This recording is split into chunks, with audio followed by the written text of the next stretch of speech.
welcome everybody officially to the Monday Night Football Watchalong with your host, NYG Jeffy T85. As tonight, we will be watching the Pittsburgh Steelers collide with the Indianapolis Colts, two former powerhouses in the NFL for the past decade.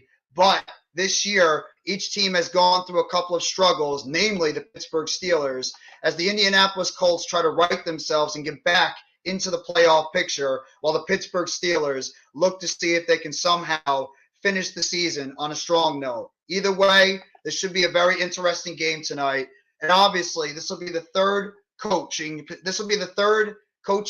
day for Jeff Saturday, who recently took over for the Indianapolis Colts for former head coach Frank Reich. And obviously, Matt Ryan is back under center, so we're going to wait and see what's going to happen between the Indianapolis Colts and the Pittsburgh Steelers. Both teams trying to rebound after tough losses last week, as the Philadelphia Eagles pretty much had a last drive against the Indianapolis Colts to beat the Colts by the score of 17-16. And the Pittsburgh Steelers are also trying to come back after a loss against the Cincinnati Bengals in a very competitive game in the AFC North. They lost their game 37-30. So this is going to be a very interesting game for both teams. I'm just going to say hello to the chat real quickly, and then I'm going to go over the entire games that have happened so far in Week 12, as we're going to be finishing it off tonight before we get ready for the last game of this Thursday, of this Week 12, before we head over to Week 13 and things start getting a little bit more serious. What's going on, Randy? How you doing tonight? Coach Ed Gladney, how are you guys doing tonight? Thank you so much for coming by the chat. And if you guys have not already, make sure you guys go sub up Coach Ed Gladney as well as Next Shift Randy. Coach Ed Gladney, one of the best content creators out there, does the Giants, does some basketball, does some baseball at times, college sports, excellent with X's and O's, excellent when it comes to women's sports, giving you this day in women's history. So he does an excellent job overall. When you want your X's and O's, you always go to Mr. Coach Ed Gladney first. And, of course, Next Shift Randy, a.k.a. the Adam Scheffner of the Hardcore Sports Network. When you want your injury, when you want your sports, when you want all the kind of news that you need, just always look for Next Shift Randy. And, of course, one of the best guys, one of the best fans out there, Mr. No Mets, No Nets, No Jets. An excellent supporter of not only myself, the Entertainer Talking Sports, Authentic in the Beard, Bad Dog Sports, Big Pass Sports Talk, Classified 3F for Joel, NYG, a.k.a. NYG22, a.k.a. Unpopular Opinion Sports, Coach Ed Gladney, G-Nation Inside Sports, all those guys out there. Excellent supporter. No Mets, no Jets, no Mets, no Nets, no Jets. I apologize if I sound a little raspy. I'm right now fighting through a little bit of a cold, but I'm going to make sure I give you guys the best type of call I can for every single one of you guys. So I'll do the best I can, even though I am a little bit under the weather. But you know what? Sometimes you got to push through even when you're not well. But I'm just going to recap the full scoreboard for everybody from this past weekend, including the Thanksgiving games. I hope everybody had a fantastic Thanksgiving. We have one or a couple more holidays to go this year. We got, of course, Christmas. We got Thanksgiving. We got a couple of other holidays to go. So make sure, I hope you guys all went out there and got your Christmas and your Hanukkah shopping done. So just to recap some of the games, the Buffalo Bills defeated the Detroit Lions in the first game of the triple header on Thanksgiving, 28-25. Josh Allen led the way in passing, 24 for 42, 235 yards and 2 touchdowns. He also led the game in rushing, 10 carries for 78 yards and a touchdown. And Amon-Ra St. Brown led the game in receiving, 9 receptions, 122 yards and a touchdown. The Bills improved their record to 8-3, and the Lions dropped to 4-7. New York Giants and the Dallas Cowboys, a classic NFC East matchup. The Cowboys got the upper hand in this one. They were able to defeat the Giants. Giants were controlling the game in the first half, but the Giants couldn't sustain it, and the Dallas Cowboys took over and pretty much won handily. The Giants had a garbage time touchdown, but the Dallas Cowboys, unfortunately, were able to get the victory, 28-20. Dak Prescott led the game in passing, 21 of 30, 261 and 2 touchdowns. Ezekiel Elliott led the game in rushing, 16 carries, 92 yards and a touchdown. CeeDee Lamb led the game in receiving, 6 carries, 106 yards. Giants fall to 7-4. Cowboys improved to 8-3 on the season. You got the Minnesota Vikings and the New England Patriots, and actually was a closer game than many expected. Vikings ended up taking this game 33-26. The Vikings improved to 9-2 on the season. Patriots dropped to 6-5 in a very competitive AFC East. Mac Jones led the game in passing, 28 of 39, 382, and 2 touchdowns. Dalvin Cook had 22 carries for 42 yards, and Justin Jefferson continues his fantastic season, 9 receptions, 139 yards, and a touchdown in the game. Now I'm going to get to the games on Sunday. If the game starts up, I'll make sure to keep that covered, and I'll try to make sure I get to the rest of the games as we go. Thank you, bro. Absolutely appreciate all the content you do, and thank you so much, man. I'll do my best. I'll take my cough syrup. I'll take whatever I got to do to help out my voice, but I'll do the best I can for all you guys out there and give you guys the best call I can for this classic matchup of 2 very storied franchises in the NFL. The Browns actually ended up defeating the Tampa Bay Buccaneers in a very, very good last drive in overtime. As the Browns improve their record of 4-7, Deshaun Watson will come back and be the starting quarterback for the Cleveland Browns. Jacoby Brissett did a solid job in 11 games. Browns are 4-7. Bucs dropped to 5-6, although be it they are first place in that division. That NFC South is a really, really bad division. It is terrible. But right now the Bucs are leading a bad division. Tom Brady led the game in passing, 29-43, 246 and 2 touchdowns. Nick Chubb led the game in rushing, 26 of 116 and 1 touchdown. And Chris Godwin led the game in receiving, 12 receptions, 110 yards, and 1 touchdown. The Cincinnati Bengals ended up defeating the Tennessee Titans in a game of 2 very, very powerful AFC teams right now this year. Bengals improved to 7-4. Titans dropped to 7-4. Ryan Tannehill led the game in passing, 22 of 34, 291 yards. Samaje Perine led the game in rushing, 17 rushes for 58 yards and a touchdown. And T. Higgins led the game in receiving, 7 receptions for 114 yards and 1 touchdown. And Jamar Chase will be active for the Week 13 game for the Cincinnati Bengals. So the Bengals are going to get their top receiver back in this game next week. The Miami Dolphins continue their strong season so far as they improve to 8-3 as they defeat the Texans 30-15. The Texans dropped to 1-9-1 in the season. They are clearly the worst team in the NFL and looking like they're going to get the number 1 pick in the NFL draft this upcoming draft in 2023. Tua ended up leading the game in passing, 22 of 36, 299 yards and a touchdown. Jeff Wilson Jr. led the game in rushing, 13 carries, 39 yards and 1 touchdown. And Tyreek Hill, while he's battling a hamstring injury, led the game in receiving, 6 carries for 85 yards overall. The New York Jets ended up getting a victory over the Chicago Bears, 31-10. The Jets improved to 7-4 behind the arm of Mike White, who took over for Zach Wilson, who was benched after his horrific performance in Week 11. And the Jets are 7-4. Bears dropped to 3-9. Mike White led the game, 22 of 28 for 315 and 3 touchdowns. David Montgomery, 14 carries, 79 yards. And Garrett Wilson led the game in receiving, 5 carries, 95 yards, and 2 touchdowns. As the game for Monday Night Football has officially gotten underway, as the Colts have won the toss and they have elected to defer. And the Pittsburgh Steelers will take the ball from the 25-yard line. Hold on for a second, Coach. I got to get the link over there. Kenny Pickett is going to be starting the game for the Pittsburgh Steelers. He has got 9 turnovers on the season with a team point margin of -65. That's a horrible job by Kenny Pickett. Horrible job so far, but what do you expect? He is a rookie, so he's going to struggle throughout the season. You got to give what you got to take from Kenny Pickett going forward. It's right now 2 wide receivers up top, 1 wide receiver in motion. Pickett hands it off. Harris is going to pick up.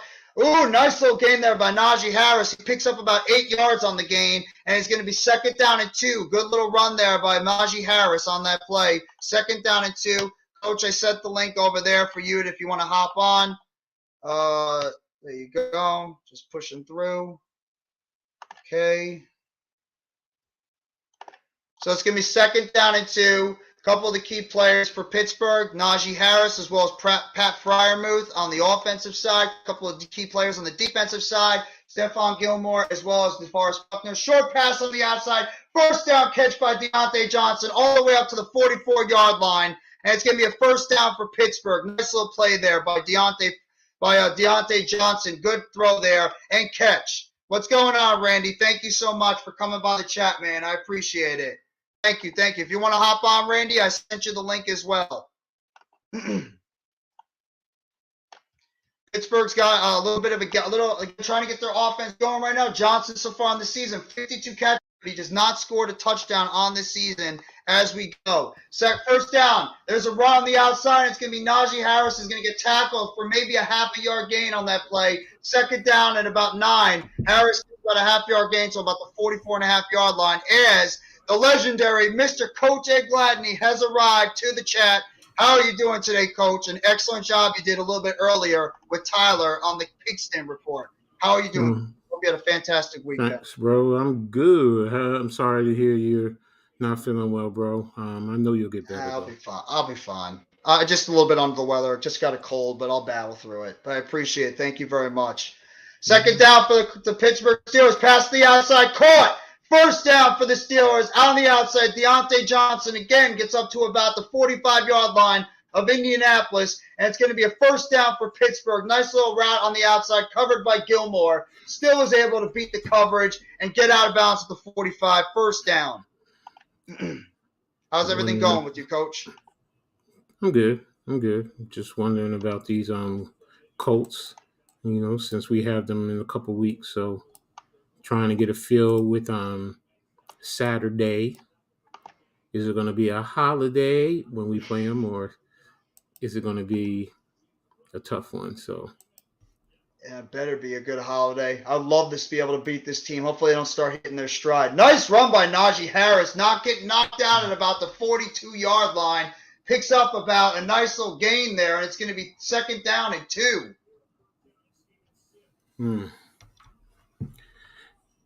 Yeah, they seem to be playing real deep on them and really not trying to let them go over the top, really. But it looks like they're playing too high. I wonder if they're worried about maybe some of the deep speed on the outside from a guy like Deontay Johnson, as well as a Pickens as well. That's what I was wondering too. Second down and 3. Pickett takes the shotgun snap, drops back, looks to his right, throws a short pass, caught, and it's going to be low. He might have got? No, they're giving him the first down. He got it right at the marker. First down for the Pittsburgh Steelers. Yeah, that was a good play. That was definitely a good play. It's a nice little rub route, a nice little short pass. The wide receiver was able to, you step out maybe just about a half yard short. Trying to see how these Colts are playing. Trying to see how these Colts are playing defense too. They're starting too high, and looks like they're trying to vary it. Harris running to the outside. He's going to get tackled for at least a gain of 2. There's a flag on the play. Nice tackle there by Indianapolis. There's holding on the Pittsburgh Steelers offense. Holding on the Steelers offense, and it's going to be going back another 10 yards. Dan Moore Jr., the guard on Pittsburgh, got called for the hold. I'm sorry, the left tackle. I'm facing Philly Sports Rap and Fantasy this week. He's beating me by 7 points, but I have the only player playing tonight. You better hope that Najee Harris has a big game tonight, Randy. Better hope he goes off for some big games tonight, bro. Though it is possible he could do that.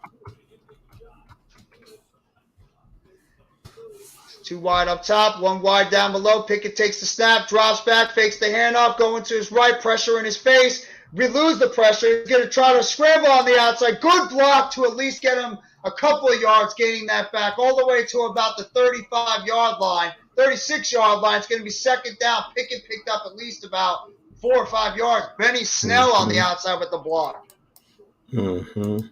What's going on, AK? How you doing, bro?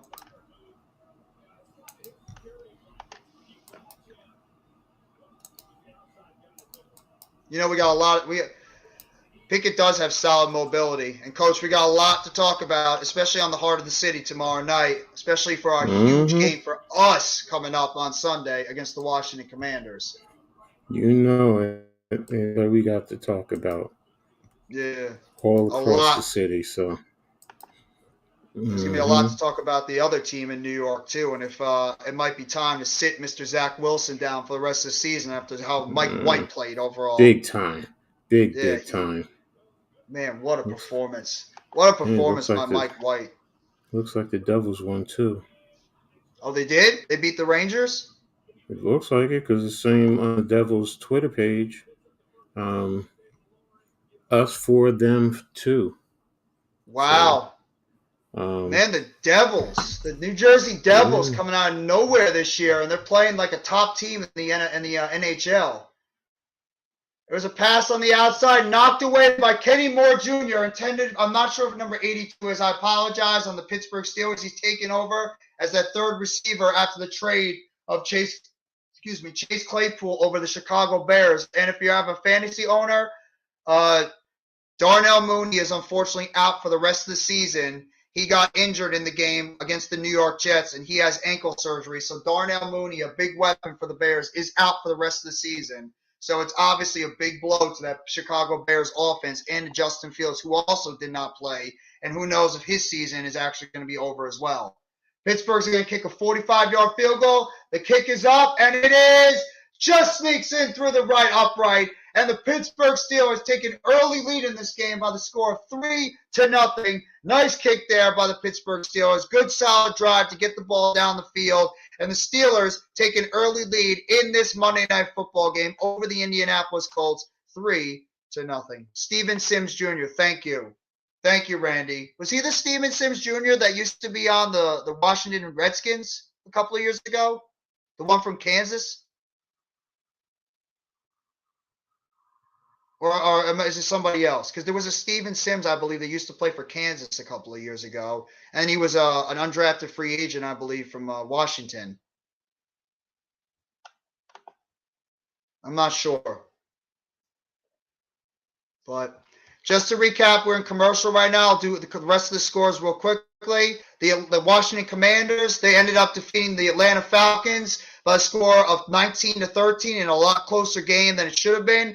The Atlanta Falcons actually were at the 4-yard line at one point, looking to try to win the game, but Marcus Mariota ended up throwing an interception at the 4-yard line, and the Commanders got a huge win, boosting their record up to 7-5. The entire NFC East right now is at least two games above 500. Right now in Week 12 going into Week 13.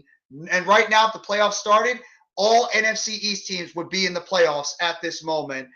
Commanders rise to 7-5. Falcons drop to 5-7. Mariota actually ended up leading the game in passing, 15-25, 174 and a touchdown. Brian Robinson Jr., 18 carries with 105 yards. Excellent job by him. And Ozelius Zacchaeus, he had 5 receptions for 91 yards. He led the game in receiving. And the Commanders obviously have a huge game coming up at MetLife Stadium against the New York Giants, which could end up deciding the fate of one or two of these teams for the rest of the season for both NFC East hopefuls looking to make the playoffs. Yeah, it's definitely a big game for both teams. It's going to set the tone for the bottom quarter of the season. So Yeah. they have to want this, and it's going to be big. It's definitely going to be big. Yeah, and anybody that's overlooking the Washington Commanders anymore, if you're a Giant fan and you're overlooking the Commanders, just stop. Don't do it. This is a Mm-hmm. team that's won 3 in a Mm-hmm. row. Their defense is coming into its own. Chase Young is going to probably play his first game, so that's an added pass rusher for them, but we're getting healthier too. If you guys didn't hear the news, Ben Bredesen, Tony Jefferson, and Azeez Ojulari were all activated off of injured reserve and will practice starting tomorrow or Wednesday, as well as Evan Neal. Looks like he's going to be back at practice, and Daniel Bellinger. So the Giants could get 5 important players back on their offense and their defense. And the Washington Commanders are also starting to get healthy. So this is going to be a battle at MetLife Stadium. No Giant or Commander fan take each other's teams lightly, because you know when the NFC East faces off against one another, it's going to be a battle. And I'm ready to go to battle. I'm confident we can win. I know we're on a 2-game slide right now. I know the Commanders are on a 3-game winning streak, but anything is possible in the NFL. We all know that. And the Giants are going to have that loud and proud and excited New York Giants faithful behind them at MetLife Stadium this Sunday. Exactly. So, it's going to be a good game. It really is. I mean, it's going to drive us crazy as Knicks fan, as Giants fans. Got the But Knicks on your mind, Coach? yes, unfortunately. And well, the Nets are not really doing much better. It's all about inconsistency. Ooh. And Matt Ryan almost threw a pick there. Tipped off the outside on the corner's hands, intended for Pittman, and Pittsburgh almost got the interception there on that one. It's going to be second down and 10. That was close. Indianapolis has got to be careful. Got to be careful. One wide up top, two down below. It's Ryan in the shotgun. Taylor flanks him to his right. Ooh. Matt Ryan takes the snap. He drops back, looking to his left. Eludes the pressure, throws it short. And it's going to be picked off. Picked off by Pittsburgh. Pittsburgh with the interception. Bad decision there by Matt Ryan. Tried to throw it into the flat to the inside, and it's picked off by Terrell Edwards. And Pittsburgh is going to get the football in Indianapolis territory. What a terrible decision by Matt Ryan. Tried to go to Pittman on the inside. Good interception by Terrell Edmonds, sticking his mitts out there and just snatching it away from the hands of Michael Pittman, and Pittsburgh is in business.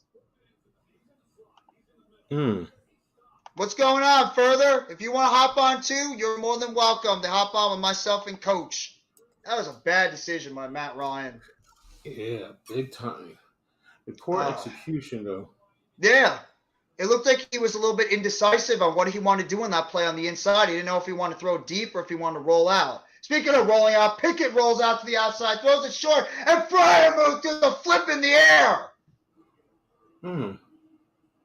No, that's actually the backup wide receiver that did a flip in the air. Number 15. Oh, actually, that would have been offensive pass interference. Pittman actually pushed off on the cornerback on that play. So that could have been offensive pass interference on Michael Pittman. Pierre actually made the pick. It was my fault. It was not Terrell Edmonds. It was Pierre that actually made the interception for Pittsburgh. Give me second down and 8. There's a run on the inside. And it's going to be picking up at least about another 45 yards on the play. It's going to be third down and 3. The Colts are one of those weird teams this year. Like, they're a very odd team. You just don't know what you're going to get from them every Sunday. Exactly. They're so weird. They're inconsistent, and this Saturday hiring,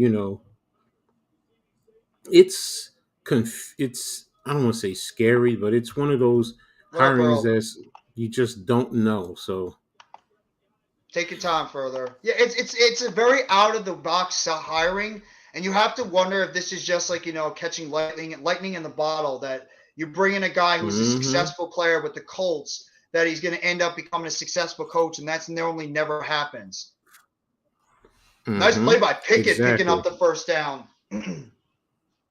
Yeah, I don't know about that decision, but we'll have to wait and see. That might be a Jim Irsay hiring, if anything. He just might be a big fan of Jeff Saturday. Yeah, it is. We all know it's an Irsay hiring. That's one thing for sure. So, and whether it's just to try and keep people interested in what's going on, we don't know. So, we'll wait and see. But yeah, it's an interesting hiring. Ooh, sack on the inside by the Colts. Pickett got caught in the pocket, and there's a sack there, and it looks like Ndakwe picks up the sack. Yannick Ndakwe picks up the sack on the inside on Pickett, and it's going to be second down and long, 15 yards. 5-yard loss there. Former Jacksonville Jaguar and Las Vegas Raider with the sack, beating Moore on the outside on the left side of the field. Hey, pizza and roast beef, you can't beat that, Earl. Thank you so much for coming by the chat, Earl, and further. Now they decide to run it from the outside, and Najee Harris gets tackled there by Kenny Moore, and Stephon Gilmore, and it's going to be third down and long for that Pittsburgh offense.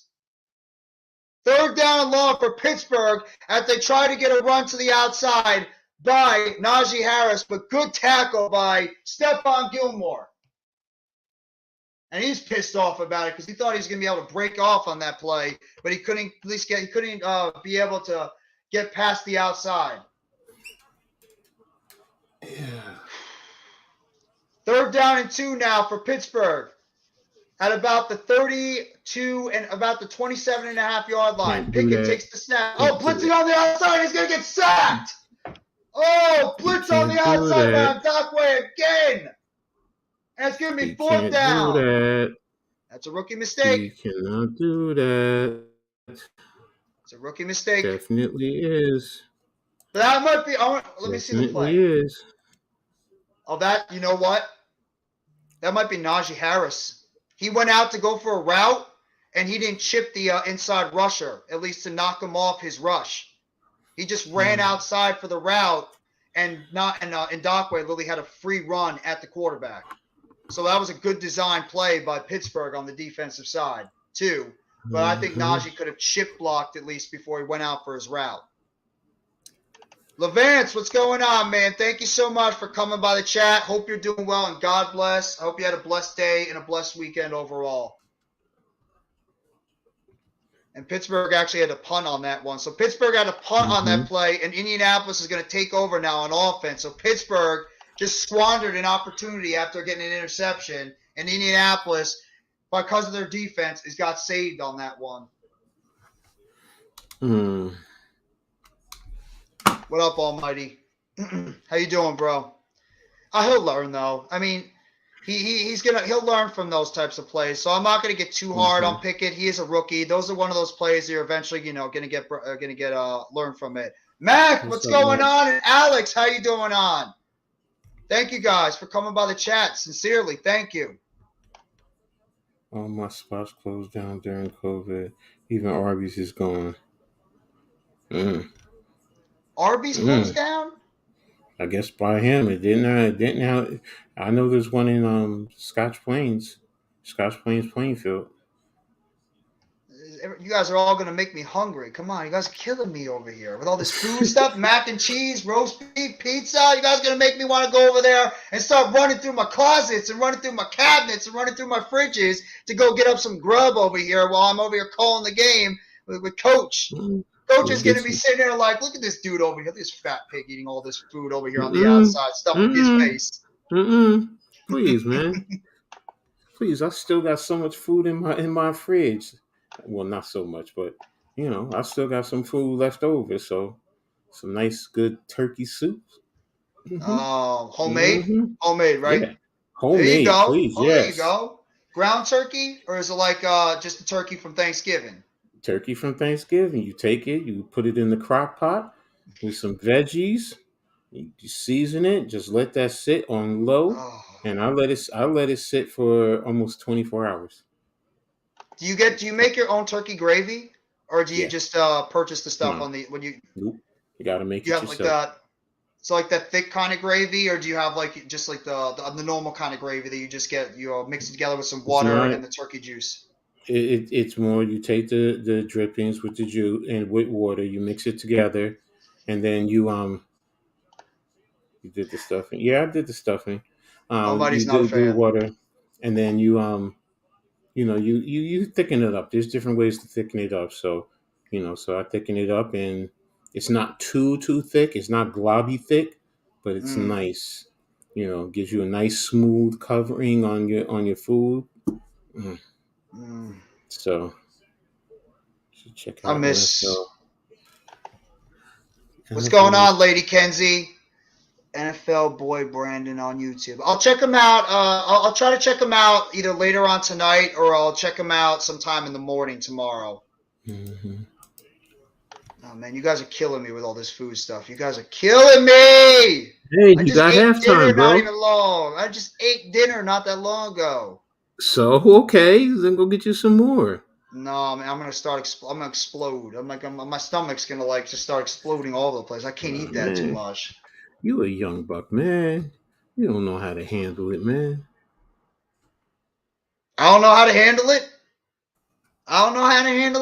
I could have a pizza sitting here right now, a 16-inch pizza, and I could kill that thing. I could eat that whole thing in about 10 minutes.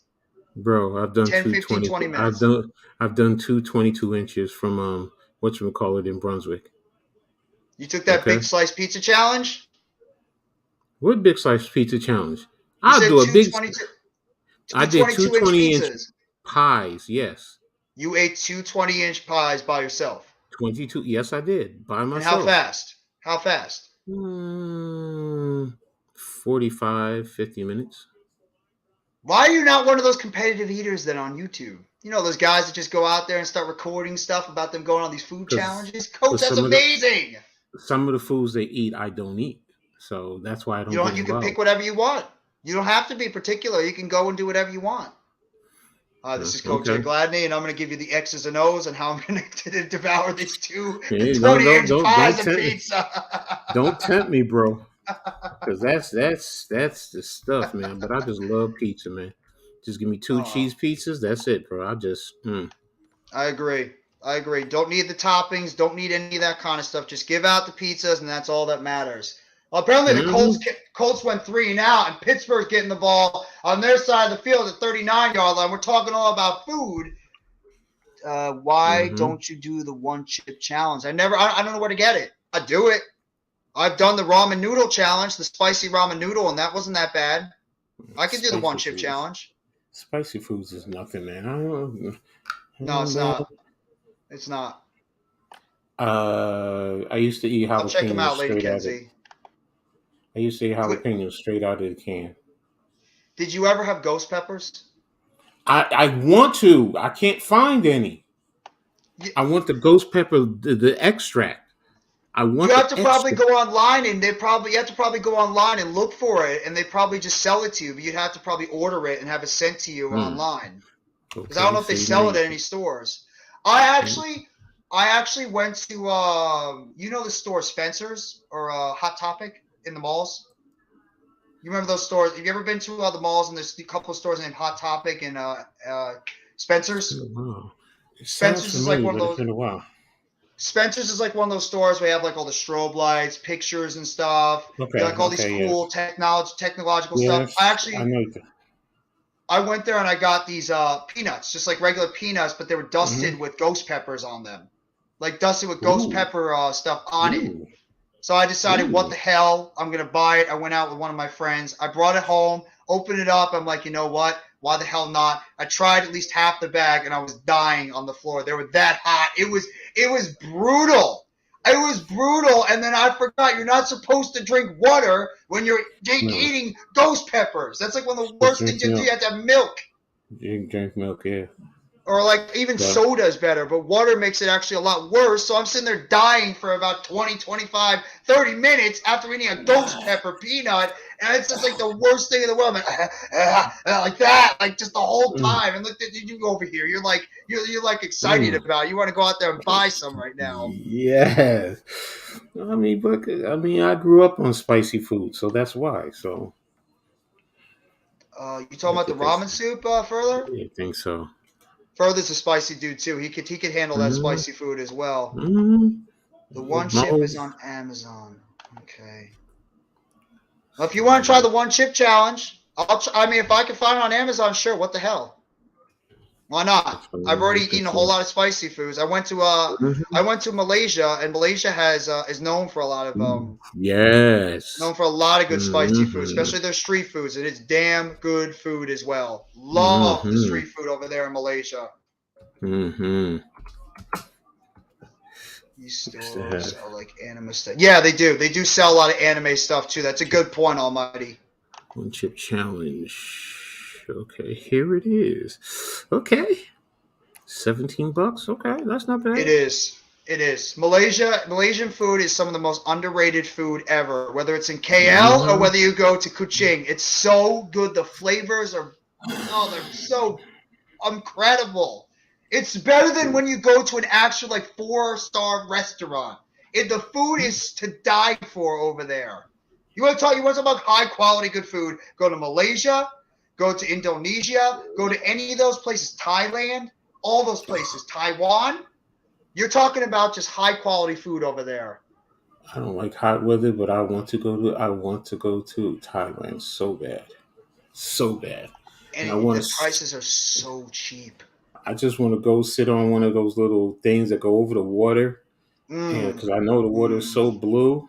mm-hmm. Because I don't like being in oceans because I'm not no shark fan because they will Just go to the definitely tear sea. my. Go to the seas. The seas are I the think same thing. it's not as bad as the ocean, though. Not as bad as the ocean. Whereas, like compared if you go to the seas compared to the oceans, it's a hell of a lot better. I got to see the South China Sea when I was over there in Malaysia. It's incredible. Just like you could see some of the land and the far out. It's just like an absolute beautiful sight over there. Just like Mm, sitting there on the beaches. Obviously, it's really hard for you to go swimming unless you want to go swimming in rocks. But otherwise, that yeah, it's incredible.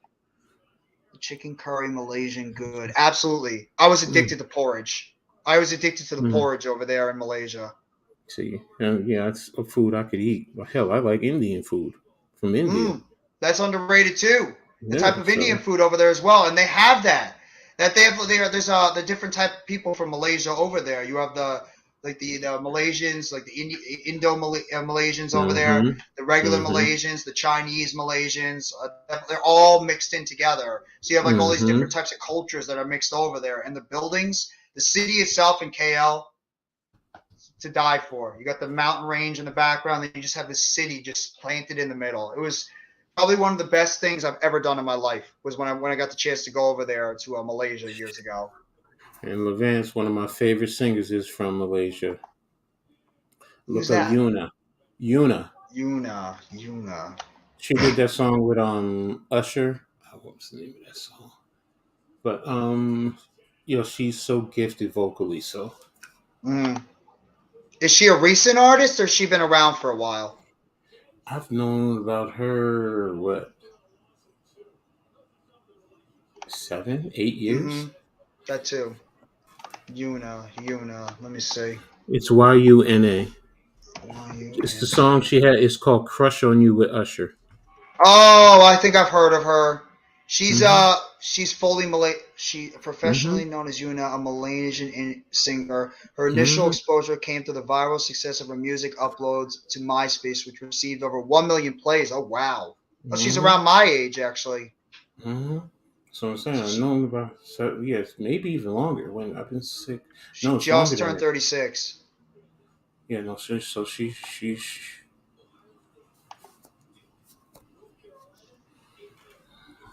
Pickett takes the snap, goes to the outside, short pass, nice tackle on the open field, knocking him down. Try to go for the pass on the outside. Good open field tackle by Kenny Moore. Jeff, you're gonna shoot your shot or what? What are you talking about? What? Who said that? Almighty. Almighty, bro. Thank you, Kenzie. If you get the chance, can you go sub up to my channel, MYG Jeffy T85, as well as my guy over here, Coach A Gladney's Amazing World of Sports. If you get the Shoot chance, this. we'll throw the links are over here, right here. If you need the Twitter Oh, or the YouTube that's what you're saying. handles. I get what you're saying. He's talking about to Lady Kenzie. He's being funny. Oh, yeah. No, I'm sorry. No. I can't. I'm a taken man. So, and I don't do that. That's wrong. So no. Hmm. Good. Nice try there, Almighty. Good try. He's young. What do you expect? Yeah. I'm surprised he hasn't said F the Nets or anything like that, or F the Eagles. Now, if you're talking about Una, if she wasn't married and I knew her, hell yeah, I shoot my shot in a heartbeat. Yeah, she's beautiful. She She is a could beautiful sing. young No, woman. it's not even that. It's she could sing to me all day long. A woman who could sing, Yes. man. That's why I was a big fan Oh, of Aaliyah. That's why I was such a mm-hmm, huge fan of Aaliyah back in the day because of her talent. She was beautiful. She had a phenomenal voice. She had it all. That woman was the definition of having it all, and she was my like. mm-hmm, I grew up listening to her when I was in high school. She was one of the. She mm-hmm, was my R&B artist that I started following, along with like Mary J. Blige and mm-hmm, couple of other people that were out there, but Aaliyah was the top one back in the day. And it's just such a damn shame what happened to her. Oh, freaking mm-hmm. almighty. January 16th. Oh, that's fine, Lady Kenzie. Don't worry about it. And, Don't worry about and, it. yeah, I'm like, what's that supposed to mean? Doesn't it shouldn't mean anything either way. People are people. If you connect, you connect. Exactly. And everyone has their punches fantasy. Okay, T.O. Everybody going after T.O. now. Why? I don't know. Just I didn't read it He just yet, punched but somebody? yeah, it says on NBCNews.com he punched this man at CVS parking lot because the man was coming at him aggressively. But What I do you didn't want read him to this. do? He Yeah, had self defense. He's self defense. What do you want him to do? Let the guy punch him? And like, no, okay, just punch me. I'm not gonna do anything because I don't want this idiot to go on Twitter and start like saying, "Oh, Terrell Owens punched me." no, No. it was a lady who in his complex who was going after him because he was driving to his mailbox and she was like, "You're driving too fast," and he had had witnesses because she called the cops, and she starts crying, and the lady got arrested because she was making a false report. And there's the witnesses and everything. He's like, "You got to stand up for yourself nowadays because they coming after you." Yeah, which is I a ain't damn got. shame. That's just somebody that looked like they're trying to get a buck and get their 15 seconds of Mhm. fame. I hate people when they try to do that. They try to, go off of somebody, even when like they try to make some bullshit story up to try to get their 15 seconds of fame and try to make a little money off of it because they want to Mhm. get a little exposure. They're depressed with their lives. I mean, that's ridiculous. What's Tio supposed to do? Let somebody Just punch him and make some BS such story about them? It's a shame. basically. That's what they want. People want attention. They're either going to do that or they're going to try and sue them or whatever the case may be. Well, if you're going up against a grown ass man, you know what? If you're being aggressive and you got to defend himself, where I come Exactly. from, where I come from, bro. You're right. You're right. Mm, If somebody but comes at you, you're supposed to go out there and defend yourself. You don't hit. I mean, you don't basically, want to hit themselves. I mean, obviously, you don't want to go out there and start slugging like crazy. I mean, hmm if a dude's coming up to you and he starts slugging you, obviously hmm you're gonna go out there and you're gonna try to defend yourself. If it's a lady, you're obviously you're just gonna try to like say, please, just I don't want anything to do with like hmm what's going on. Please, I'm not bothering you, etc. I mean, I don't like when people try to go out of their way to frame somebody and do that kind of stuff. It's just so nonsensical. look. I've been called so many names all my life. I know when to walk away. But if you come at me, put your hands on me, put your hands on my kids or my loved ones, you get the It's one on. two. You get the 1-2 Mike Tyson challenge. That's Yeah, all I gotta say. I'm not paying $22 for one chip. I'm looking at it and saying it's 17.49. It's really that expensive for one chip? Yeah, no, Mm, that's cheap though. That's really cheap. Seriously, they I got a guess. box. They got a box. $145. Hell no. For how But many chips? it just says a box. Yeah. No, no, No. no. Now, if I'm a restaurant and I'm doing a challenge and people are paying for it, okay, I'll get the Oh, box and that's a charge different it. story. Yeah, that's a different But no, story. I'm not paying no $145 for a little box. Real Yeah, games coming up. Yeah, y'all do. Y'all definitely do. It starts the ACC Big Ten Challenge. they've had a tough start to their season, Syracuse, especially losing to That Bryant. that surprised the heck out of me. Yeah, Boeheim's still the coach, right? Yes, he is. I mean, what happened to that program? That was a top school for years. I mean, are they just not able to get the recruits they once did? No, I mean think about it. It's like Georgetown. It's like St. John's to a certain extent. I mean, Hmm. hell, look at even Seton Hall. Seton Hall is, I think, four Oh and my three right God. now. I don't know what Matt Ryan was just doing there. He just literally just dumped the ball, not even close to Jonathan Taylor. He looked like he just tossed the ball right in the middle of the field with nobody there. I don't know if the pressure got to him or something, but oh my God. Oh, 5 plays, no yards, one turnover. They haven't even got a yard set. They haven't even got a mm, yard yet on offense. I hate those old school helmets with the two hoops on the back of the helmet. Mm-mm. Yeah, what's their old helmets like? Those are all that just like a horse took their back heels and kicked them upside the back of their head. That's what it looks like every time I see it. I'm like, nah, man, I couldn't wear that, man. It's like bang. Do you have a Facebook as well? I do have a Facebook, yes, but I don't really use it that much. I really don't use my Facebook as much at all. Yeah, when I was doing my football, I was on Facebook, but I'm not even on it that much. Yeah, I pretty much deactivated my Facebook. I only use it like from time to time. Oh, there's a Yeah, I Colt just. down right now. Mm-hmm. Boeheim got his work cut out this season. Yeah, he I does. think I think Bayham's about ready to head out the door. Yeah. I think he's ready to hang it up. He got his championship a few years ago. He's built that program. It's one of the better programs for a long time. But Oh, stop trying to start something, Almighty. yo, she hit me up. Okay, baby. Yes. Who's hitting you I up? take somebody I used to work with at Verizon back in the day. All right. You got the Yeah, hookup? Holler if you hear him. If you remember oh, that with song Verizon. reference. Yeah, I know. I know all about it. I mean, I worked at Verizon for damn near 10 years, so yeah, I know all Mm, about it. mm. Oh, trust me, if you saw who I was talking about, you were like, your coach, you better hook up with her.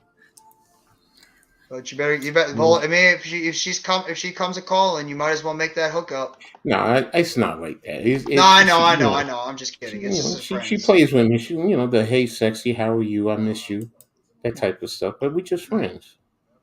Coach, you care to elaborate to this comment? No comment. Coach got all hype. Got a hype about what? Because she was hitting me up. It was a joke, man.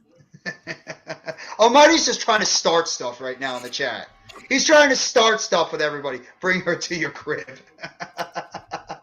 Trust me, if I Almighty's trying did, to. well, trust me, if that did happen, bro, y'all wouldn't be seeing me for some time. That I will say. That is That's true. real talk. No, it's true. I may be disabled, but I ain't that disabled. No, Shit, no, no. I don't. No, bro. you'd be taken to the crib and then some. Get a little something. You hear what I'm saying? Mm-hmm. Thank Mm-hmm. you, Carmelo Anthony, for that 2003 national championship that you delivered to Syracuse. Yep, my brother actually. Well, I was actually a senior in high school when they won the championship that year. So I remember that team with him, Jerry McNamara, as well as Peter Mm-hmm. Warwick. That was a very underrated Syracuse Orange team. I actually really enjoyed watching that Syracuse Orange team back in the day. What the? What? What? No.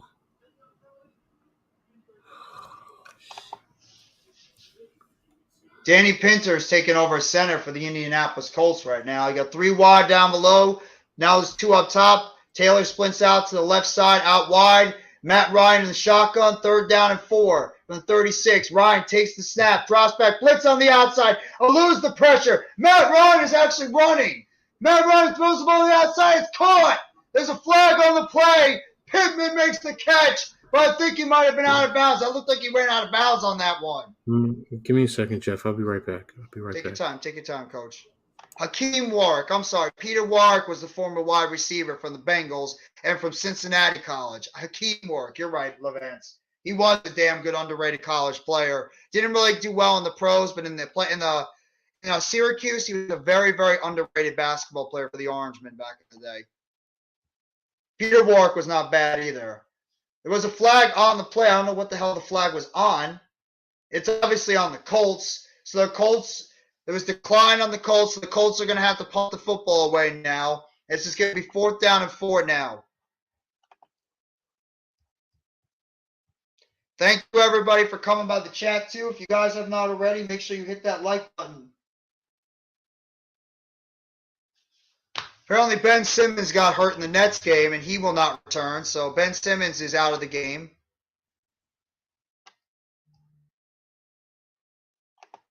Thank you so much for coming by the chat. I appreciate it. The United States football team is surprising a lot of people. They played better against Wales and against England. I see a bright future for American football and the MLS leagues. Absolutely. Absolutely. Praise to the United States. They got a couple of ties so far in the World Cup against Wales and then against England. And they have a big game coming up against Iran tomorrow. So, United States, they have to go out there and they have to be able to pick up a victory, because if they tie, I think they will not make it to the next round of the World Cup. So hopefully, the United States will be able to go out there and get the win against they'll have to get the win against Iran if they want to advance into the next round of the World Cup going forward. Why do you want? Do you want me? Do you want to see me suffer? Is that why you want me to do the one chip challenge, Almighty? You want to see me suffer over there by getting that chip? Is that why you want me to do the one chip challenge? So I can start passing out from the heat? I'll think about it. I'll think about it.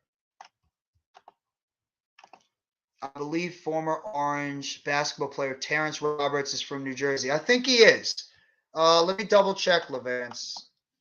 Terrence Roberts. Syracuse. Let me see, Levance, real quick. Terrence Roberts. He is from New Jersey. He's actually grew up in Newark, New Jersey. Terrence James Gregory Roberts. 1984, he was born. He played in Syracuse from 2003 to 2007. I don't remember him that much. I'm still trying to remember if I remember Terrence Roberts from Syracuse back when they won the championship in 2003. Do you still got that spicy? Yeah, it's there. It's there. Go check out my food for thought videos. It's there. What was I thinking? What the hell not? Why not? That's what I was thinking. I figured, why the hell not? And one of my friends challenged me to do it. So I said, all right, I'll go buy it. Got the noodles, bought them, and I did the challenge. It was actually not that bad. Didn't need to drink any fluids. Didn't need to take any time to hydrate or anything. Why not? Why not? I did it. So I'm not going to complain. Sometimes you just got to go out there and say, F it. Just got to go for it. And that's exactly what I did. Talk about the AFC playoff race right now. Chiefs are the leading. Dolphins, Titans, Ravens, Bills, Bengals, Jets are all in the playoffs, with the Patriots, Chargers, and Colts all in the hunt for that. I like hot dogs. That's why I did it. And I want to challenge myself to see if I can eat 6 hot dogs. And I did it. I ate 6 hot dogs in like 5 minutes. Why not? I love eating. I'm an eater. I like challenging myself sometimes. I figure, what the hell? Figured, why not challenge myself? And hey, it actually did pretty well on social media, so why not? Give it a shot. One wide receiver up top, one down below. Pickett takes the snap, drops back, clean pocket, goes to the outside, and it's caught! George Pickens makes the catch on the outside. Another brilliant catch by Pickens, and it's first down for the Steelers, heading to the outside as he beats the cornerback for about 40 yards on the play and gets knocked out at about the 42-yard line of Pittsburgh. I got to try that. I got to find somewhere to deep fry them all further. I heard that's really good too. Oh, with the pause already. Pickett hands it off. Harris up the middle. And he's going to get down to about the 44-yard line. I'm sorry, the 39-yard line. What a catch by George Pickens. I can eat more. I've eaten 10 hot dogs before. 10 hot dogs is the most I've ever eaten.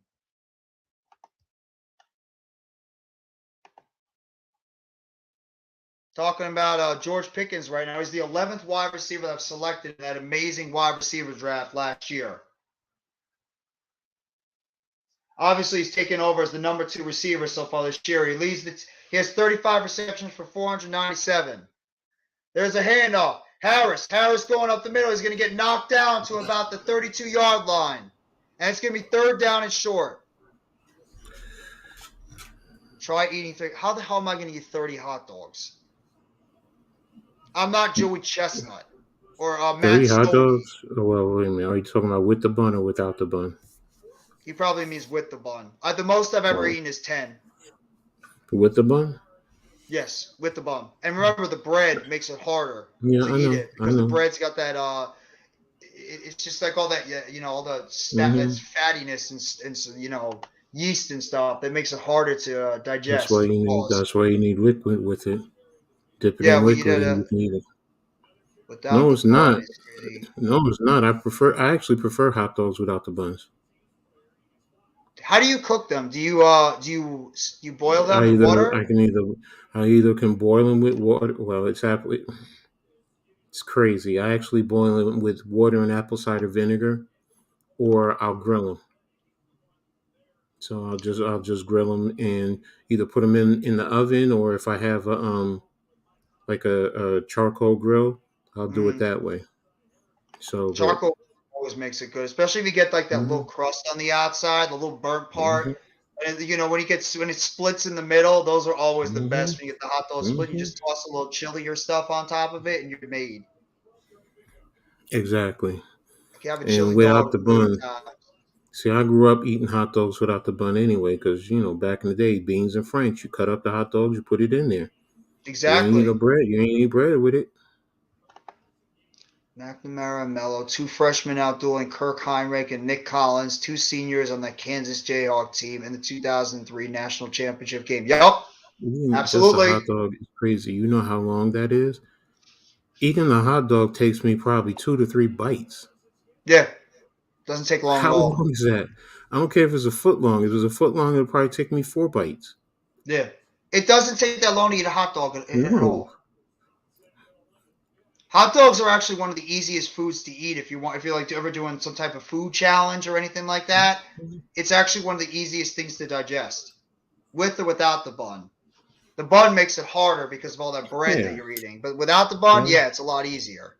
Why do you think with hot dog eating contests they just dip it in water with the bread? They actually eat the hot dog first, then they dip the Yes, bun, and then they yes. eat the bun. Yeah, that's how it makes it a lot easier for them because you try to eat the whole thing, it makes it a lot Yeah. more difficult. So you gotta, yeah, you eat the Yeah. hot dog first, you dip then at the same time you dip the bun in the water, and then you Water. start eating the bun right And you afterwards, eat and it. you just go on to the next one. It's like you have each one of your hands are working while you're doing it. You have one Yeah. that's getting the hot dog, and you have the other one that's getting the bun, dipping in the water.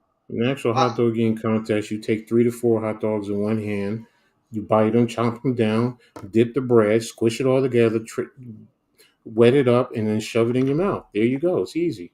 yeah, it's It's not the difficult at chewing. all. I'll say it's chewing. All that is hard, but It bothers your jaw a little bit when you're chewing so much.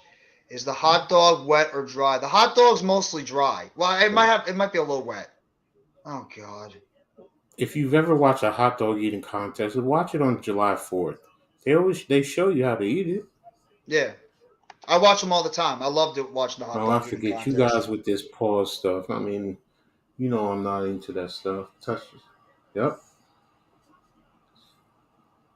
Oh, you must be a little bit ahead of me. I just saw Yeah, I just, McFadden that got up to I about just, I the just goal realized line. it. Yeah, I just realized that. No, it's all good. It's all good. We've been talking about food this whole time. I completely forgot about the game, but it's fine. Got Mr. Almighty over here that's like trying to give us lessons on what kind of hot dog that we should eat and like how many bites Mm-hmm. it takes to eat them. Mm-hmm. Talking about us eating 30 It's hot a, dogs now. it's like how many licks does it take to get to the middle of a Tootsie Pop?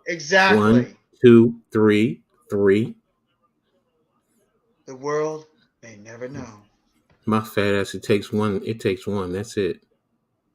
Do you just bite it? You just take it and you just bite it immediately, or you take your Mm, time with them? You don't want to mess up your oh, teeth because if you bite them the wrong way, you could chip one of your teeth if you eat one of those lollipops. no. You put it on the back and chomp down. That's it. It takes a second. No, I've never heard of Michigans before. A hot dog with Michigan's a meat sauce on top of the hot dog. is it like a chili?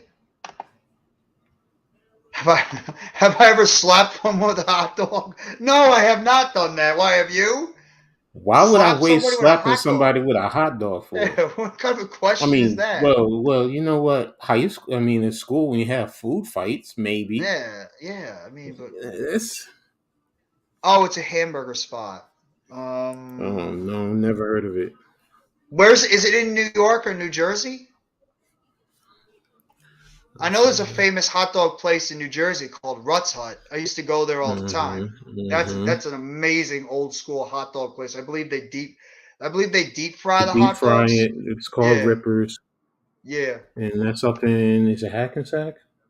I think so. Yeah, it's closer by it's not that far from New York City, by Jersey City. Mm-hmm. It's amazing. I love how they deep fry the hot dogs. Got those old school chicken tenders. I think they give you like the old school things of soda and the like soda pop and stuff. It's like it's like one of those old school hot dog eateries that you want to go to if Yeah. you want to just to enjoy a good hot dog.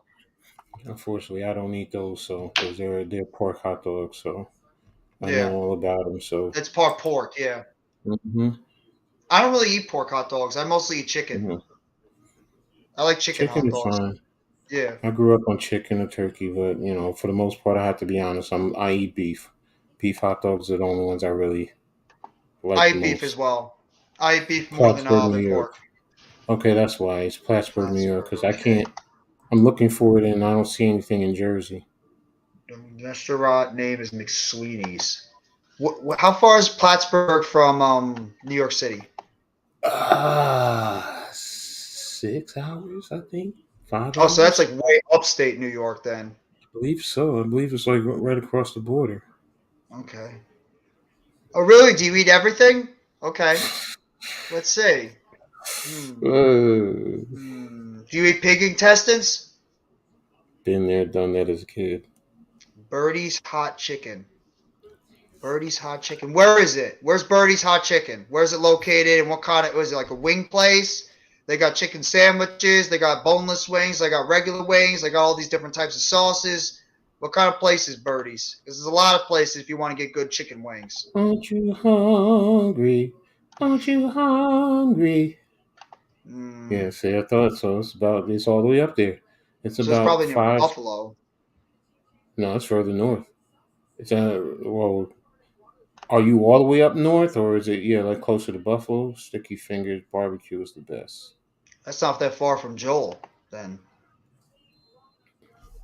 Najee Harris of the Steelers shares his first name with the actor who played the Blue Samurai Power Ranger. Is that true? Wow. I didn't even think about that. It's in Brooklyn. What part of Brooklyn? Is it near Barclays Center? Is it near Coney Island? Like where in Brooklyn is it?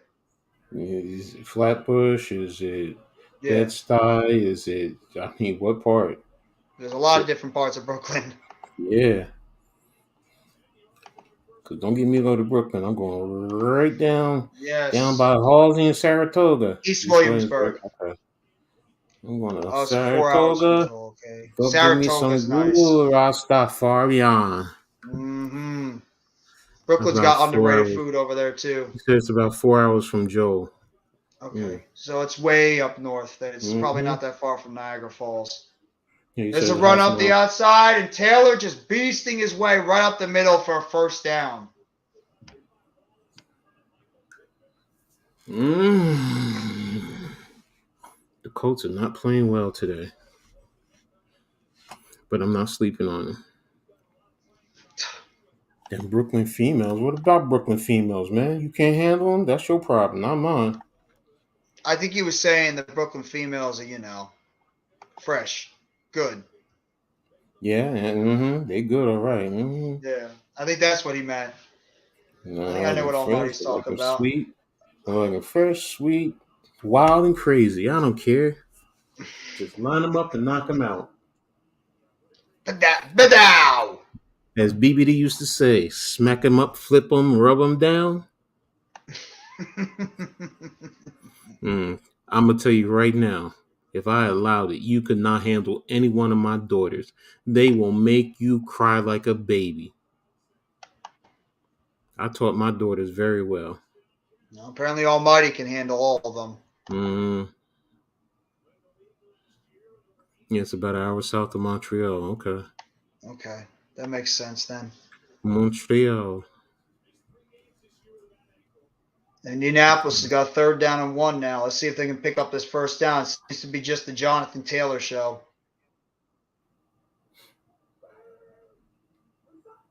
Ryan takes the snap, hands it off. Taylor right on the inside. He's going to get down to Pittsburgh territory, the 49-yard line. Nice run up the middle by Jonathan Taylor. Q-Nels got beat on that one.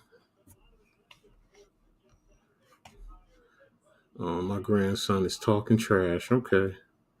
Is he So what is he? it's A Colts fan? Well, he's an no, Eagles no, fan, right? no, no, no, no, no. One of my he's a 49ers fan.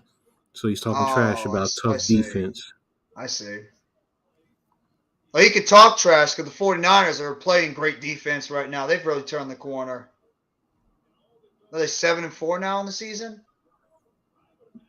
Are they 7-4? I thought I they were think so. 6-5.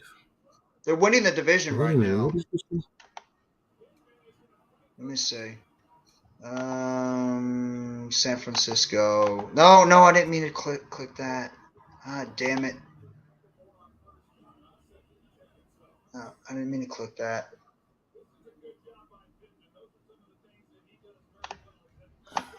Where is it? Ooh, San Francisco is seven wow. and four. Yeah. Oh, okay. Seattle is 6-5. Yeah, San Francisco Yeah, leapfrog that's Seattle for what the it is. division. That's what it was. I knew one of them was 6-5. That's what it was. Ooh, that was a close pass. Nice catch by Pittman. He gets over the first down marker all the way to the 39-yard line. First down for Indianapolis. Michael Pittman developed into a nice little wide receiver one over there for Indianapolis.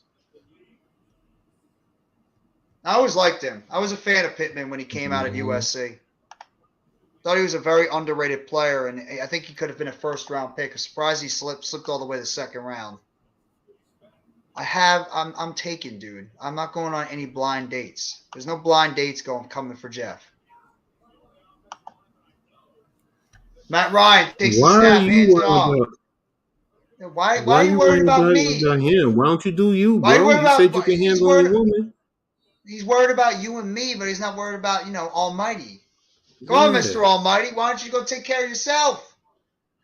If the Giants had busted on Darnold and then against Zach Wilson, fans on this app would rabidly defend the busted picks because they were for the right position.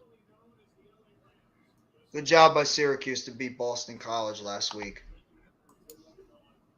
And unfortunately, I'm very disappointed that Rutgers' season literally came to a crashing end. The way Oh, they lost please, at last game to Maryland. please.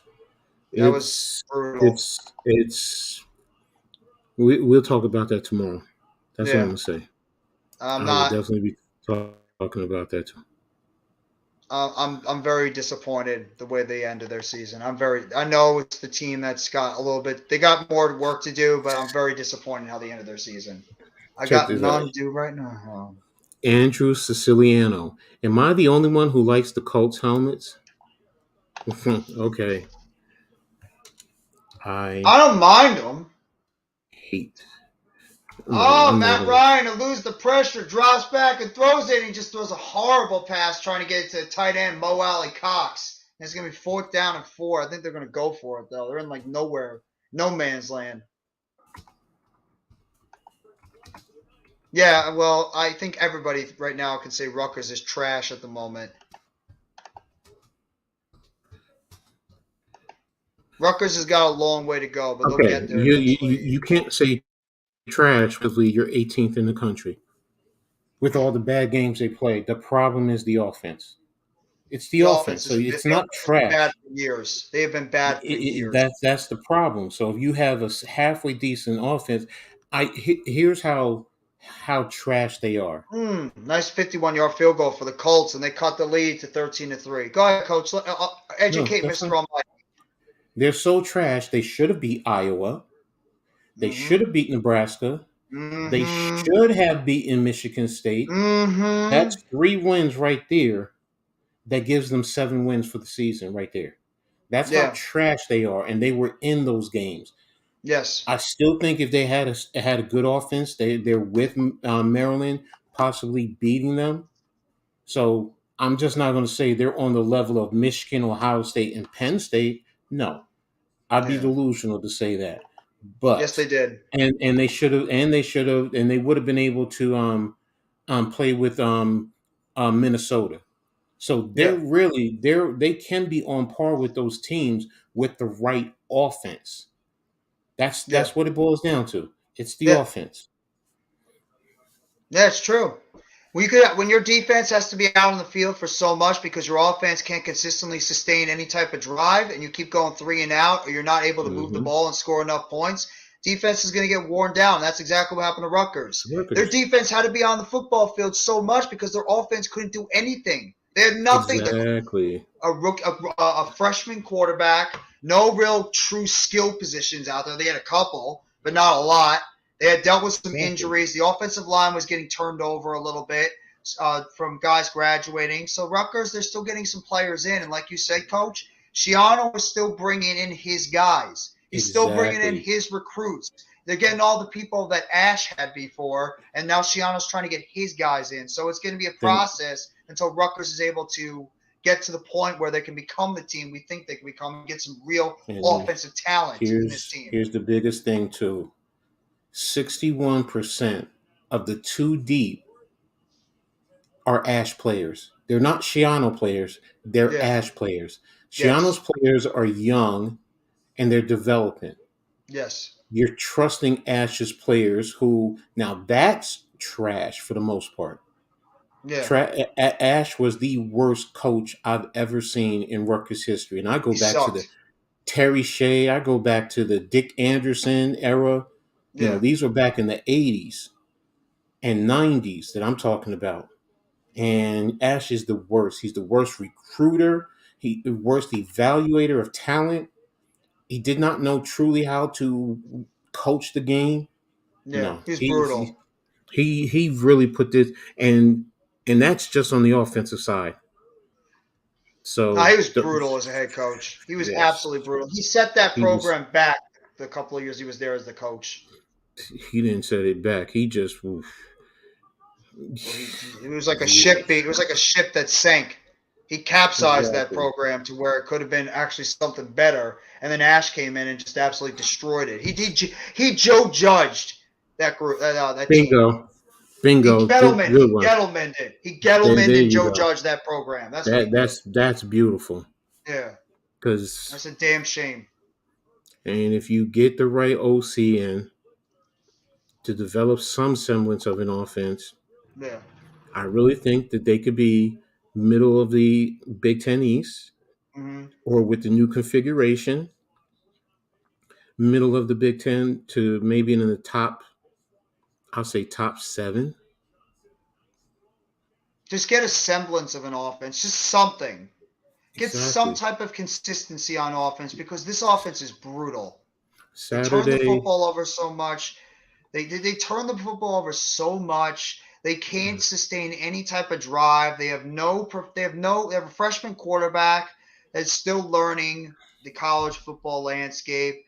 It's brutal to watch. It really Yes. is. It's so And brutal, and I'll it put it to just you like pains. this: to start, Rutgers turned them over and gave them a 3 and out. The defense turned them over Yeah. twice Mm-hmm. in right on the outskirts of Maryland territories, and turned and gave them a 3 and out, I believe. Yeah. Now the offense only got into Maryland's territory once the whole Mm-hmm. game. Mm-hmm. Once. You ain't winning like that. No, absolutely not. Why do you think they have an All-American punter? He broke the record for most punts and punch yardage, I think, in all of the NCAAs. Yeah. I mean, that right there says it all, man. That's offense, offensive utility.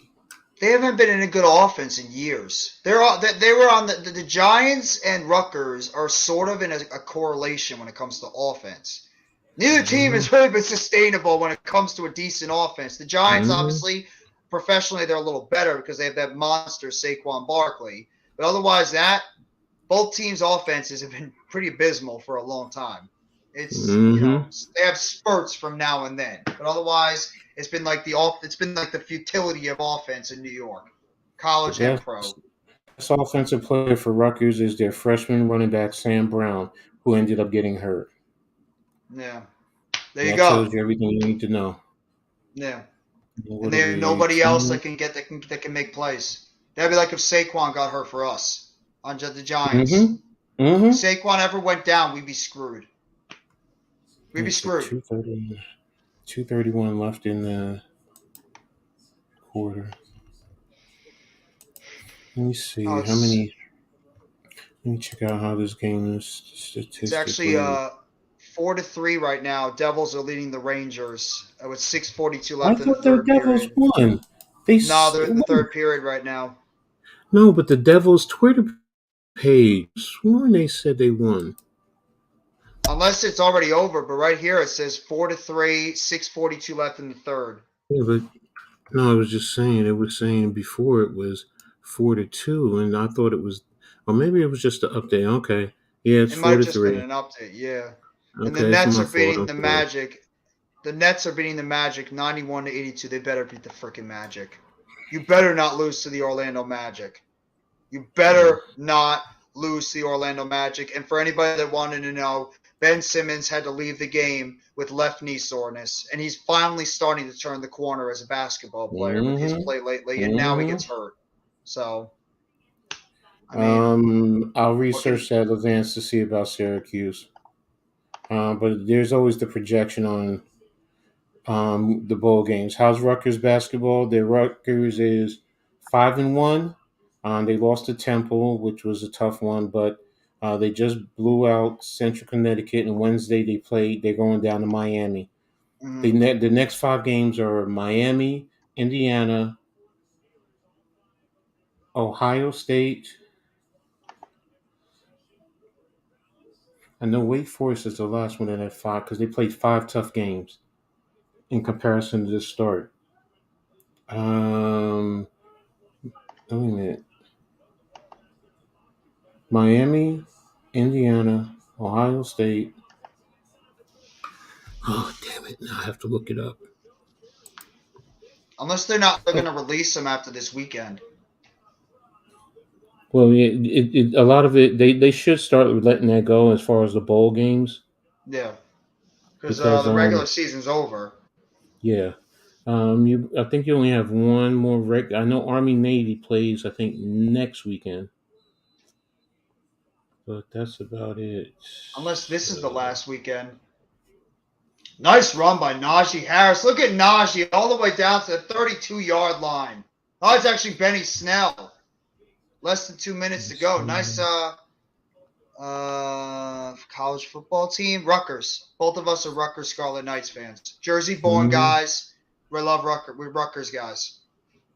mm-hmm. No, I'm not. We're not. Some of those guys are going to root for like USC or Oklahoma, or Ohio State or Mm-hmm. Michigan or Florida State or Clemson or those highly good teams, UCLA or Stanford or those guys. Georgia, there's another one. Here, wait. I want to ask you something, CWE. Are you a longtime Georgia Bulldogs fan, or are you just a fan of them because they've been good recently? I really want to know. Like, are you a fan because they've been a good team lately, or are you actually like a longtime Georgia Bulldogs fan, even when before they became a powerhouse? I don't know how long Georgia has been a good team, though.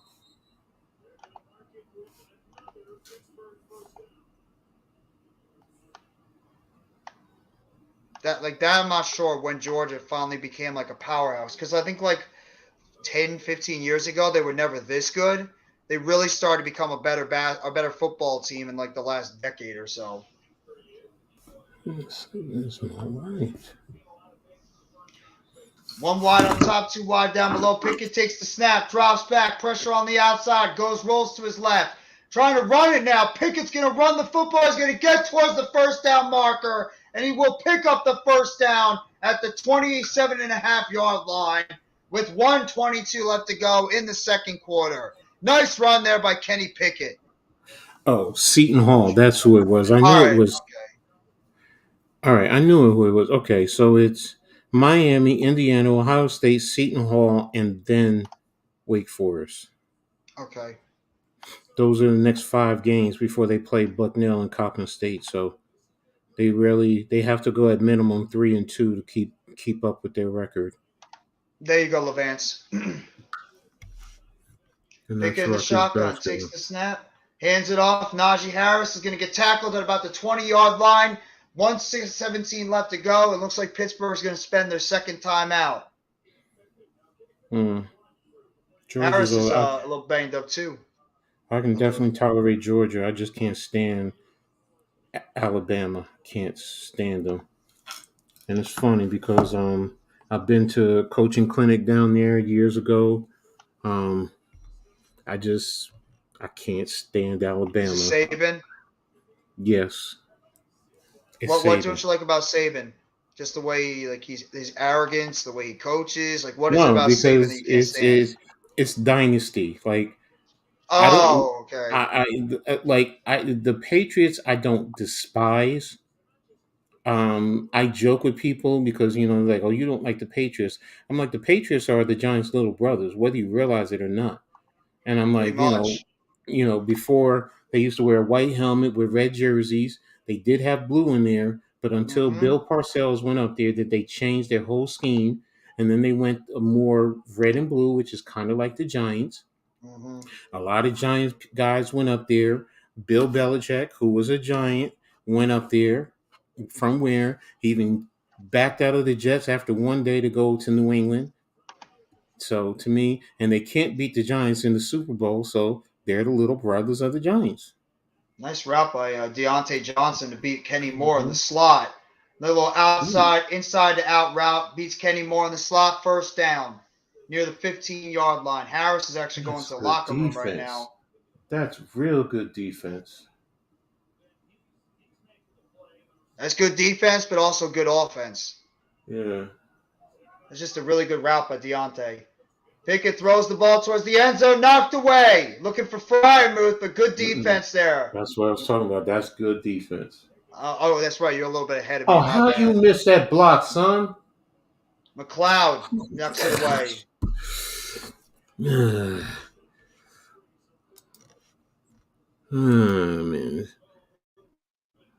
I hate when I see bad play. I had to get Okay, used to it when I let's was just start watching. mowing at the end of the I had to get used to game it when I against saw Andrew Minnesota. Thomas getting beat. That's something rare that never happens. Okay, I'm definitely gonna put this in the chat one. Pickett's going to run for a couple of yards, get up to at least about the 7-yard line. 105 left to go in the game. It's going to be third down and goal.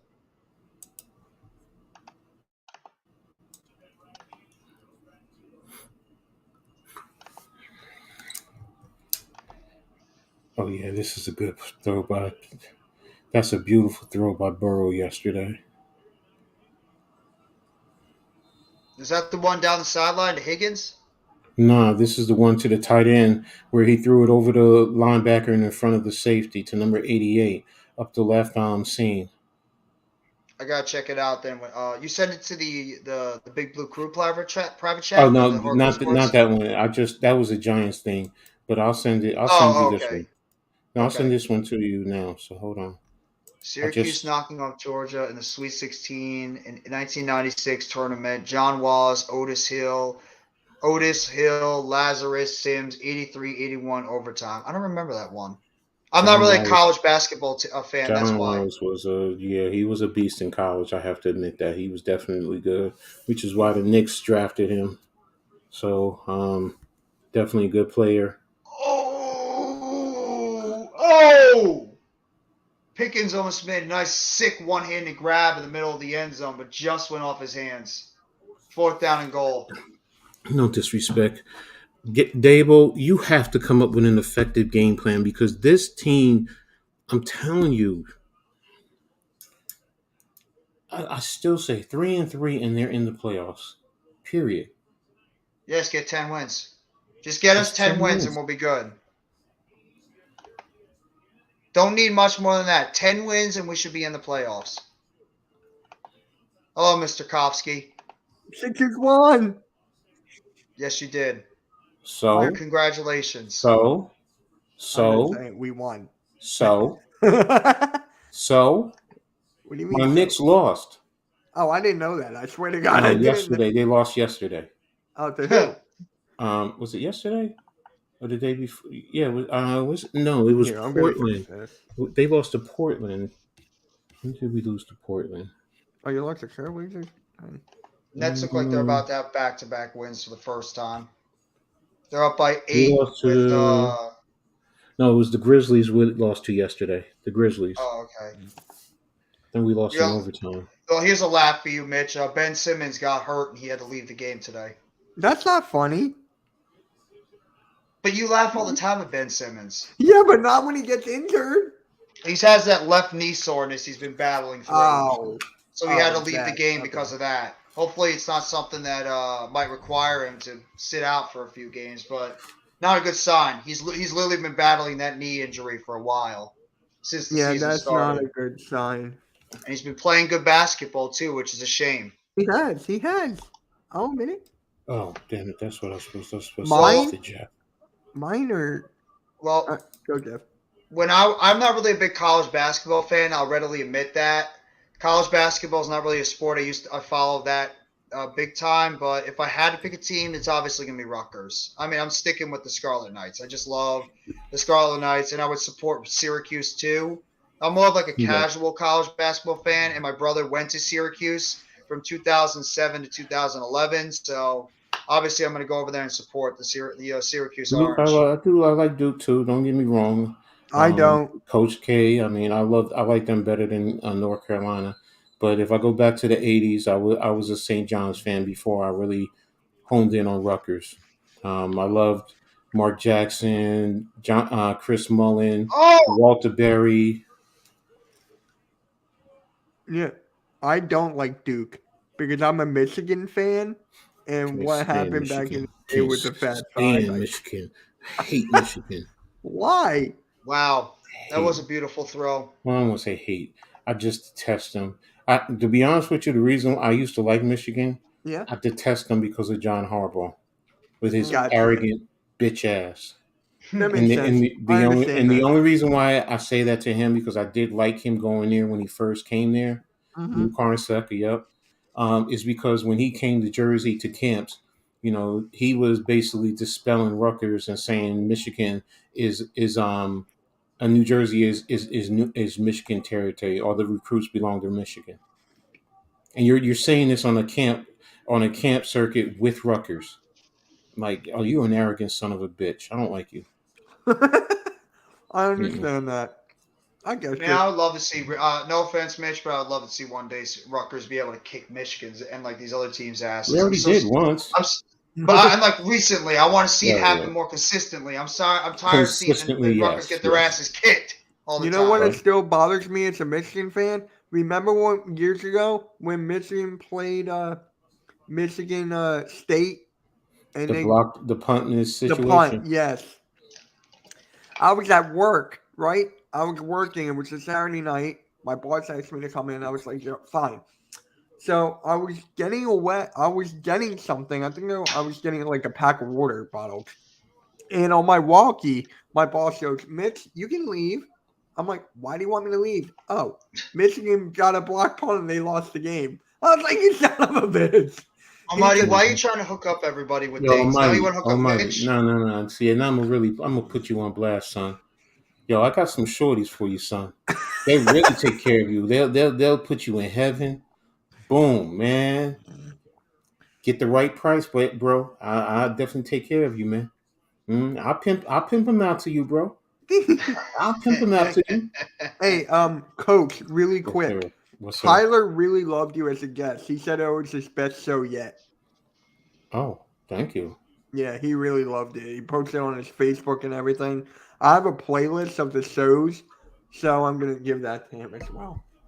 Okay, no problem. He really... Coach already knows he's damn good as a guest. Yeah, I know. He does. He knows he's good. Yes, you do. Yes, you do. Yes, you do. When it comes to stop being modest. No. X's and O's, that's a different story. As all this other, I keep telling y'all, I'm new to this. I'm not comfortable. So am I. I'm as new as you are. Jeff, bro, you banking 7 bills already, man. I'm only at 1. I'm banking 0.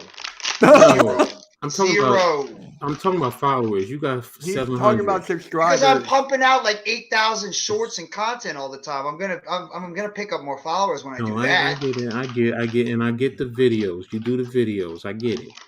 And that's the thing. I'm trying to get comfortable and do a video and find find my niche there. I'll have coach come over to my house as a guest. No. Let's put it Almighty, like that was this. the funniest thing That's you a said. good one, but I got my Playboy mansion right here, son. I got the shorties all over the place. You can come over. They're cougars for you, son. They cougars for you, but they gonna rock your world. You gotta In the ask, famous words of Almighty, how Hollywood old are you champion. first? The world, yo, 19. woo! We're doing well with the With the ladies. That's ladies. right. Woo! That's right. Exactly. How old are you, Almighty? Just He's making sure. He's He's 19, I like think. 19, I believe. Oh, okay, then that's fine.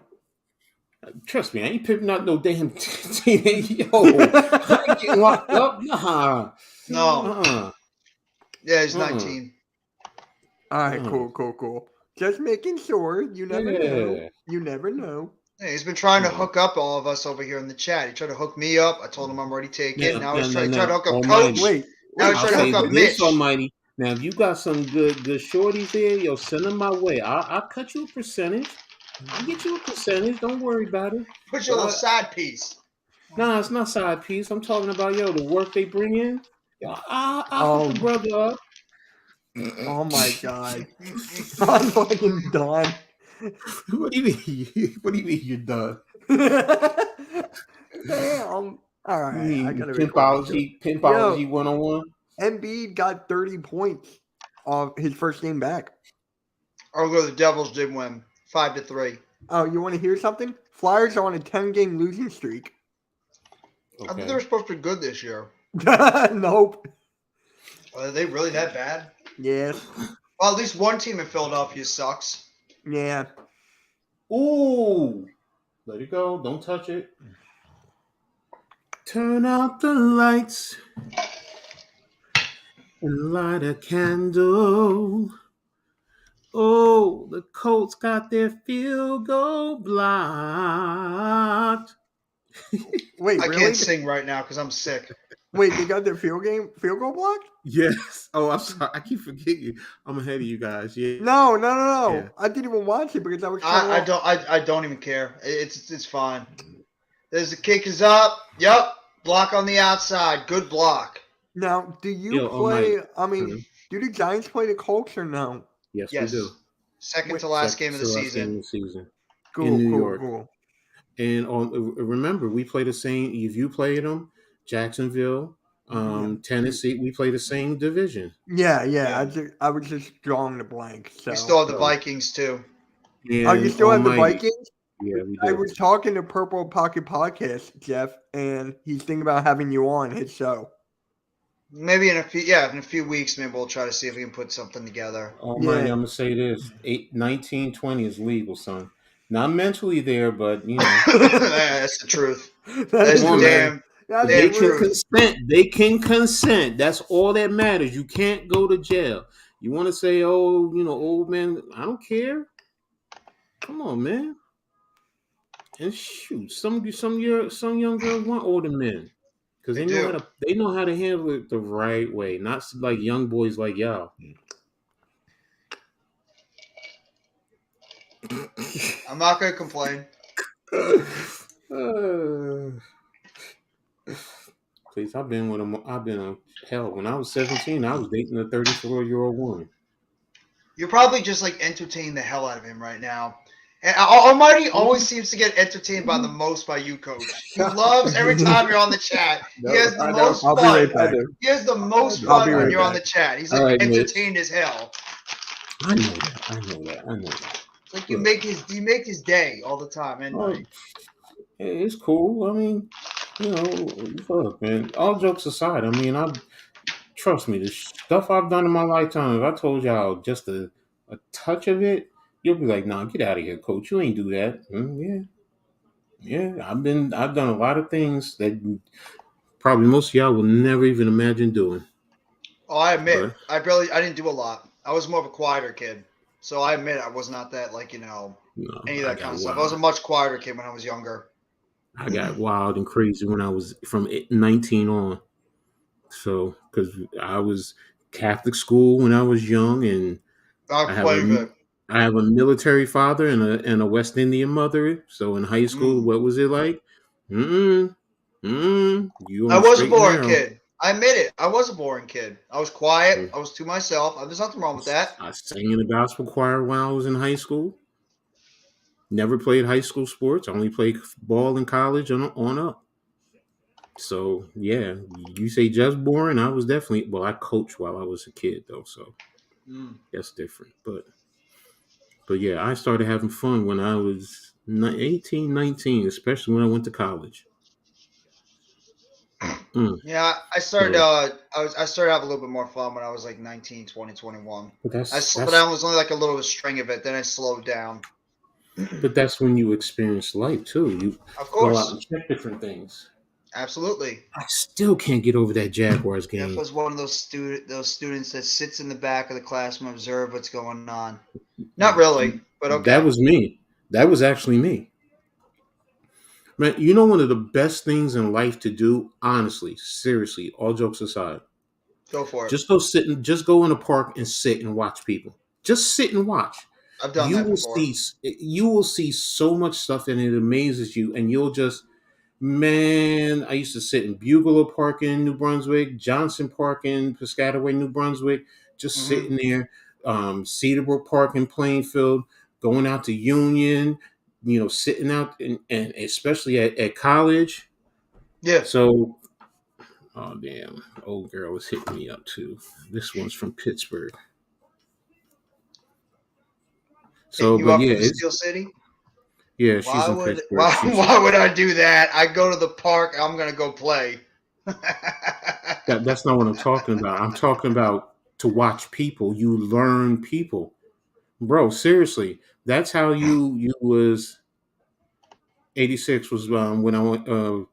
I graduated 85. I didn't start college to 86, but that's when I went to Keene, and that's where I started playing ball. Brother Ed was 1985, 1986, your first year of college. Elizabeth Levance. Yeah, that's what I was just answering. 86 is when I started January of 86. So Elijah Mitchell got hurt again.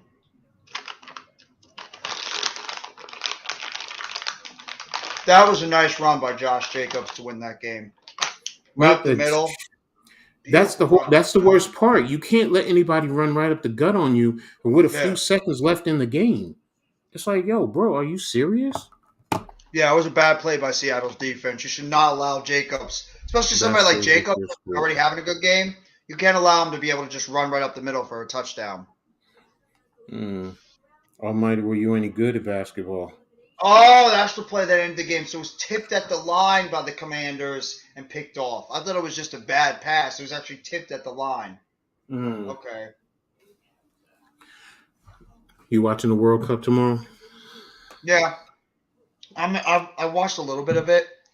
I watched the England and United States game. So is it that if the United States has to win tomorrow to advance, or they have to tie at least? As long as if they tie, or even if they lose by one point, they still because their point differential will be even. So, from my understanding, they go in. So all they have to do pretty much is just even tie and they get in.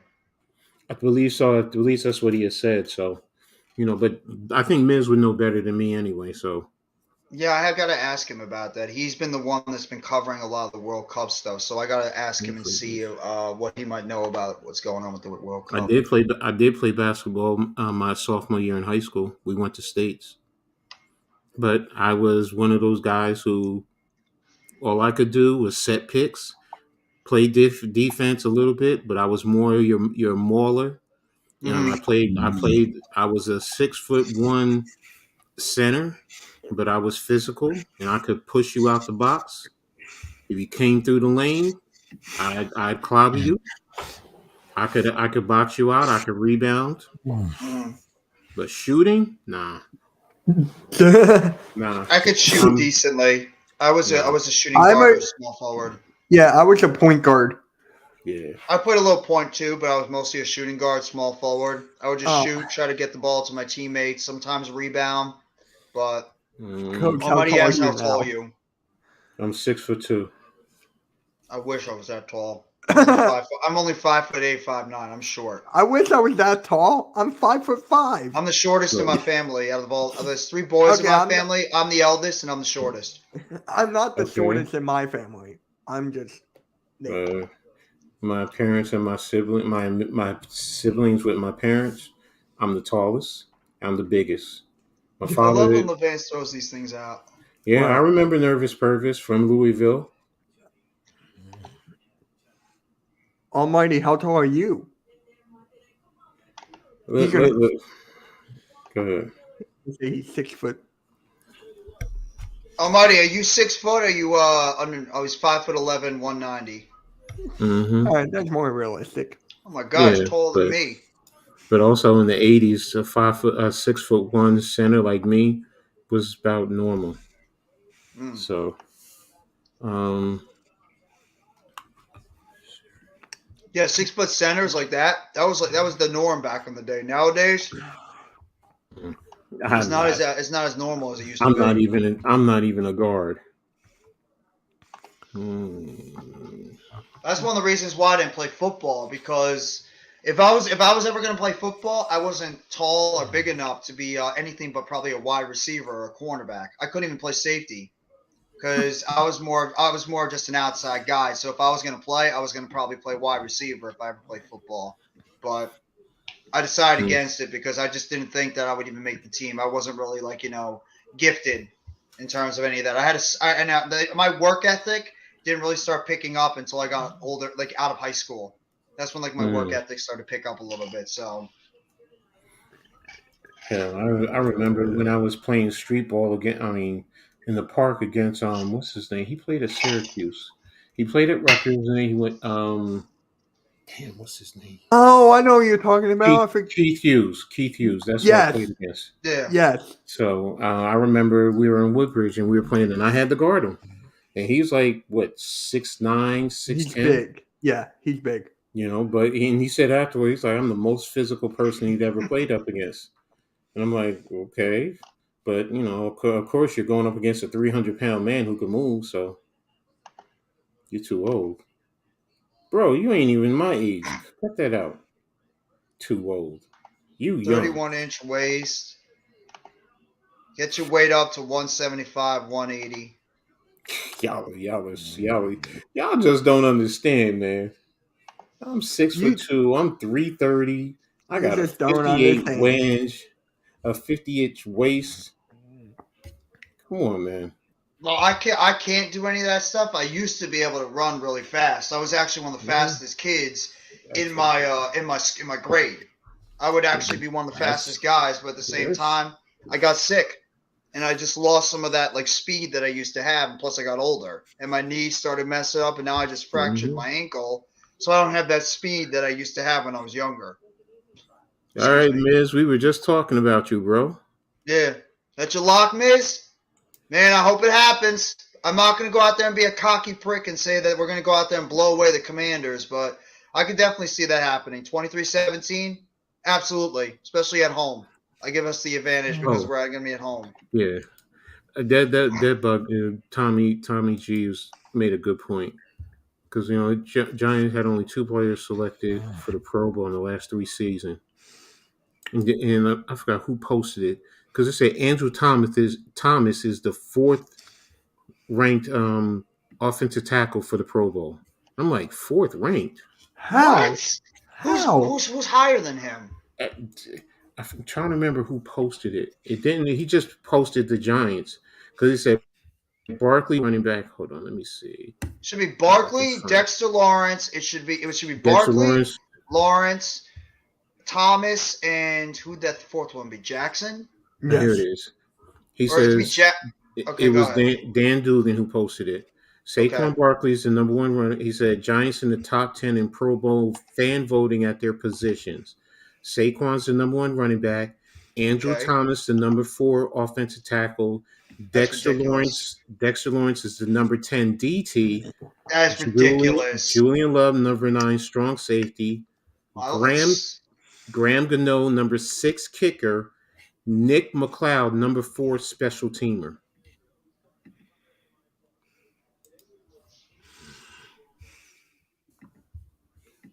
So How is Dexter Lawrence 10th? That makes no sense. They don't. For some reason, fans just don't respect us because they think we're still overachieving. They think that we're still. They still think they still think we're pretenders. I'm actually surprised Love is ranked that higher and not McKinney. I thought McKinney would be higher than Love. I think he would be out because of the. I don't think it's anymore because of the injury. Yeah, that's true. Because it has been. I don't To understand Miz, I'm who's with ranked higher you. than Thomas. Who's ranked higher than Thomas besides Trent Williams? That's the only guy I would say that might be higher. Well, No disrespect, Mitch, but I think Thomas is as good as Mailata. Maybe better. Oh, I can agree to that. I agree to that. What the hell? I appreciate that. And I think Mailata is a great tackle, too. But Thomas had one bad game against Parsons, and he gave up 1 or 2 pressures. That's it. Well, I mean, don't forget that Parsons had a bad game against Thomas when he was 6. Yep. They're both even. That's how I look at it. They were both 6, so let them play each other when they're head up and they're both well. Okay. It's just such BS. I mean, I understand like the Giants are not. That's why I don't care. And they don't even have a Pro Bowl game. They got rid of the Pro Bowl game. It's just voting. Mm-hmm. They really was like a skills competition or something they have. Right, here's the quarterback. I hate it. It's a fans voting thing. Excuse me. It's all it is just fans voting their favorite players, and the Giants having a lot of popular players. So, if this is right, Daniel Jones is number 20 and Lamar Jackson is 19. This can't be right. Oh, this must be passing yards. Oh, yeah, it's passing yards. Okay, that's what that is. All right. Well, yeah, that's true, Miz. They don't. Because nobody takes us seriously. They think we've just been a fairy tale team the entire season, and they think reality's starting to hit us again. So, I'm not voting. I don't want to vote. I just want to see. And coach just took himself off.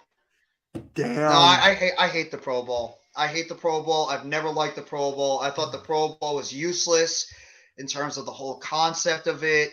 The game was an embarrassment. Out of all the All-Star games, the Pro Bowl is the biggest embarrassment out of every single one of them. It's stupid. It makes no sense. It's horrendous to watch. You might as well not even bother to turn on the Pro Bowl. So, I mean, I don't even care at this point who gets voted in. It's just a popularity contest. That's it. It's a popularity contest. That's it. You know what I like, though? I like the dodgeball.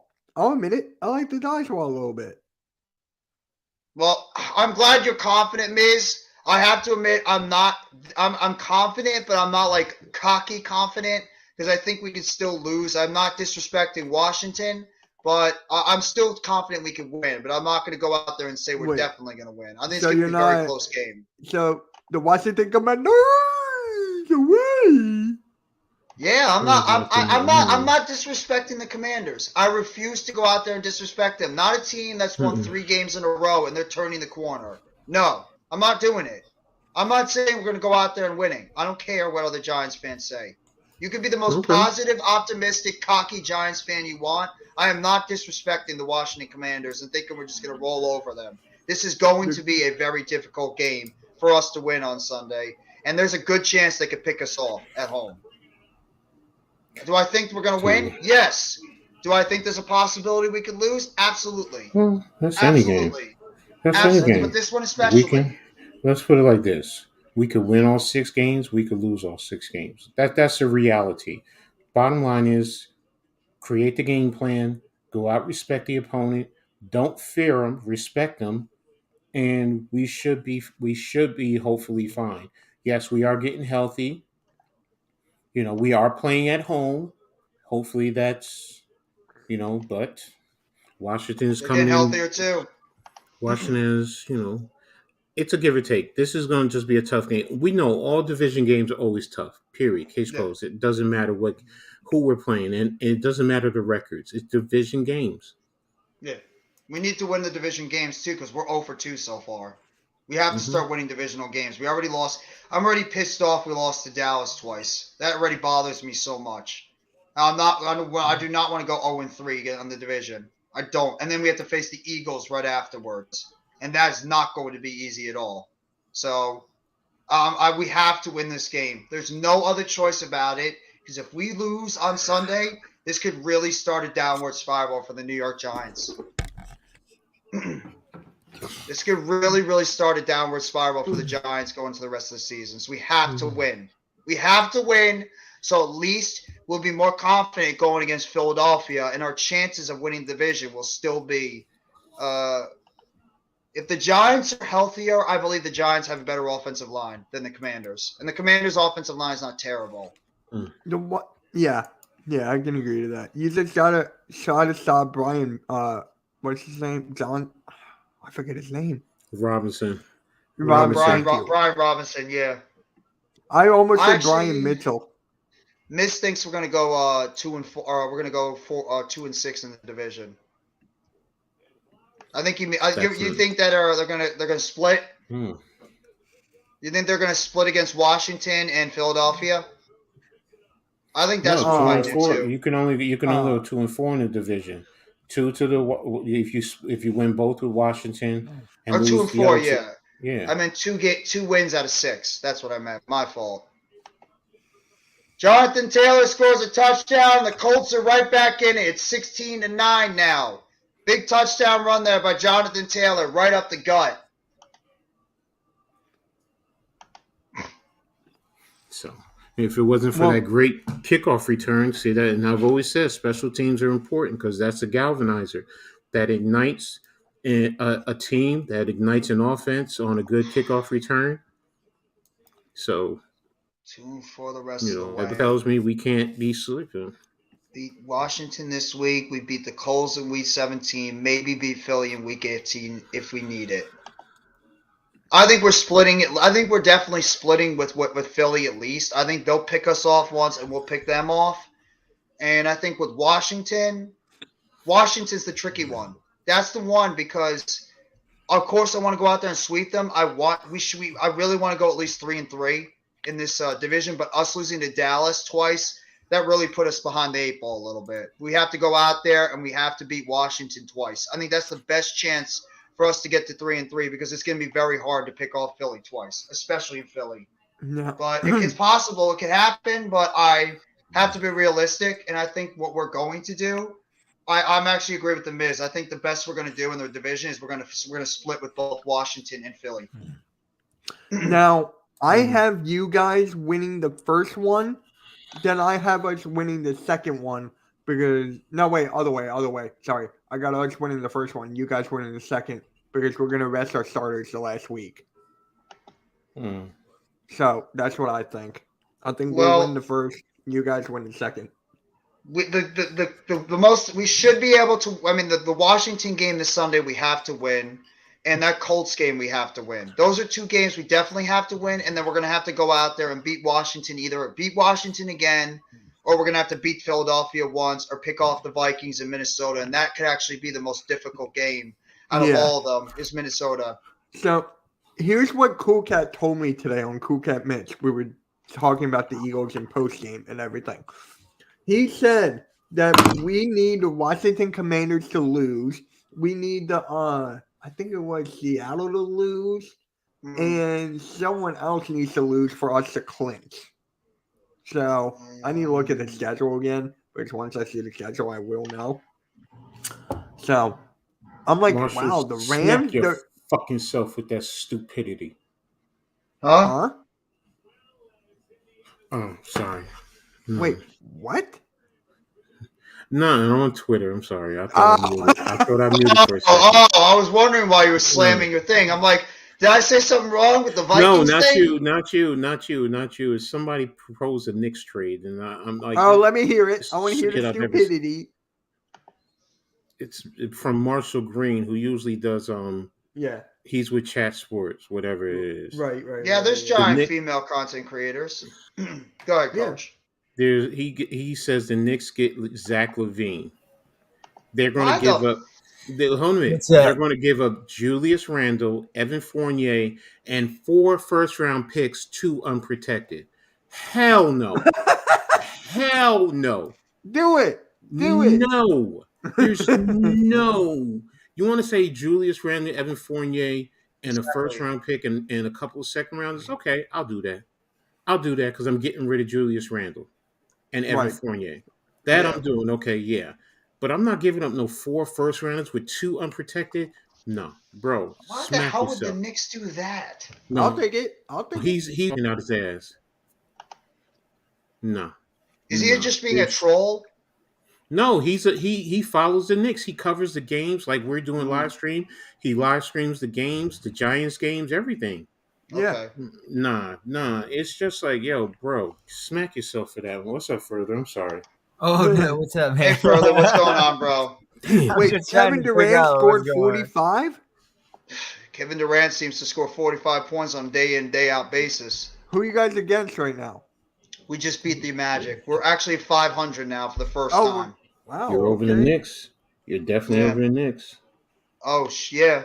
Yeah, we're Durant over had the- 45 points. Claxton had 17 and 13. Irving had 20. And Joe Harris. We actually have a Joe Harris sighting. He scored 17 points in the game. Wow. It's the best game Joe Harris has had so far. The only guy that scored points off the bench. He's been like anemic so far all year. What about I'm happy Curry about and that, at Kyrie? least, Joe. What about Curry and Curry Kyrie? had a big game yesterday, but he only had 3 points today. Kyrie had 20.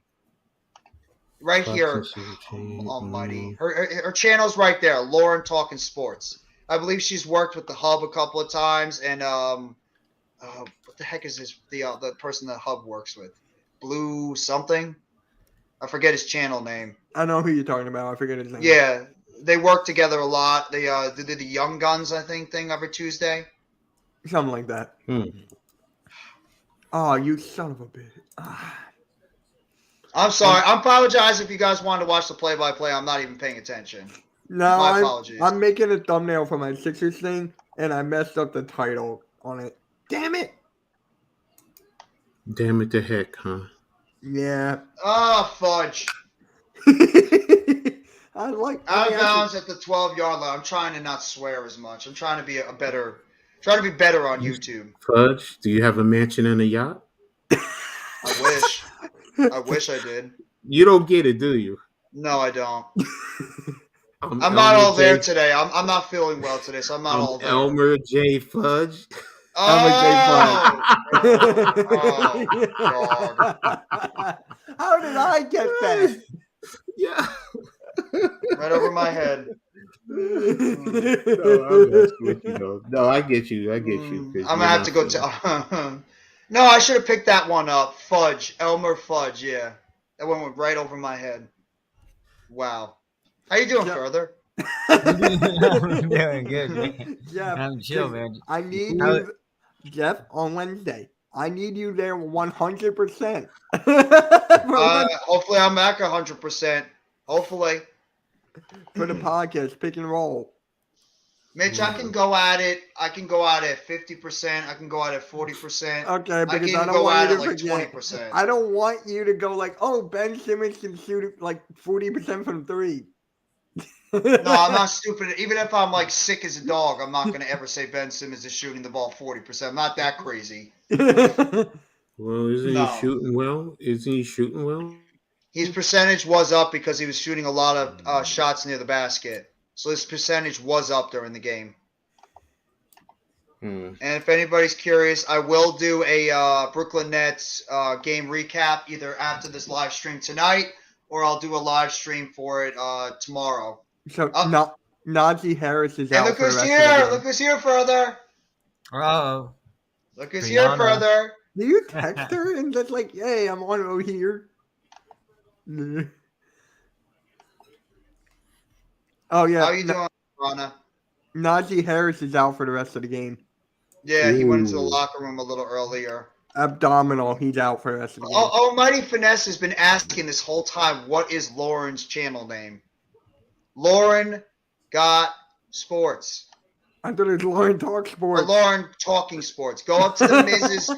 Almighty, if you really want to know that bad, go up to Mrs. Comment at 10:03. There you go. That's the name of her channel. Lauren Talking Sports. She works with the Hub. What is the? And Kid Blue. I think that's it. Kid Blue. Yes, They work, that's it. she that's works it. with the two of them. Oh my, Jesus Christ. Taylor up the middle for 6 or 7 yards. Almighty, would you stop trying to hook everybody up with women? Almighty just got yeah. You ain't a pimp, son. Chill. You Yeah. ain't a pimp, man. You trying to step on pimp's toes, man? You gonna get yourself hurt, son. He's Damn. probably thinking that pimping is easy. It ain't easy, son. Oh damn, my Sixers short got 504 views already. God damn, what? And I just uploaded it like 5 minutes ago. Okay, so they're getting shit. They're getting themselves together. I'll be right back, guys. I'm just gonna get some water. Get you some food too, bro. Yeah, I'm gonna do that afterwards. Here, you want a brownie? I'm eating brownie. I'm eating brownie. Is it a natural brownie? Yes. Natural good. brownies are good. Yeah, I eat brownie. Further news, every night at 9 o'clock. Barbecue, some cornbread, and a brownie. Ew.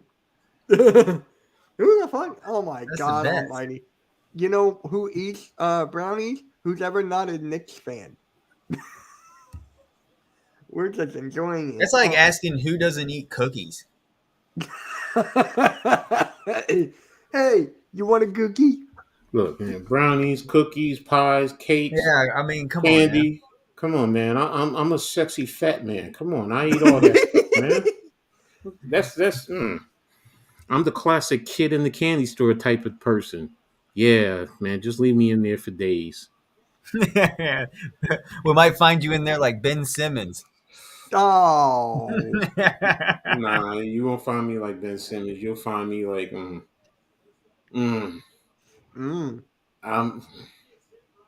that's almost as good. And me in the candy store is almost as good as me with the ladies. I bet New York City's got some really good candy stores. Who cares about New York City, man? I'll take you to the hood where I came from. Man, I still got the They still got the chunky bars. They got the old school. Yeah, they got the old school candies in there. Yes, I like Hershey's. And I've been to Hershey, PA. Yes, I've been there too. Yes. Took my kids when they were young. Yes. You talking about Hershey Park? Dude, I want to go back to Hershey Park. Hershey Park's looking pretty awesome over there. They got a new ride that's supposed to go up next year.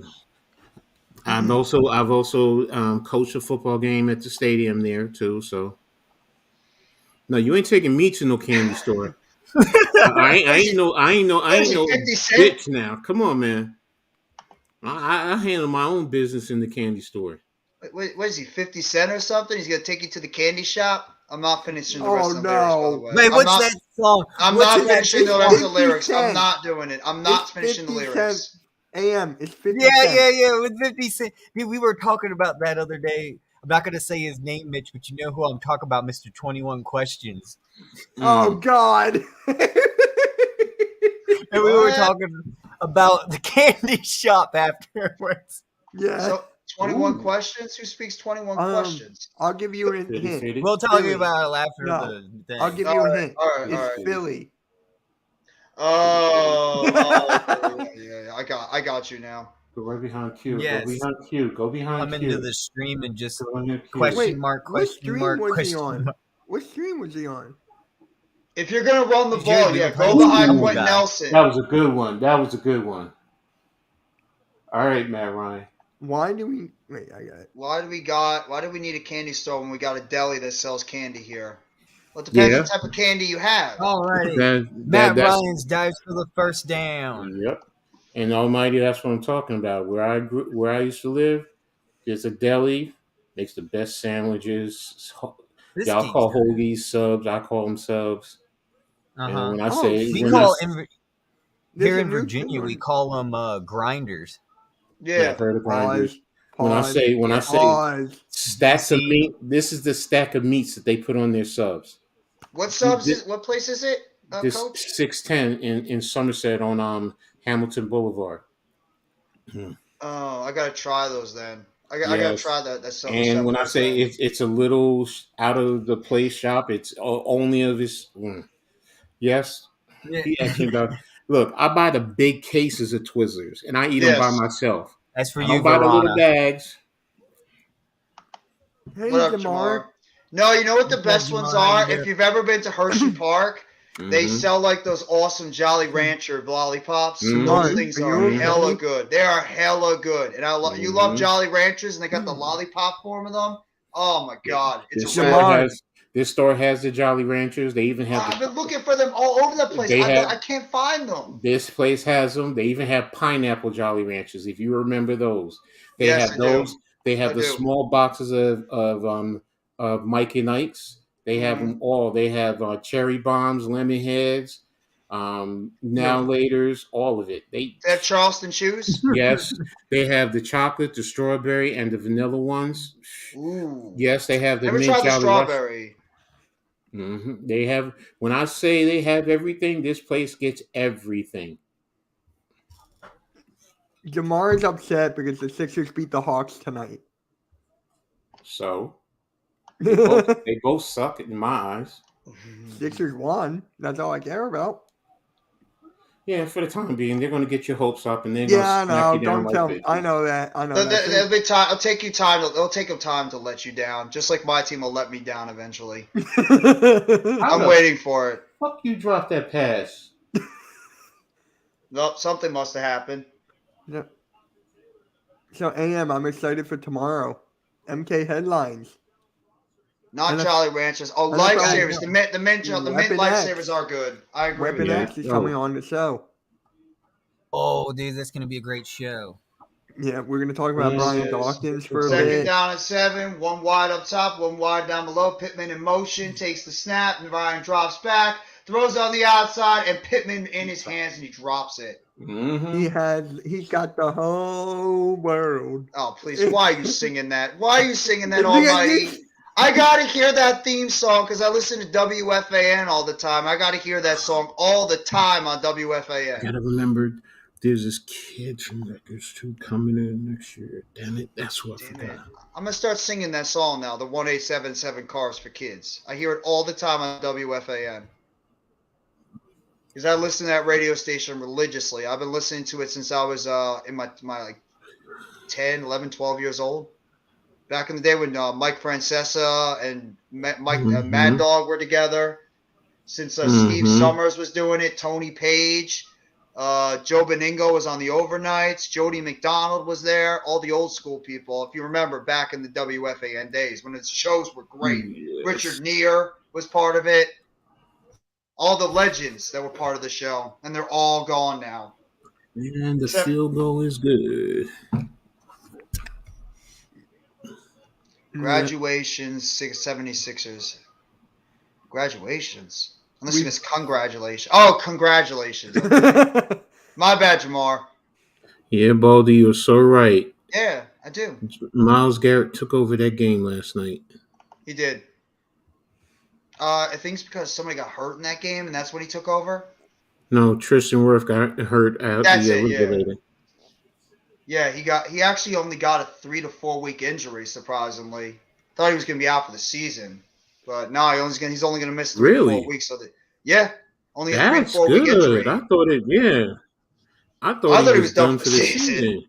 Yeah, he escaped any knee injury, and it sounds like it's maybe a high ankle sprain. So 3 to 4 weeks, and they can get him back by the playoffs if they make it. It's hard to argue that entertaining. What did Tana say? No, he said the worst worst contract in the NFL. He's questioning who has the worst, and right now he's showing what's his name for the Cardinals? Kyler Murray. Yeah. There's actually something I want to talk to you about, Coach, and Jeff and AM. You can jump on in. There's a rumor going around that the Eagles might give Jalen Hurts $50 million a year. Woo. Please do. Okay, bias aside. I don't think Howie Roseman will do that. I don't think so either, because we have 17 free agents to worry about. Dude, he learned the hard way giving Carson Wentz a 4-year deal for $124 million or 128, whatever. They're not going to do that again. I want to hear what Coach is going to say about this one, too. That Coach, will be tops Howie Roseman will do a 4-year deal. Mm. And you know what's funny? I think honestly, Jalen Hurts would like to stay in Philly. I don't think I'm worried about Jalen Hurts and the money. I don't think Jalen Hurts is the type of guy that says, "Well, Philly's not going to pay me more, and they're going to pay me more over where else." I still think he would stay 4 and take. years, 4 years, 50 mil a year. Of course, he would take it.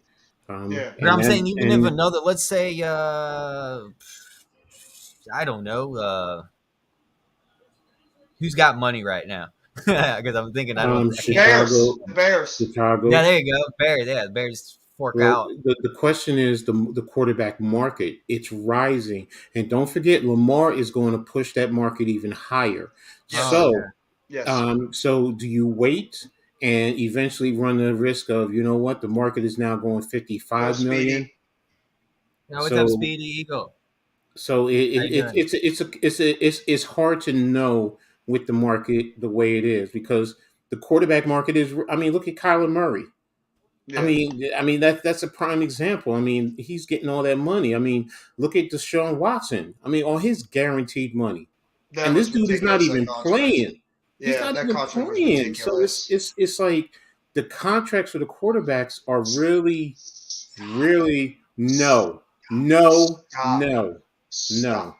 One, Coach, did you see the tweet that he threw out there yesterday? no. Oh, you missed it. He threw out a very vulgar, lovely tweet to a fan that criticized him for his playing. And he literally went off on that fan and said some pretty nasty things to him, including suck my you-know-what. You know what? To that fan, suck his dick. Sorry. How you Yeah, gonna but go at Pause. him? No, I ain't pausing it. I mean that. Suck his dirty, greasy, grimy. I mean it. I get down. I get Yes, dirty honey. like that. I I disrespect see like you. that. So How are you? you know what? Jack I have to laughing. stop. I'm sorry. I'm sorry to the ladies. I'm sorry for talking like that. I will stop. I will No, you're stop. fine. She's No, just checking out no. further. Oh, man. Colts fans look aggravated as hell right now. So they don't have the Oh, whole that's why. What the hell? What? They Mhm. fumbled They the fumbled the ball. handoff, and it bounced right back to Matt Ryan. Jonathan Taylor. It looked like a bounce pass under the legs, like right under the legs of Jonathan Taylor, right to Matt Ryan, and he has to jump on it. And I don't even know if he got the Jump on football. it. Jump on it. But getting back to the quarterback question, Yeah. is Jalen Hurts worth $50 million right now? No, he's not. No. No, he's not. No, You know, he's not. but Not the even close.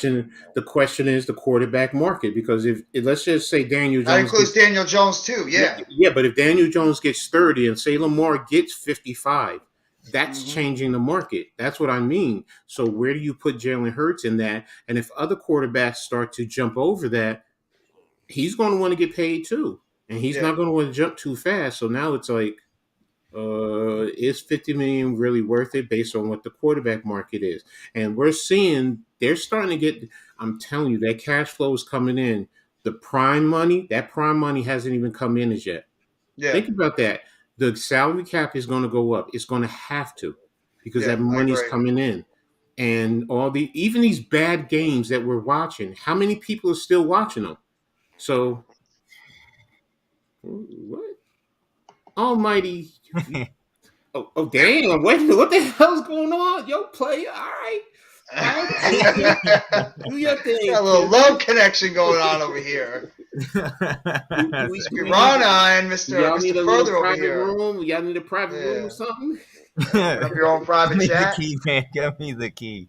We're not getting Lamar Jackson. Would you No. shut that Yes, we rumor are. away? Yes, we are. We're getting Lamar Jackson. No, we're not. I'm tired of talking. No, it's over. No, he's being Yeah. sarcastic, Jeff. I know he's being sarcastic. No, I don't want to hear it. Almighty. I'm gonna call Lamar. I'm gonna pick up the phone after the game, and I'm gonna call Lamar and tell him that you want him to come on down, and he's gonna sign just for you. Okay. I'll take Chris Godwin too. He wants Chris Godwin all the time. I guarantee you, I'll get him to sign for $1 million a year. Okay, just for you. Okay. Don't give him hope. Don't give him hope, because he's going to actually think it's going to happen now. If he thinks that he deserves it, I'm sorry. If he really thinks that he's going to think that. He's going to think that now. He deserves that one. Oh, and let's be God. real. We Why New York fans Daniel will Jones not so treat. much? We New York fans will not treat Oh, my any God, yeah. player well. I don't I care hear what you. sport No. it is. No, No. he's going to get destroyed if in New In York. New York, in Philly, Ooh. in Washington, and in Boston. Or Boston is different. Yeah. Matt Ryan. I hate Daniel Jones. That's nice. Oh, I did it again. Son of a. You hate Daniel Jones. Why? Because he owns the Eagles? No, he just Yes, said he does. it's in my division. Because he bitch slaps the Eagles like crazy every time he plays them. All right, come on. Where is this it? No. No, it's because they make fun of him because Daniel Jones tripped over his own feet, even though he burned the entire Eagles defense running for that long run. I tell you, you know what year y'all had great with Daniel Jones was 2017, especially that game in Philadelphia. Daniel Jones the home wasn't drafted in opener. 2017. Daniel Jones was man. drafted in 2019. Yeah, Who was your quarterback? Was still Eli? it was Eli. Eli, yeah. Still Eli. That was that So- oh. 2017 disaster of a season where we lost all our wide receivers against the Chargers. And we had to Well, I've play seen with guys Eli. like Roger. We had to I play with thought I guys saw like Roger Daniel Jones. Lewis, Travis Rudolph. Remember Travis Rudolph, coach? You Tavon got to be King. kidding me with that. Your hands were wrong on that. Hey, That's AM, a did you get my basket. Twitter DM earlier? Coach is Yeah, getting I to that remember. coach mode. I remember that, Travis. I remember Travis. His hands were wrong. Yep, high ankle sprain for Tristan Wirfs, who missed multiple weeks, and Rodgers is going to play on Sunday. That was announced by LaFleur. leave further alone. He's in his own world right now. Yeah. I'm not here. I just said that.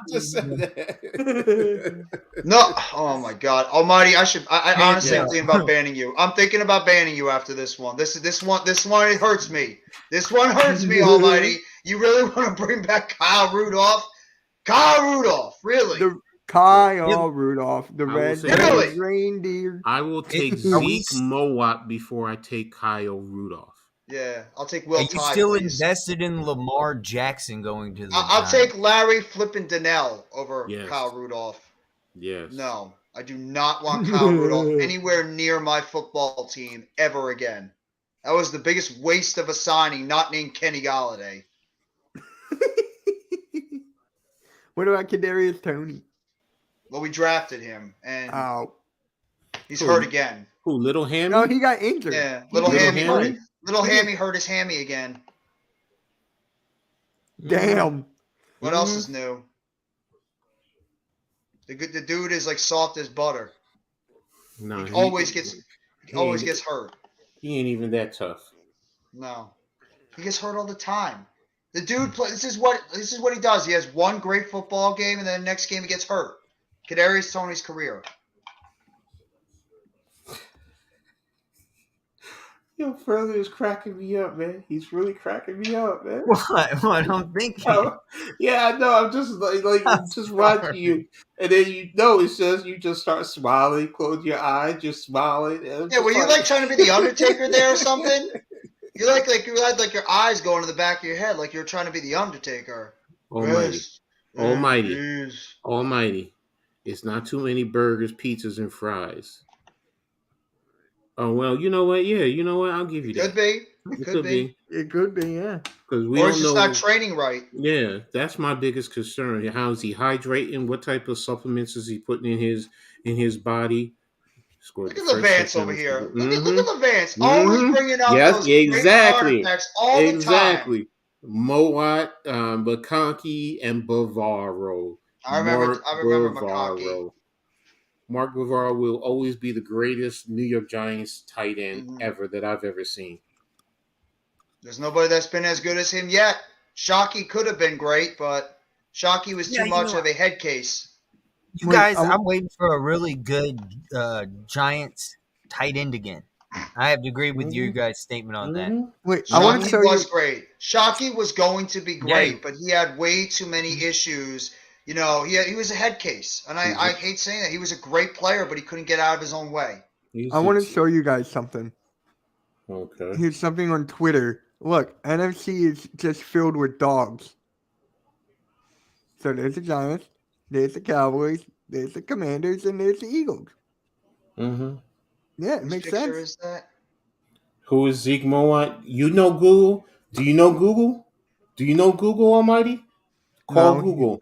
Call Google. He'll tell you. He'll tell you who Zeke Mowat is. Okay. Or tell Alexa too. If you have an Alexa, that'll tell you as well. Or what's the other thing? Oh! Oh, nice catch by Mo Alley Cox. Oh no, he dropped it. Never mind. Oh no, that was Jelani Woods. The kid from Virginia, I think. Oh no, he did catch it. Never mind. No, he dropped it. I thought he might have caught it, but then he Are you dropped it and he got alright, hit. Jeff? You're like, No, he I'm caught not. it. He got I'm it. not. I'm hanging in there tonight. Bro, Tesson is feeling nice today, ain't it? Yeah, it's the weather, bro. It's like the weather in New Jersey. It's like No, so I'm damn just saying. erratic. It Taking that is. Robitussin is feeling nice today. Should have I you actually feeling didn't even nice. take any Robitussin. I didn't take any Robitussin at all. I just took a couple of like a Tylenol just to help out. Here's my favorite friend. Here you go, Jeff. This is my favorite friend. McConkey's touchdown catch in Super Bowl 21. The football bounced off He Mark doesn't know where Marshall it the pass is. and into the hands of The hands of Phil McConkey. McConkey. Yup. Yeah. But he No, don't I was forget. listening He to what Coach also says. no. He don't forget. He also did that. He almost got flipped over and just missed landing into the end zone because he could have ended up having two. McConkey was so underrated. He was an underrated. He wasn't the greatest, most talented wide receiver, but he was gritty. He was the epitome of a true football player. Yes. Let me ask you Now, guys something. How did you feel about Melvin Gordon going to the Chiefs? Nice Who? play to Jelani Woods. Yeah, Melvin Gordon's a Chief.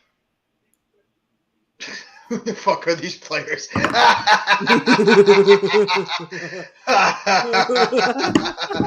Whoa! What the fuck you need him for? He's on They the don't. He don't need them. They don't need him. He's on the practice squad. Oh no! All right, that's him. He's just trying to catch a ring. All right, I get it. That's Melvin Gordon. Yeah, how is Woods doing this year? Jelani Woods? He just caught another big pass right over the middle. I don't know what his he's stats looking are. pretty decent this Ooh, game, hey, actually. baby. I was going to say. 7 catches, Yes, 81 yards. baby. Career high for him. He has 11.6 yards Oh per my catch. gosh, Oh, get Pittsburgh! it! Oh, nice, horrible defensive coverage. And that's Pittsburgh a has touchdown by the not been Colts. like Pittsburgh at all this year. Yo, Wow, what especially the because fuck? Mike Tomlin's a secondary guru, especially on the defense. He And is. it's disappointing to see that these. Well, they do have Wow. a problem right now with the secondary of the Steelers because they are injured. So Pittman just burned that it corner. really on the hurts, outside. especially after last night when you saw the Eagles' defensive backs injured, like Maddox Spot, and then you lost Gardner Johnson. It Okay. really hurts because All right, Aaron Coach- Rodgers just literally picked on the Coach, call up replacement. Melvin Gordon's agent and tell him, for almighty's sake, that he's going to decline the Nah, chance to go to the Chiefs and go to the He's not worth it. Giants. He's not worth it, man. He's not worth it. Almighty wants him, though. But I'll take a French fry over Melvin Gordon. I don't mind Melvin Gordon, but he's way Wait, too over the hill. wait. Would you guys take a brownie over Melvin Gordon? Well, I know you would. That's right, Coach. Yeah, the flea flicker Sims hands the football over to Joe Morris, so flip the football back to Sims and pound McConkey open. Yeah, I'm a little bit too. I've watched the replays, but I was a little too young to watch that. Yo, no, bro. That I was all in. That was the first time they were going to the Super Bowl too.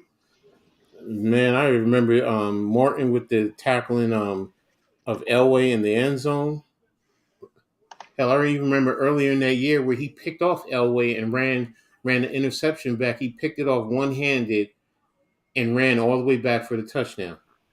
I remember that season. 86, I was 19, bro. I was 19. 86, I was 1. I was 1 year old in 86. Oh my God! Why would the Jets trade C.J. Mosley to the Giants? Almighty. Sure. Yes, I will do that. I'll do that in a heartbeat. I'm with you there, son. Call his agent up, Coach. Call his Yeah. agent. Call his agent. Tell him to leave the Jets and call him the Giants. Him and Beavers next year? Hell yes. Yeah, just call him up. Call him up and get that deal, coach. Be like, come over to the Call blue him up. side. Get away from the green. Actually, I was 18. Going on 19. I was about Yes, to we be know 19. we need linebackers. We Look. need linebackers badly. Stay patient when I give you my draft breakdown of what teams need, because I'm going to go over all that. I tell you All of what, it. Matt Ryan's Hey. proved me wrong tonight, because at I the got, beginning of this game, when the Steelers got away and it was 16-3 going to the half, I said there was no way the Colts are going to come. Both these teams are just not worthy of having a comeback. They're not that good. And Matt Ryan's showing me what's up. And it's anyone's ball game still. It could still be the Steelers. He's So, 30 years old, almighty CJ Mosley. He's 32. Or he's 30 years old. Between that and the 91, oh my gosh. And always remember one thing to all football fans. The Giants are the only team that have won a Super Bowl in 4 decades straight. It's true. 80s, 90s, 2000s, 2010s. So what does that say? We're in the 20s now? We're due. We're due. Let's be ready. We're due for a Super Bowl. So. Okay, we'll take Quan Alexander too. Oh, so yes. We take good care of Quan.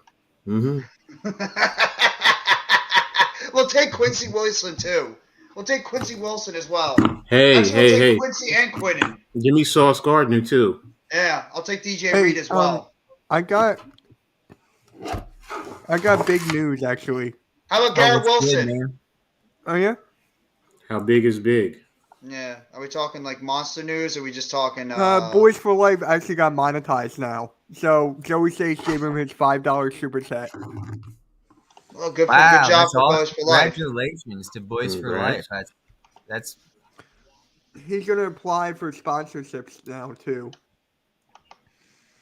You see, I don't know about this one because he's a slot receiver, and we have enough slot receivers as is. I like Elijah Moore a lot, but we already got Wandell, so I want outside guys. I want outside wide receivers. Guys are going to command the double team. Almighty's going to love my breakdown, though. He really is. So, and I have new toys to play with to go into my breakdown. I can't wait. And then when I do the draft, remember what we talked about, Jeff? Drafts. I'm gonna talk about my draft stuff. I'm gonna start going into the draft a little bit more. When you guys want to do year. mock drafts, like for the network, and we'll put it on your channels as well. I do mock drafts. I mean, oh my gosh, I love that. Yeah, we can. No, I don't want Tyler Boyd. I don't want Tyler Boyd. I'm going to say this: if I can get T. Higgins and I can get him for a second rounder, then that takes wide receiver off of my first round listing.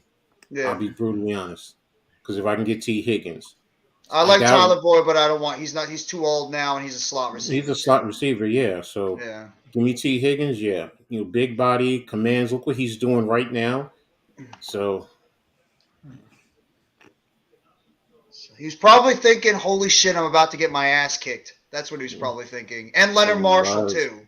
It was Leonard Marshall. It was a Jim Burt. It was George Martin. Was it Gary Reasons? I think Reasons was the other. I think Gary Reasons was there. Was Pepper? Or was Pepper? No, Pepper was. I think Pepper was young. Was he a rookie? Because you had Robert, a rookie, or you had Robert Williams, because they both came out of. I think they both came out of O State. Was Van Pelt there? I don't think Van Pelt won a Super Bowl with us, because he was prior to that. Because I think he was also with Ray. Wasn't he with Ray Perkins? He might have. But I know Mr. Toast was it Pat? It was Mark Collins who was the DBs. Wait a minute. Brad Van Pelt. Wow, what a catch! Hey, AM, did you get my Twitter DM earlier? Yeah. Over the outside, drop back by Pickett. Pickett throws it down the field, and nice catch over the middle. Pickens makes another catch again. Yeah, his left. Swear to God, this team is like a factory of wide receivers. Brad Van Pelt was with the Giants from 73 to 83. Then the Okay. Raiders 84 to 85, and then the Browns with 86, and that was it.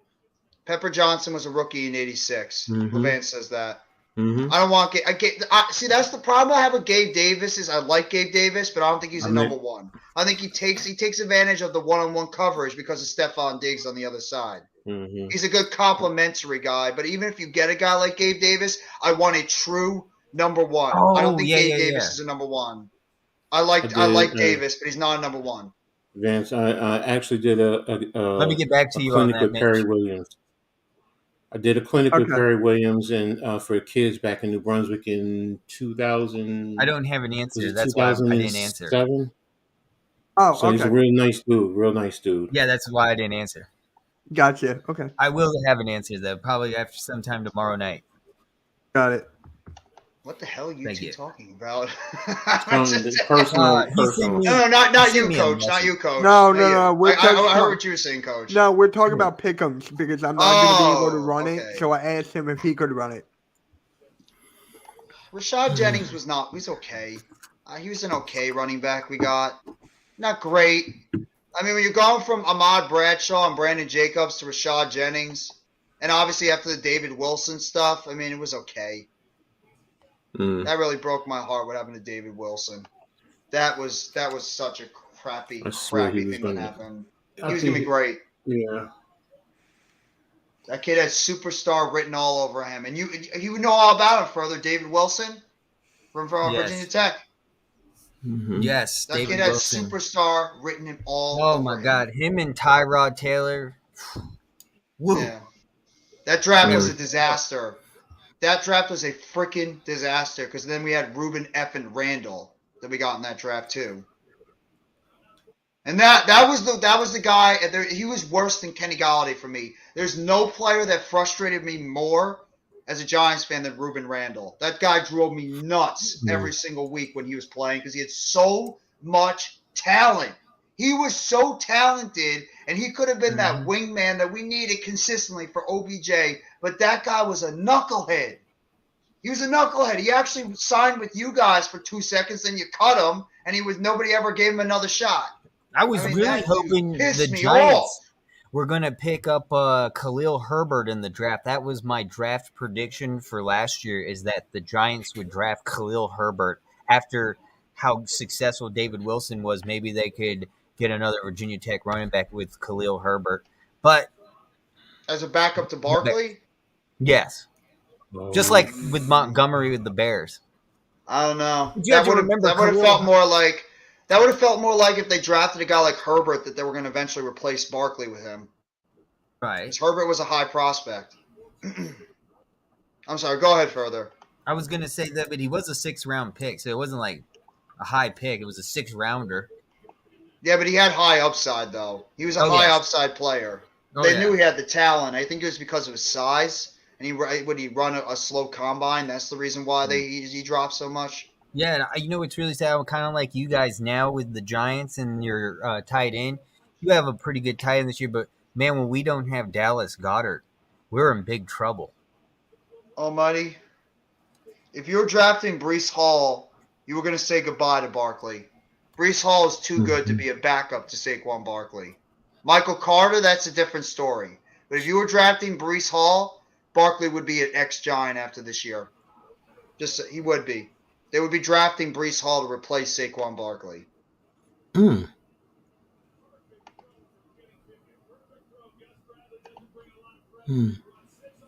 remember Eric Dorsey and Eric Howard too. I miss Jason Pierre. I miss Jason Pierre-Paul too. I love Dorsey Jason and Howard. Those boys were stout in the interior. They could play two-gap well in that 3-4 front. Wow, did they really command it? Oh, man. And they were just such beasts. I mean, Howard was a prototypical nose guard. And if you looked at Dorsey, oh my God, he could scare you because he literally had no damn neck. Yeah. We've actually been very successful when it comes to defensive tackle over the years. We've had some very good interior defensive linemen. Remember Keith Hamilton? Keith Hamilton was one of my favorite players Mm-hmm. growing up. I loved Keith Hamilton. And Cornelius Griffin, another one, him too. Those two guys in the middle, those two guys were as stout can be in the middle of that defensive line. And then you had Mike Barrow and Jesse Armstead right behind them. Those two guys at linebacker. And you had it was after Felipe Sparks was on the team in early 90s. I forgot who the cornerbacks were for the Giants. Oh, Seahorn and Thomas. Thomas was on the other side of Seahorn. They had the two taller cornerbacks on the outside before we had the disasters known as Will Allen and Will Peterson. That one. Those two. Yeah, that was rough. I liked Peterson a lot, but he could never stay healthy, and Allen was a disaster. I thought Peterson was a good player. He just could never stay healthy. But we had great safeties with Sam Garnes and Sean Williams. That Giants defense was solid back in the 90s. I like those. I like those uniforms. That's the cheerleaders uniforms. They got the old school 1950s uniforms. Oh, nice defensive play.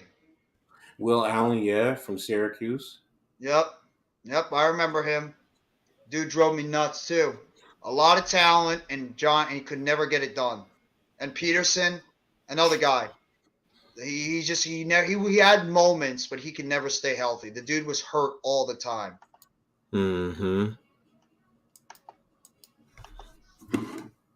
Just like Kenny Phillips. I loved Kenny Phillips coming out of Florida. I'm not Florida, Miami. And the kid, he never could stay healthy as well. And Kenny Phillips was a damn good player. Somebody on the Colts is down.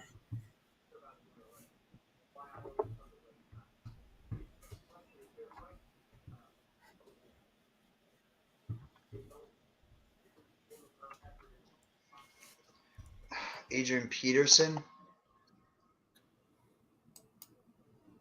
Almighty, Adrian Peterson's like 39, 40 years old. Why don't we just call Frank Gore and ask him if he wants to come back at this point? Hey, Fred Taylor, do you want to come out of retirement? Maybe we'll ask you. Maurice Jones-Drew, Priest Holmes, you want to come out of retirement? Larry Johnson? How about you? Any other one? LaDainian Tomlinson? Hey, we'll call him up. How about Deuce McAllister? Deuce Staley. Maybe he'll stop coaching. Brian Westbrook? I'm just naming former running backs. Great former running backs that were in the league in the 2000s and the 90s where there were a lot of good running backs. And wide receivers. Hell, I'll call up Jimmy Smith. I love Jimmy Smith when he was with Jacksonville. He's one of my favorite wide receivers growing up. Eric Moulds, Keenan McCardell. Why don't we call him up? Torrey Holt, Isaac Bruce, Reggie Wayne, Marvin Harrison. I'll go on. Okay, I'm gonna give you a name. If you want to keep going on, you do it, Jeff. I'm gonna give you a name, you, buddy. All right, Jeff. You remember you're gonna promise to be okay, right? Do it. Ray Handley. I remember Ray Handley. You talking about Ray Handley? That's been part of the Giants organization for a long time. Then he was a head coach, and right after Parcells. Yeah, I remember. Ray Handley. That's one of the first coaches when I started becoming a Giants fan. That's what I had to deal with. I had to deal with Dan Reeves and Ray Handley as my coaches. And that was rough. Reeves fooled us because, he was that coach of the year, and we thought, okay, good. We were going to turn it around, and lo and behold, nope. Which Jimmy Smith are you talking about, Almighty? Are you talking about the cornerback from Baltimore, or are you talking about the wide receiver from Jacksonville? Because the wide receiver from Jacksonville was anything but trash. That guy was phenomenal. That guy was one of the best wide receivers in NFL history. That doesn't get talked about enough. Jimmy Smith was a monster with Keenan McCardell, too. There you go.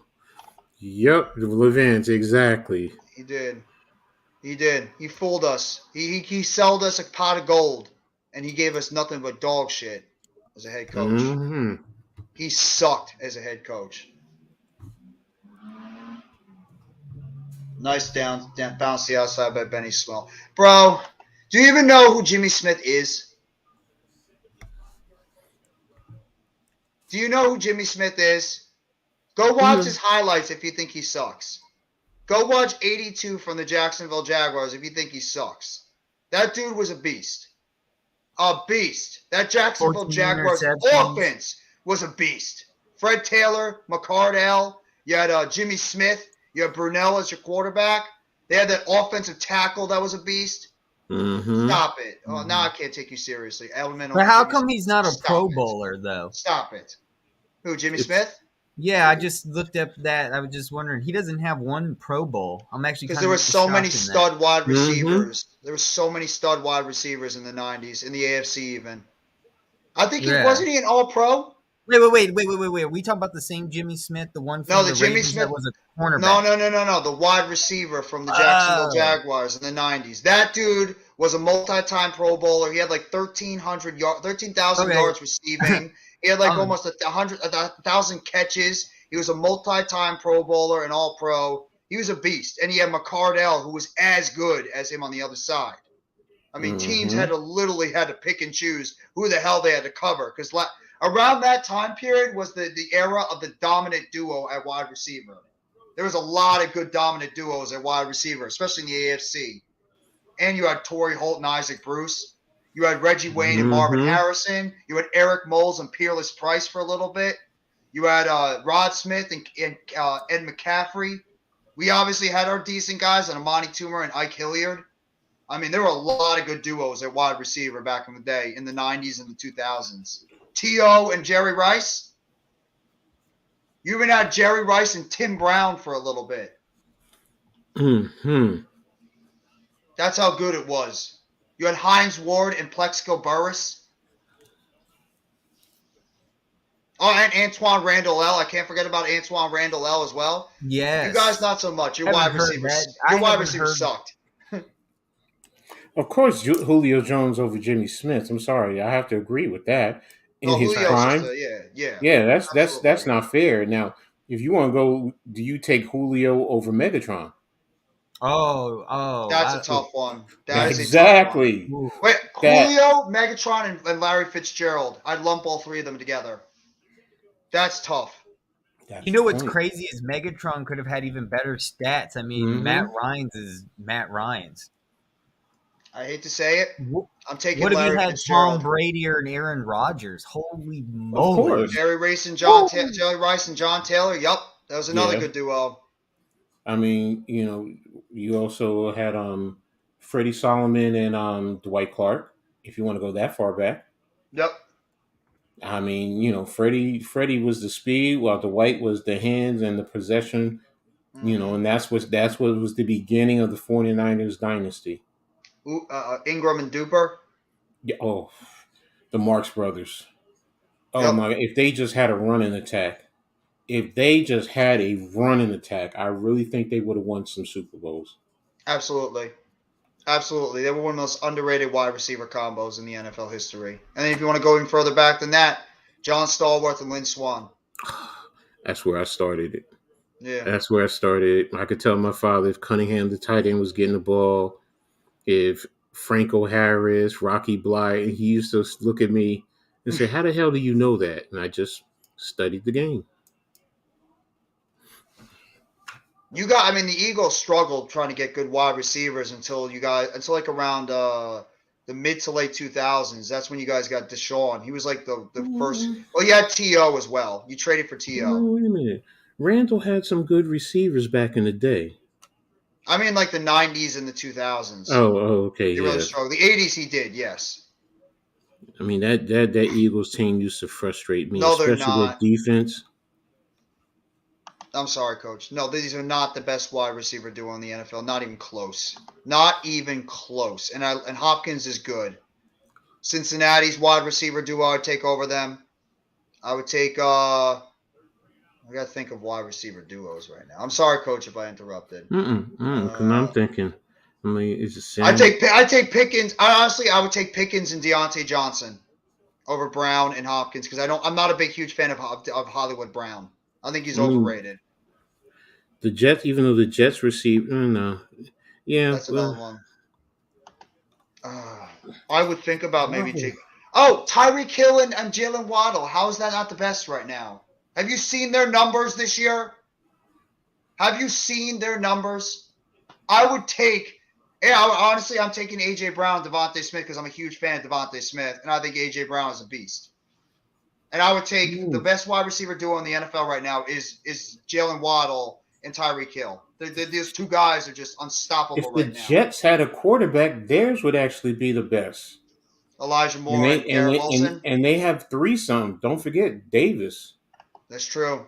I mean, Or if you want to Barrios put is not bad too. Barrios in there too, so it's like Even Mims is making plays. yeah, so it's like Yeah, I mean, no Green Bay, Jets are spoiled with Minnesota, they're spoiled with wide receivers. Packers, the Bills. No, Not Jefferson and mm-mm. Thielen. I like Thielen. I think is on Yeah, the no, decline. he's He's on the not as good as he downside. was before.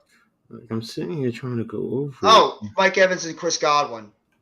Yeah, They have to be up there. who's with the Chargers?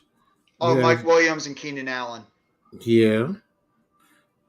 I mean, it would be if they were healthy. I would put Devontae Adams and Hunter Renfro up there, but Renfro's not been Mm, healthy all year. true.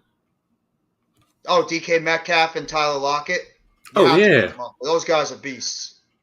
exactly. So Both those guys it, are beasts.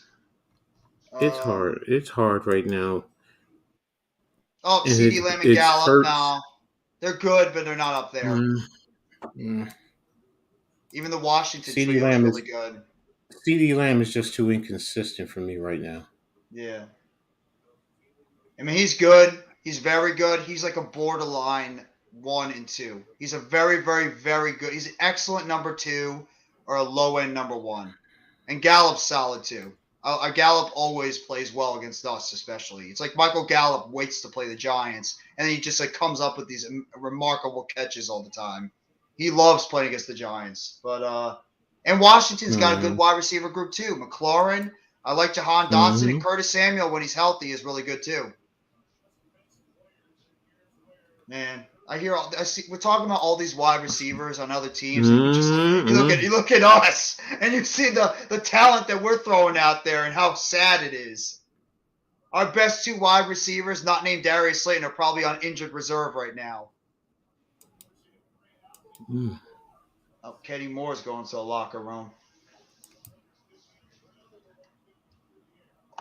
The efficiency in the NFL is bad. That's the truth. I can't even think of any other wide receiver duos. I got to look at teams. Detroit, I like Jameis. Well, Buffalo, Gabe Davis and Stephon Diggs. They're up there. Not Jacksonville, not Baltimore, not Houston. We already said Miami.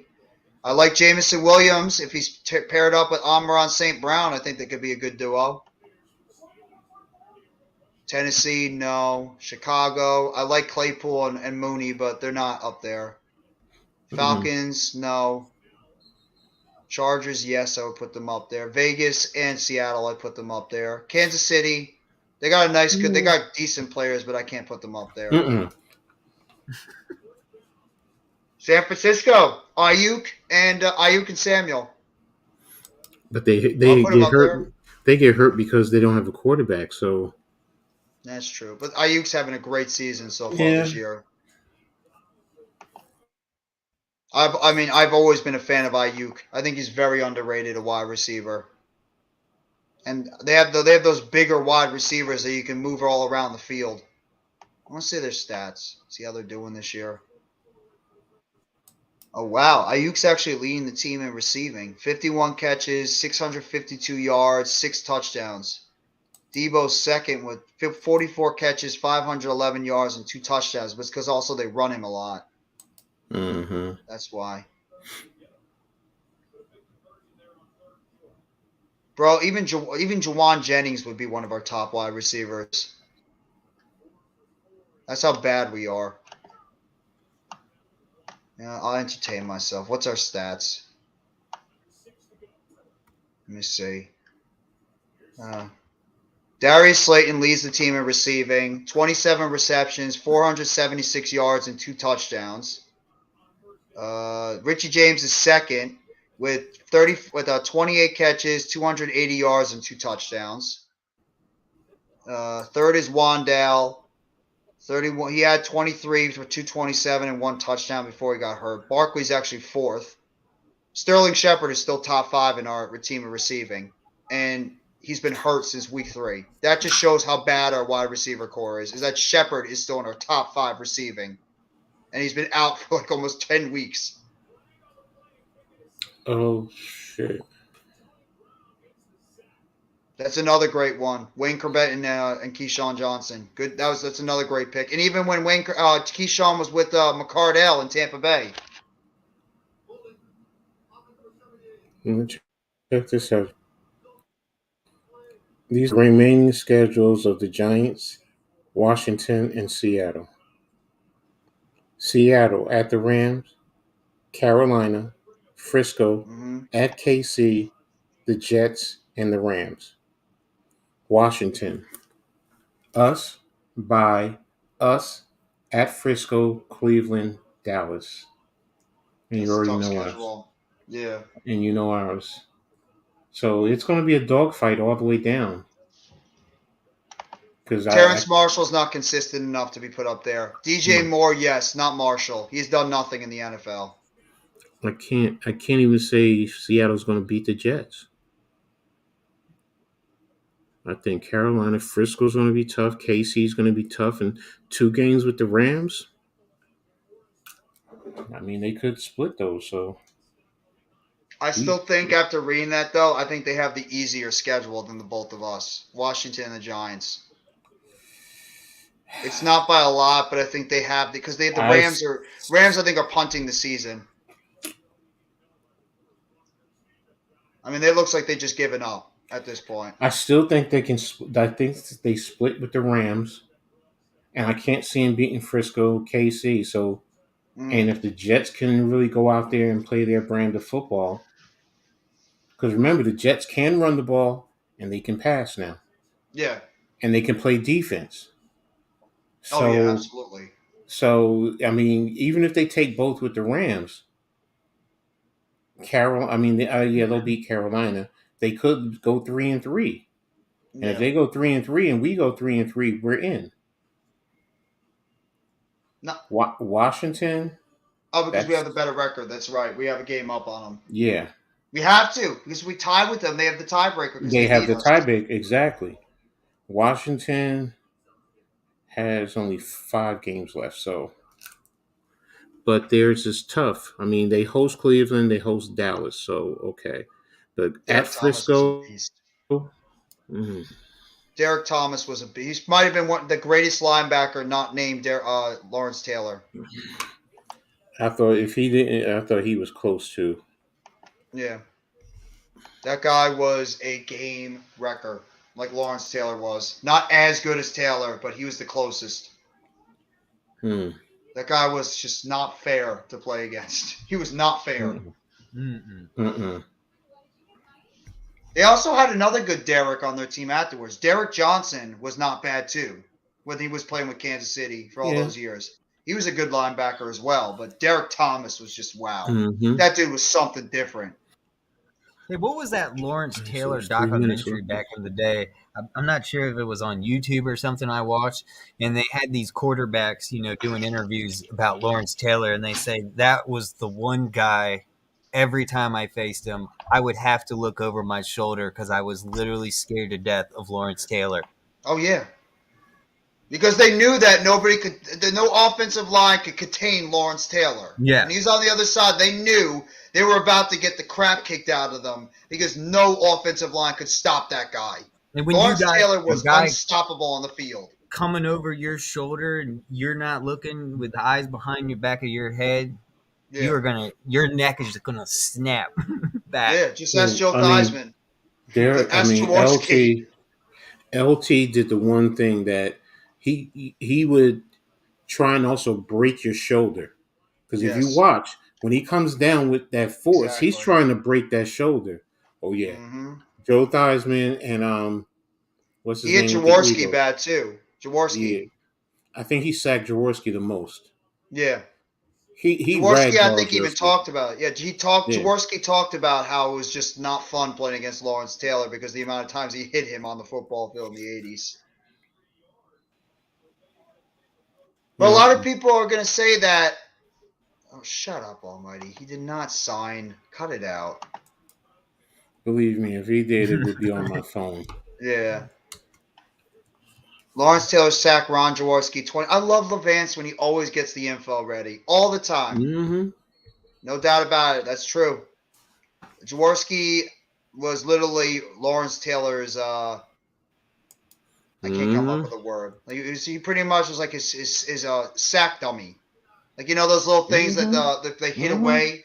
That's exactly what Lawrence Taylor used Ron Jaworski as. And Theismann's career ended because of that Lawrence Taylor hit that broke his leg. Think about this also.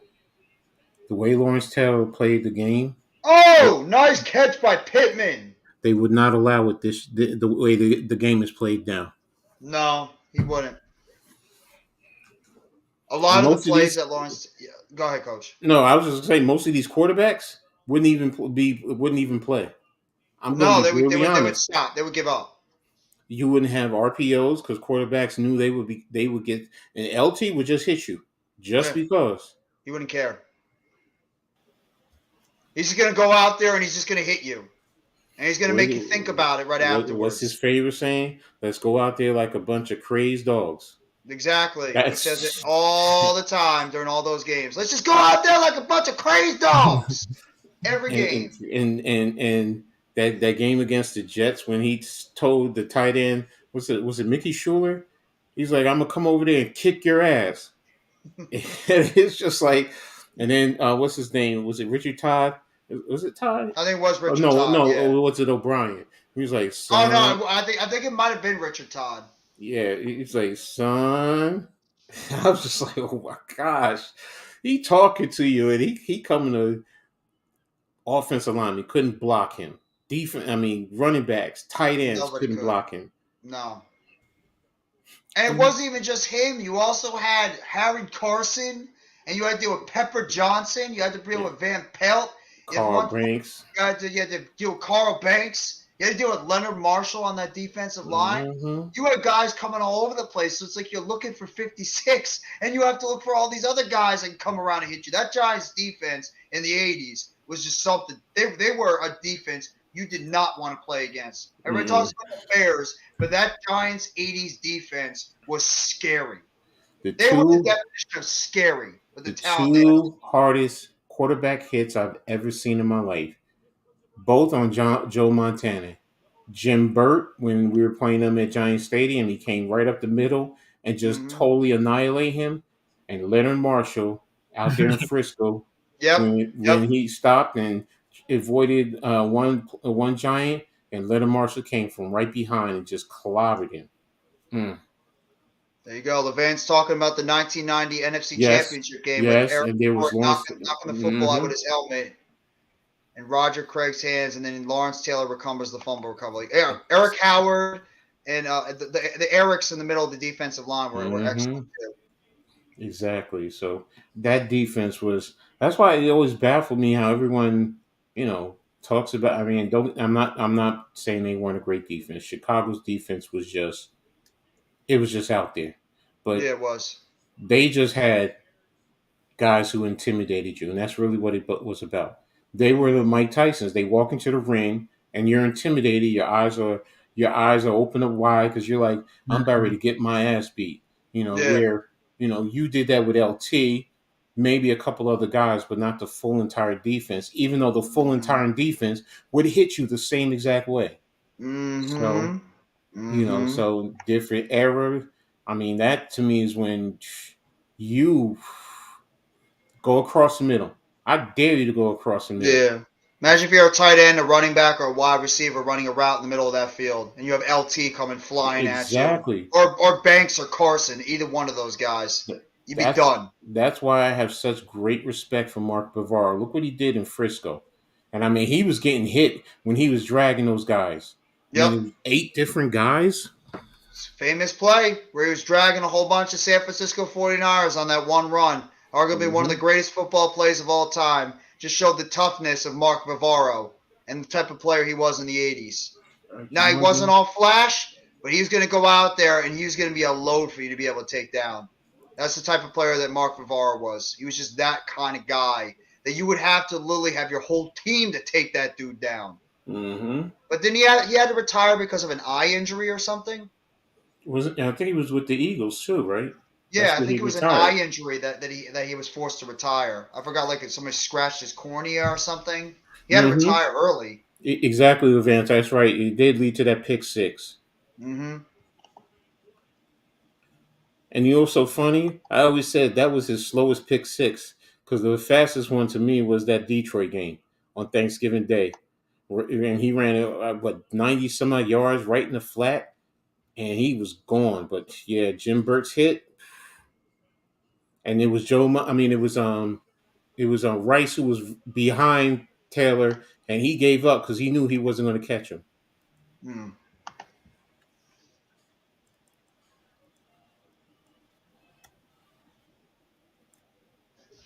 Nacho fries. They nacho fries. They nacho fries. That's like the nacho cheese commercial. I just think of Nacho Libre. What happened to them loco taco things from Taco Bell? Are they still around, or did they discontinue them? The what? Doritos Locos Tacos. Yeah, they Oh, still I have don't those. know. No, they Yeah, I still was have thinking the other day they have okay. the spicy lime chips, right? I don't know if y'all have tried those new Doritos I don't spicy. I don't eat Taco Bell, so I don't know. No, I'm just talking about Doritos, like a bag of Oh, Doritos. They yeah. have these lime flavored, very spicy Doritos. They've been around for about a year or two now. Not many people know about them. Kind of underrated. But I always wondered. I was like, why didn't they ever make those into tacos at Taco Bell? Because it's got the lime, it's got the spice. There's spice. Send a letter to Taco Bell. Call them up. Tell them that let them know that there could be another recipe they could throw together with some But of the those thing is, Doritos. I don't think it has to do with Taco Bell. I think it was a contract made by Taco Bell to the Dorito. The Dorito would, Yeah, that's true. and then of course, Dorito being Dorito. Well, we're only gonna do our top flavors, and because we have to Yeah. make special shells, and They should do the spicy ones too. The spicy Doritos. Those would have gone over well. Everybody does some type of spicy thing nowadays. what about a Doritos Locos Mexican pizza? Didn't they try that too? No, but I just came up with it. Instead of the shell being like the normal Mexican pizza, just make a big, huge. Next time you go to Taco Bell, suggest that to them. Have you ever tried making a Doritos Hire tacos? me. Yeah. Bring back the steak tacos too. Did you know they got rid of steak tacos? I can't believe it. You know that McDonald's is getting rid of the McRib for good? Really? Yep. That's gonna hurt a lot of fans. Well, I know you don't eat pork. I don't know you don't eat pork, Coach. I ate it one last time just as like a nostalgia thing, but I never really cared for it as much. I just figured, what the hell? But I haven't had McDonald's since 2011 in New York City. Yeah, I don't really like McDonald's that much. I don't like McDonald's. I just have no care. I haven't been to Burger King since 2013, and that was only because it was in Dublin, Ireland. Well, I like Burger King. Burger King is one of my favorite fast food. Dude, let me tell you this. Have Burger King in Ireland, I don't know if it's in every foreign country, but wow. It is not like America. Burger King in other countries are amazing. Like, it's actually grilled. It's actually like the way it was when it first came out. Yes. Yeah. Wow. It was one of the best burgers I've ever had. And I was like, I can't believe this is Burger King. I just can't believe it is Burger King. It was one of the best meals I ever had before getting on a flight coming back home to America. It was Burger King. People were like, tell me I'm crazy. It's Burger what? King. You reading it right, Jeff? Yeah, I'm actually dumbfounded. I didn't even know that myself. What? He had disciplinary actions in the. No. Apparently, go check the private chat in the StreamYard. Oh. Is Todd Bowles a fucking idiot? Oh, I don't know who that. And I like Todd Bowles, but what are you thinking? You're afraid that Tom Brady's going to throw an interception with 3 timeouts? Wow. I mean,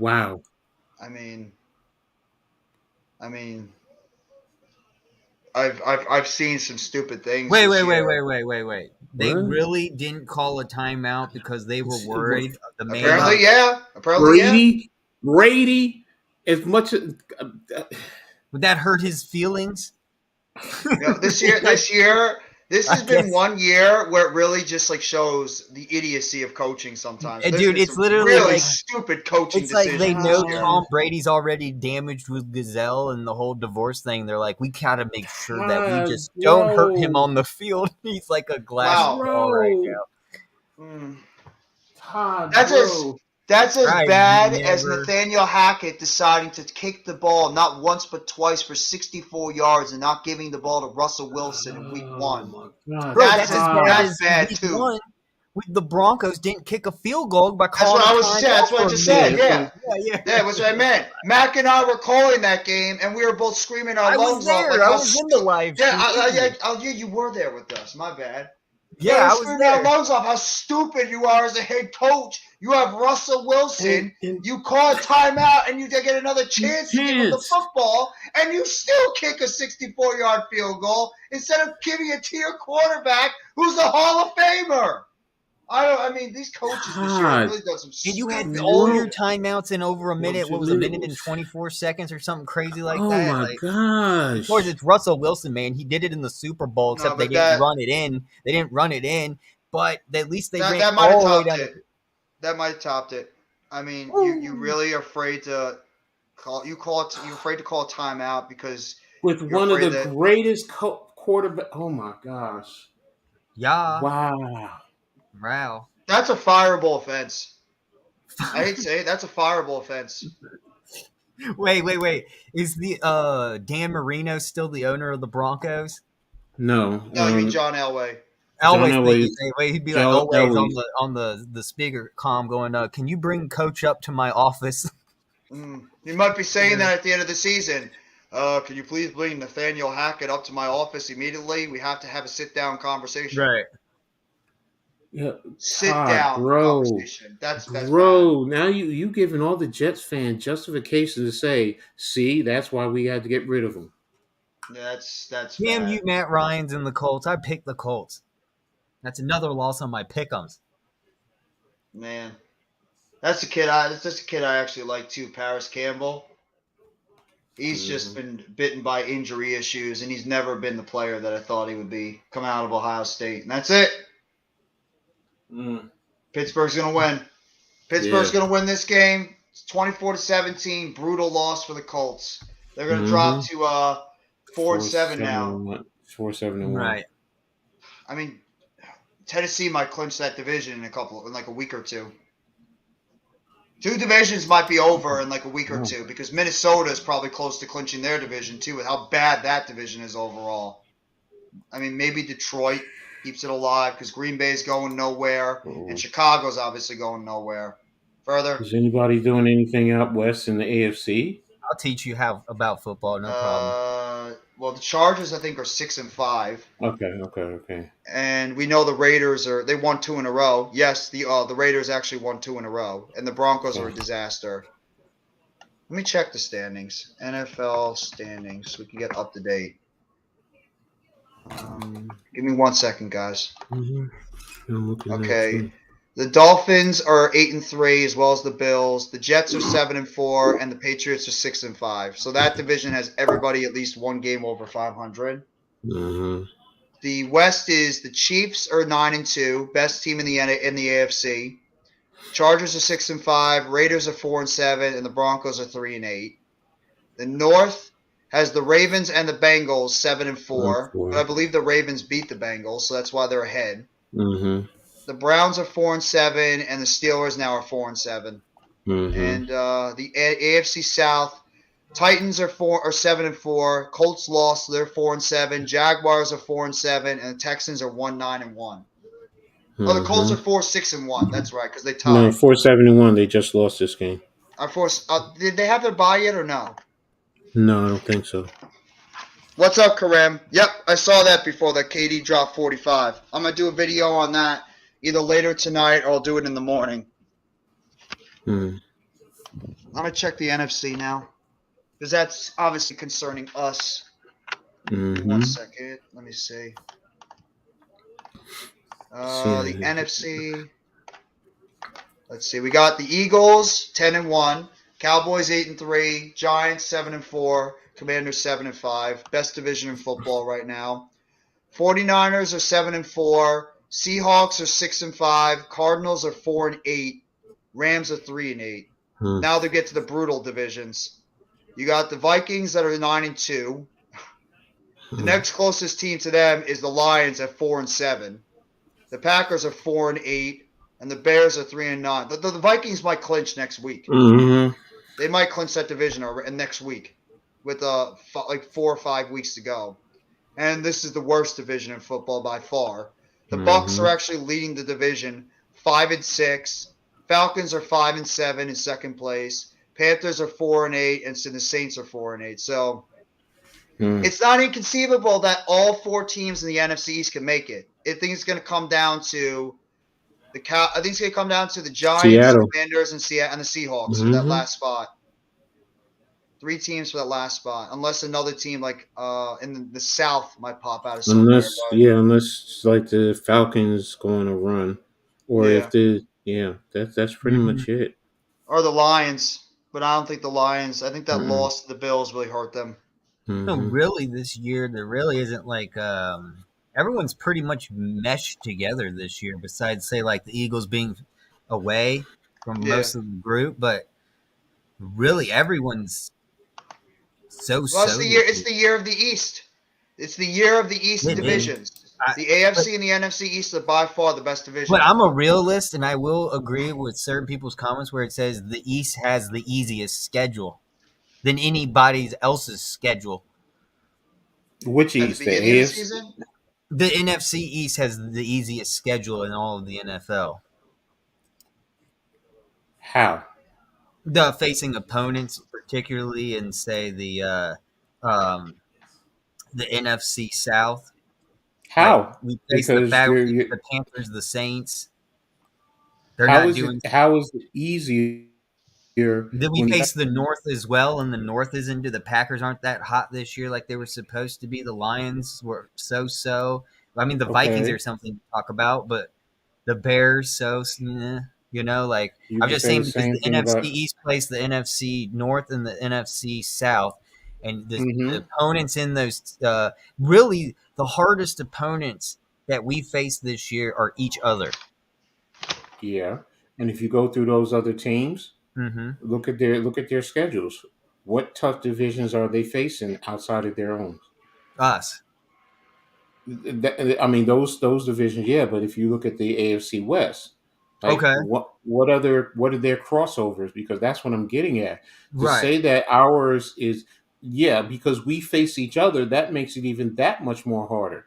Because if you go over our, the overall winning percentage, ours as a division is harder than maybe except for maybe the AFC East, because these other teams, their divisions are not good. So, and to say that we're playing an easy schedule, no, we're not, because our division alone is what makes our schedules harder. If we had some bad teams in our division, yeah, but hey, Chad, what's up, Chad? How you doing today? But based on that fact alone, we're playing each other, which is making it that much tougher. And we're beating the other divisions. Yes.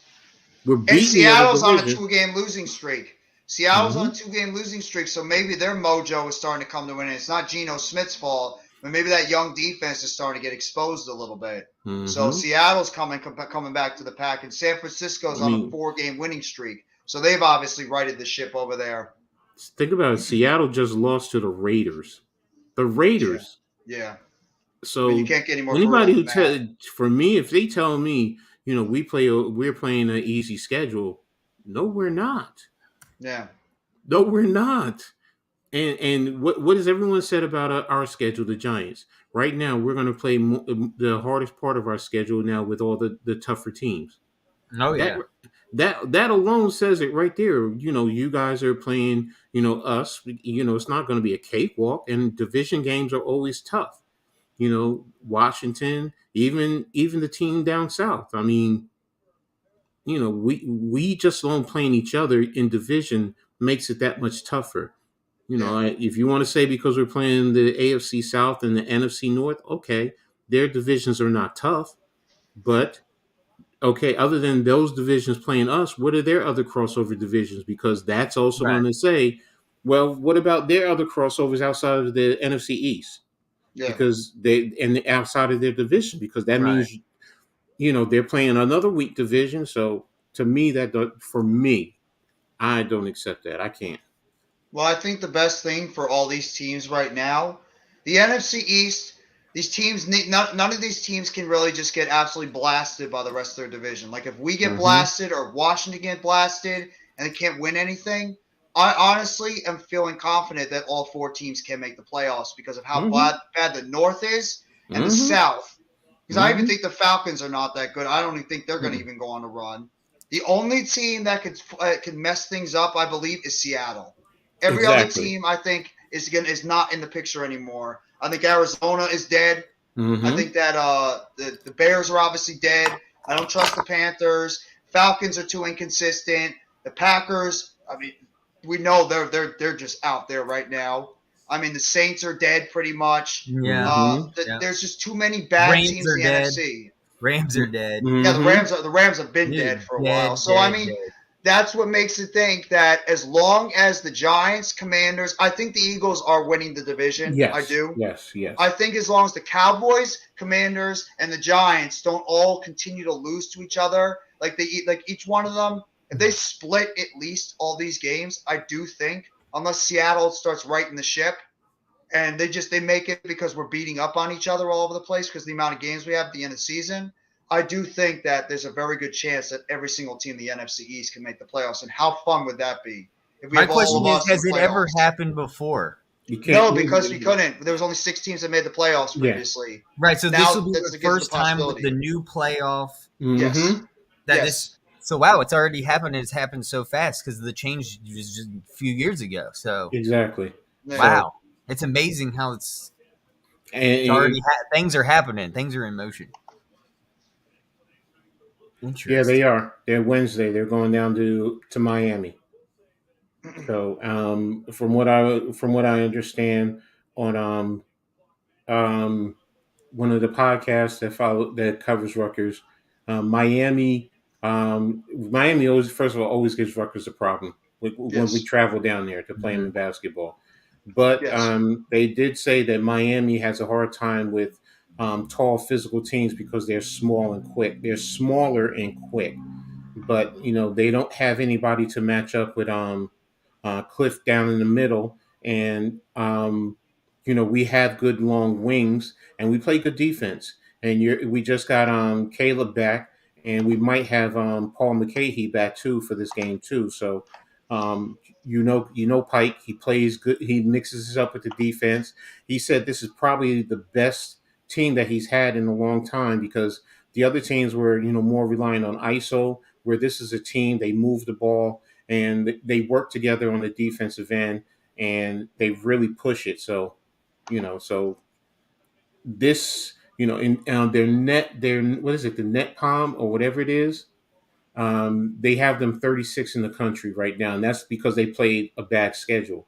So Mm-hmm. these next 5 games is going to help push them, but it also set the foundation for if they can make the NCAAs, because 3-2 will keep them 8-3 once they really go into the meat and potatoes of the Big Ten, and they might be in the top echelon in the Big Ten. I know in the preseason they talked about they were middle to lower middle, but it's you had Caleb and coming back, and you have Paul McGahee, and then Cliff is just that dude is just freakishly athletic and totally gifted.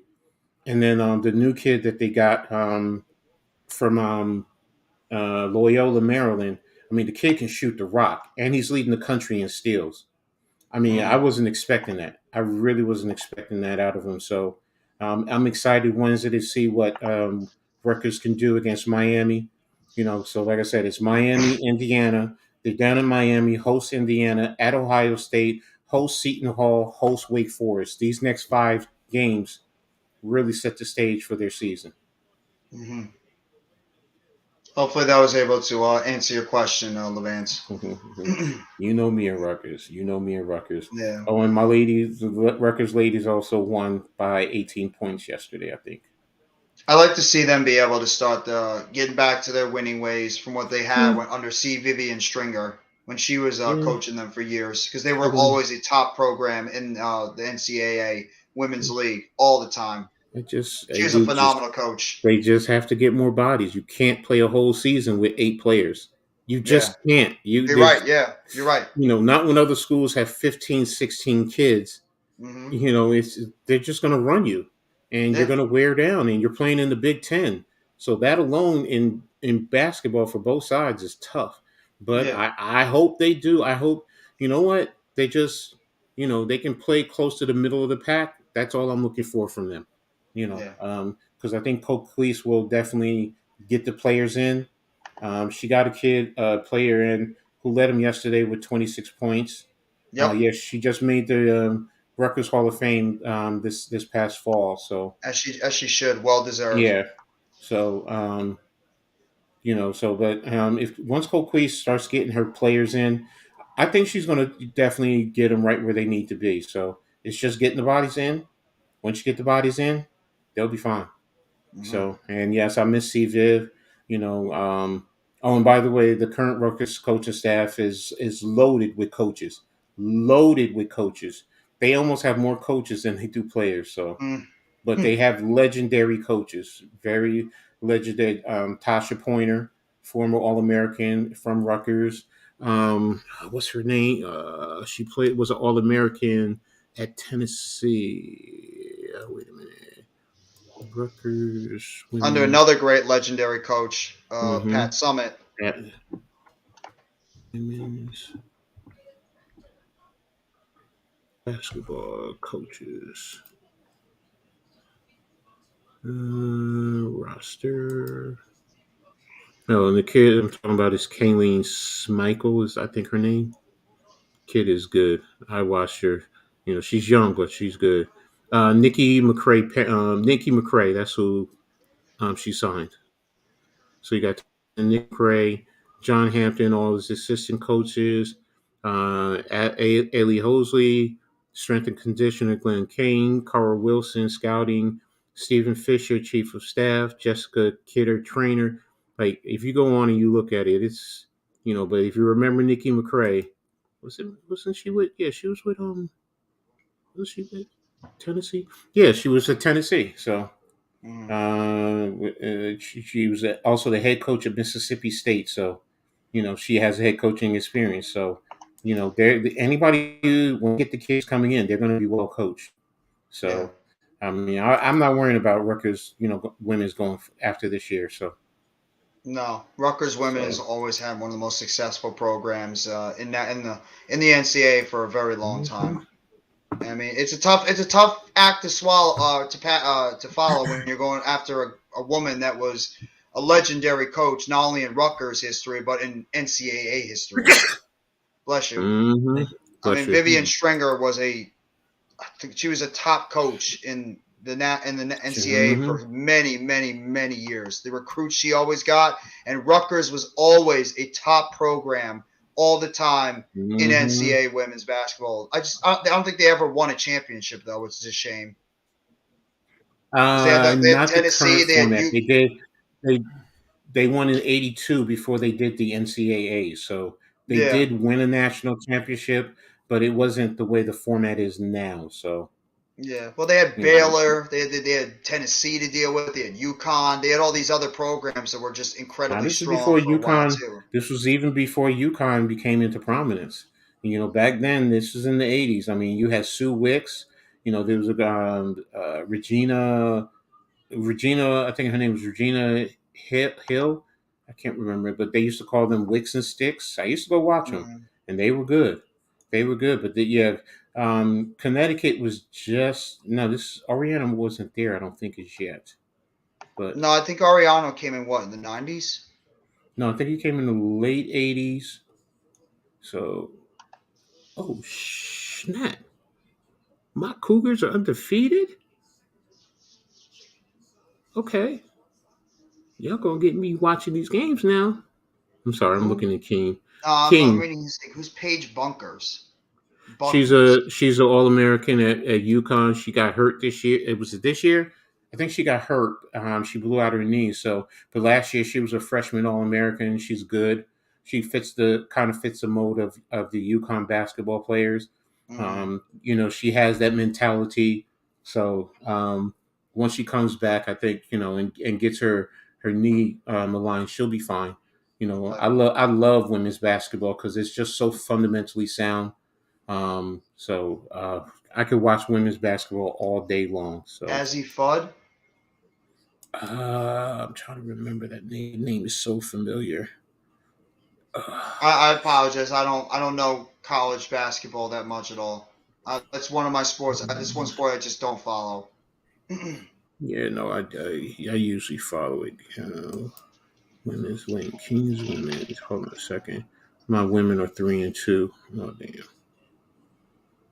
damn, we lost to number 3 New York University. Okay, no wonder. Sorry.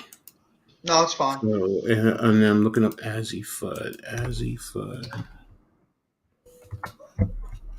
Okay, she's a basketball player. She plays at UConn. No, I haven't seen her. She's from Fairfax, Virginia. I Yep.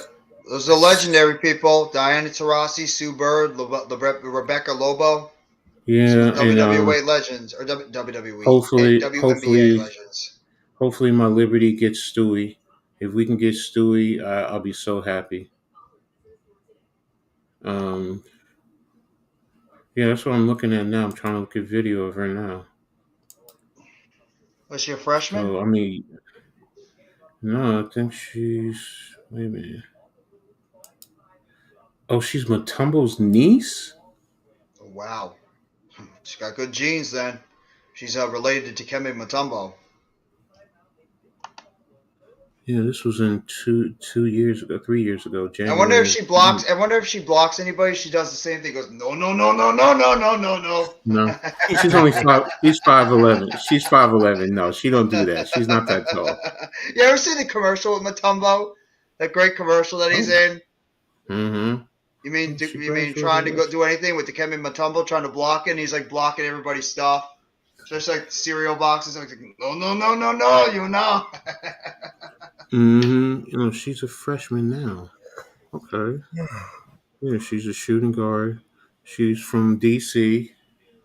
She was born in Fairfax, Virginia. Well, 5'11" is tall for a woman. Really, in the WNBA? Well, I don't know. Like, that's the thing. I Mm-mm. don't watch the WNBA, Yeah, so I no. don't know You got who. women who are my height and taller. I mean, think about what's her name who was arrested Brittany over in Griner. Russia. Yeah, she's 6'8". The Liberty has a 6'10" kid playing for them. I mean, from China. So Um, I mean, Candace Parker is 6'4". So I mean, is she even the sister of Tony Parker? yes, she is. That's right. I figured that. Yeah. So, but yeah, I mean, like I said, I Who's the love better the player in W. that family? Is it Candace or is it Candace, Candace or Candace, Tony? Tony was Candace. great though. He was great, but he's Candace, especially. First of all, Candace used to dominate men, That's so true. That's true. so it's her game is just so I'll just give you different. another one. Reggie Miller and Cheryl Miller. Even Reggie said his sister was better. Cheryl is definitely better than him. Yeah, This Cambage is 6'8". Um, it baffles me because she could be the most dominant or one of the most dominant hmm women don't forget basketball about players. Patrick Ewing. They had Patrick Ewing too. Yeah, Patrick Georgetown was Ewing, a center factory back in the Reggie day. Williams. I mean, all those guys back in the day. Yeah, and they Yep. used to play that press, and they would come in waves and waves and waves. So yeah, mm, Man, can you imagine having Dikembe Mutombo, Alonzo Mourning, and Patrick Ewing all coming out of the same university around that time? mm-hmm, Three Hall mm-hmm, of Fame centers. mm-hmm. Three of the best centers in the 90s and the They used 2000s. they used to think Othello Harrington was going to be the best of them, but Oh he my turned out to God. be a bust. Othella Harrington. Mm-hmm. That name. You went to the past bringing up that name. Othella Mm-hmm. Harrington. Was he a Knick? Yes, he was. He was drafted by the Knicks. What's he? Yeah, he was drafted by the Was Knicks. he a Pacer too? I I think don't. he was a Pacer. I don't know. Hold on. Man, I remember Othello Harrington. That everybody thought that dude was gonna be awesome, and he was just no. No, I mean he also Oh, he's a wasn't that tall. Hornet. Yeah, Okay, he was yeah. He went drafted to. by I Houston. know he was drafted by Houston, Vancouver, the Knicks, Chicago, Bobcats, and then he ended up overseas. Okay, what's his best career year? His Mm-hmm. career year was in 1999-2000, where he had he got 7 rebounds and 13 points. Mm-hmm. It's just the fact that he really wasn't as tall as you thought. He was only 6'9", so and he was playing center. So that's why when you're going up against 7-footers on a consistent basis. Mike Sweetney. Oh, that's who the Knicks drafted. That's who it was, Mike Sweetney. Thank I you. remember Mike Sweetney. Mm-hmm. The Knicks have had some doozies over the years drafting. They've had some real doozies. Elena Deladon she's actually from Delaware. Aja Wilson played at South Carolina. Now with Vegas. I'm gonna go Deladon. back in the day and look at the Knicks draft picks just to entertain myself. How far back are you going to go though? I'm gonna go back to the good times, like all the way back, because The you guys have had some doozies over the years. the But then again, 50s, so have we. the No, I'm 70s. not go that far back. I'm just Go gonna go back like to in the the mid 90s. 70s. Nah. If you're going to really talk about doozies, then you got to go to the 60s and 70s because don't forget you had Walt Well, Clyde Frazier. I mean, no, yeah, Reed. yeah, Roy Hibbert. Oh my gosh. Roy Hibbert. Mm-hmm. Mm. That dude was a shot blocking machine, but my God, he couldn't shoot for his life. Exactly. He could not shoot for his damn life back in the day. Let me see. That's right. Charlie Ward was a first round pick. Hubert Mm-hmm. Davis. Greg. I'm just going the 90s right now because I don't know. I'm still learning my 80s and 70s and stuff. I'm just going in the era that when I first started watching. Sean Marks was drafted by the Knicks. Mm-hmm. I didn't even know that. Our GM was a Knick. Mm-hmm. Oh, Really? Frederick Weiss. I know a name that's going to give you nightmares, Coach. Mm-hmm. Frederick Mm-mm. Weiss. Bust, waste Remember of a that draft one? pick. Yeah, the one that Vince Carter jumped in over in the Olympics and dunked over him. 7'4" and a waste of time. Yeah. That was like the kid that Detroit picked a couple like back in the LeBron James draft. I remember that pick, and I was just like, who?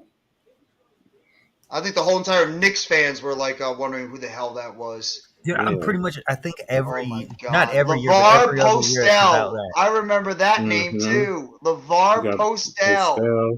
Yeah, what's his name? Who came Eric from North Carolina? Shenningworth. Yeah, what's his name? Who came from NC State?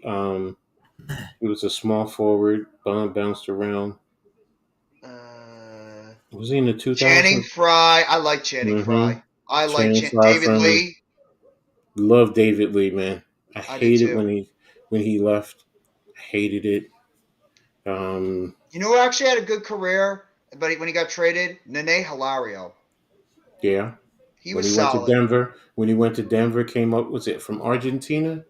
He Yes. came from Argentina. Yeah. So, I mean, Knicks had some players, but it's just a dysfunction where these Trevor players did Ariza. it. Yeah, Trevor Ariza bounced around, got his championships. Look what he's done.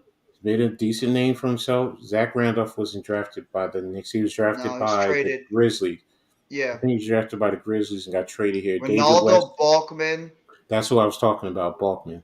Oh, he's South Carolina. Yeah. Oh, South Carolina. I'm sorry. Yeah.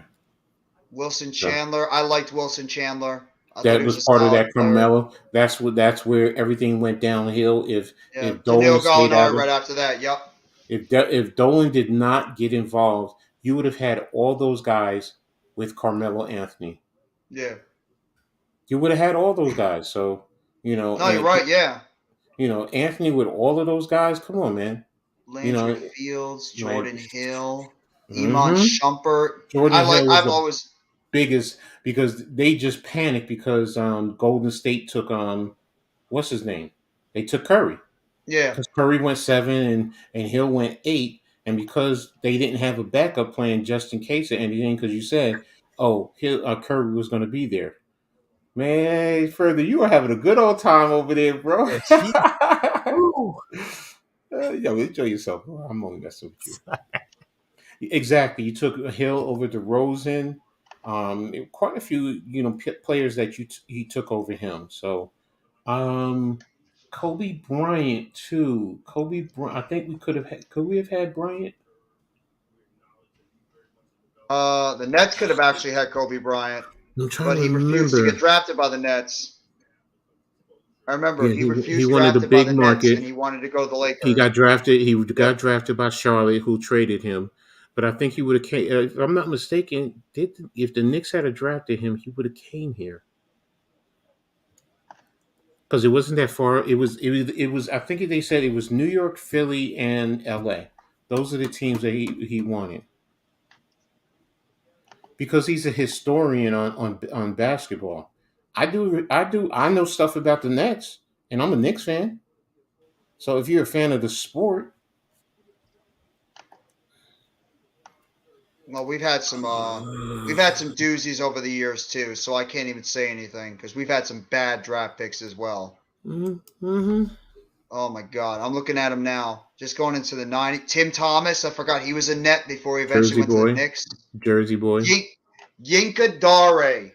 Oh Mm-hmm. my God, that was. I remember Yinka Dare and how much of a waste He that was of a went. He pick. was from Washington, George Washington, if I'm not mistaken. It says he Wasn't he? went to Niger. It doesn't list a college. Oh yeah, Okay. you're right. It was George Washington Okay. University. Yes. I mean, we Oh did wow, have that's back-to-back near years. We me. had Derek Coleman, and we Mm-hmm. actually had Mookie Blaylock. Mookie Blaylock Mm-hmm. was in that. Mm-hmm. What's his name? Morris. Chris Morris. Yep, Chris Morris in 1988. Derek Hamilton, Von McDade, Kenny Anderson in '91. I still check with PJ Kenny. Brown. We had PJ Mm-hmm. Brown too, and I Mm-hmm. loved PJ Mm-hmm. Brown. Another one of those gritty, Mm-hmm. get in your face type players. I remember Ed O'Bannon, Kerry Kittles. Always loved Kerry Kittles. Just Yeah. got hurt so Yeah. much at We the beginning of had his career. John Wallace. John Wallace. Um. Was it John Wallace, Walter McCarty, and Dante Jones? That's who we Mm-hmm. drafted Levance that year in '96. Mm. Anthony Parker, Evan Eschmeyer. Mm-hmm. Oh my God, I remember Evan Eschmeyer. Oh damn! I Oh, forgot about that name. I remember Evan Eschmeyer. He sucked. He Mm-hmm. sucked. Somalia Samake. I remember that name too. It's just I'm Mm-hmm. looking at this crap. I'm like, geez, I love Brian Scalabrine. Love Scalabrine. He was like one of those gritty Red, yeah, players that I red. loved. Kenyon Martin, one of my favorite players on the Nets of all time. I loved Kenyon Martin. Mm-hmm. Eddie Griffin. Okay. Remember Eddie Griffin? Oh yeah, from Seton Hall. Yep. All the talent in the world.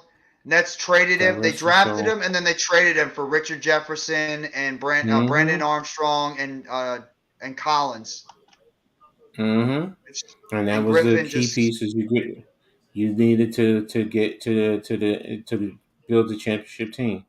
yep, because Jefferson fit exactly what they were looking for in a player. And Mm-hmm. Jason Collins was a solid Yeah. center, and Armstrong was a good guy. As a Don't depth forget piece. you had Bill Fitch. You had Chuck Daly also as head coaches. Yep, in Um, the '90s. was it what's his name? Was Raftery? No, Kevin Lockery was a head coach of the Nets. Bill Raftery was an announcer with the Nets before he went to Yeah, no, I college remember. basketball. Yeah. Yeah, it was Ian So Eagle and Bill Raftery. They were my favorite Nets announcers. believe me, I follow New York teams, bro, and it has nothing to do with I'm a Knicks fan or a Giants fan. I follow the Yeah. teams. But I feel bad. Eddie Griffin, that dude was so immensely talented, but then he just got his He demons was just took him. young. The He was demons took him, young. and he He was passed way too young. Yeah, and he was not ready to be in the NBA. I He don't care needed if you don't like the Nets. I'll talk about the Nets for 5 freaking hours if I want to, just to annoy you. Mm-hmm. I will talk the Nets as much as I want. Mm-hmm. I'll talk about the Knicks too. I just love basketball. I have a very big passion for basketball as I do for football and as I do for wrestling. Oh my god. Mm-hmm. I see some of these other guys. Nenad, I remember Nenad Krishtik, center that we drafted back in 2002. A Mm-hmm. decent player for us, but never really what we were hoping for. Kyle Korver was originally a net. I remember we had Mm-hmm. Kyle Korver, but we traded him early. Zoran Planinic, remember him too. Tamar Slay, man. Christian Dreyer. We drafted a lot of international players in like the early to mid 2000s. Mila Ilic, I remember that dude Mm. too. They thought that this kid was going to be like the next great center, and he ended up being nothing. He flamed out early. Hassan Adams, I remember him. Josh Boone, I actually liked a lot. I did like Josh Boone. He was like a Antonio, and forget his name, Williams that we had on the Nets. My God, why can't I remember his name? Oh my gosh! Don't laugh too hard when I show this to you. Mirza I remember Teletovic. I remember him. What is this? Oh my gosh, this is hilarious. Oh my God.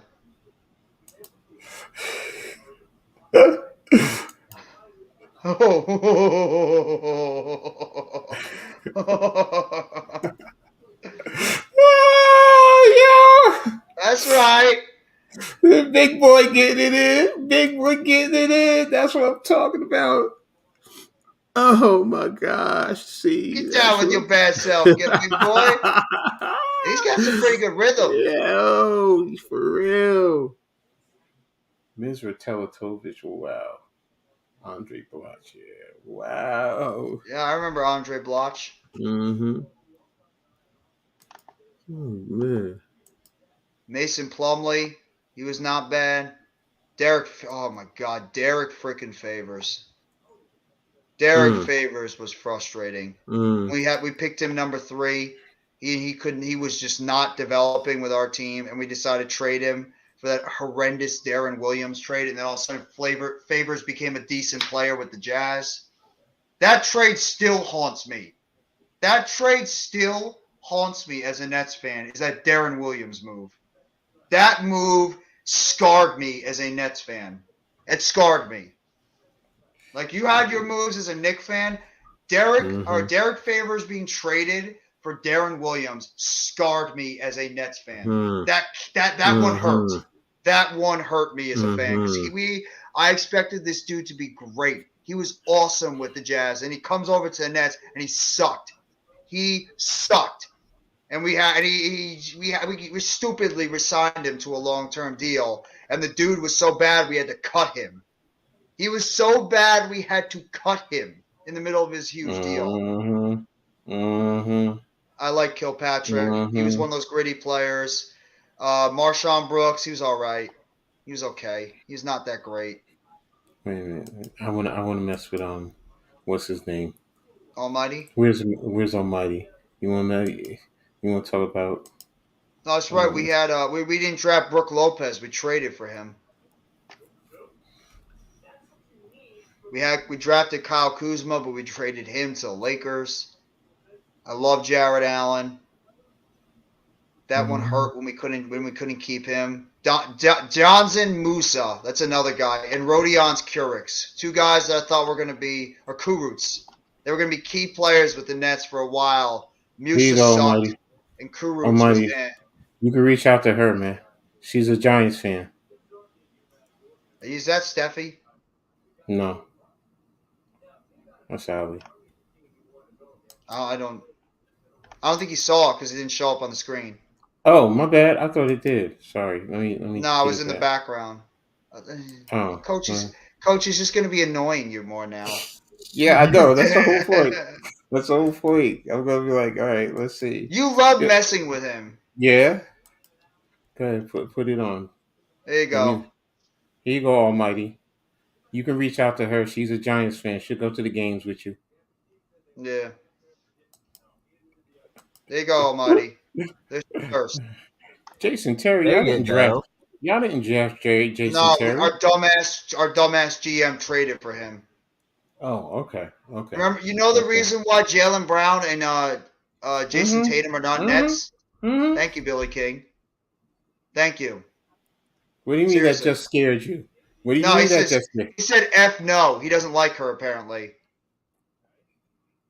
That's what he said. Look at the comment above. He said fuck no. Okay. Okay. Apparently he's not a fan of her. All So right. I digress then. I was just messing around because she's a Giants fan. there's a lot of them. There's a lot of those. I mean, I think there was Rio Robinson was actually having a Giants. Some girl was on his channel. I forget who it is because it popped up on my subscriptions feeds. So yeah, there's a lot of women's content creators in the Giants land. So I don't know if there's any in the Eagles land, but there's a lot of Giants female content creators. Mm-hmm. Steffi Smalls, the one you talk about all the time. She's one on Twitter. Very, very, very prominent Twitter girl over there on with the Giants. Mm-hmm. Mm-hmm. She's all over the place. Doesn't she have a Sheesh. sister too that does Well, content as well? They're not. From my understanding, they're not. You're talking about Fitty Smalls. So Yeah, Fitty Smalls. I think they're Steffi's her sister, cousins. I think. Or Oh, cousins or okay. sisters. I'm not sure. Yes, I don't know, but yeah, they're Steffi just because she does. I think she's doing draft whatever picks or whatever for pick your picks. So you can place your bets on, and she Yeah. covers the spread. She does all that stuff. So. So she does the spread. Fitty is the one that's like the huge Giants fan. Mm-hmm. She's the one that's always on And Twitter, like one of those prominent people. Steffi loves Perk because they went. She knows them. They went to Connecticut together. Oh, okay. I'm sorry, Steffi. Pert ain't it. Hey, Did she you says stop that's her naming daddy. Nets players? Yeah, she She did say says that. that's her daddy. So okay.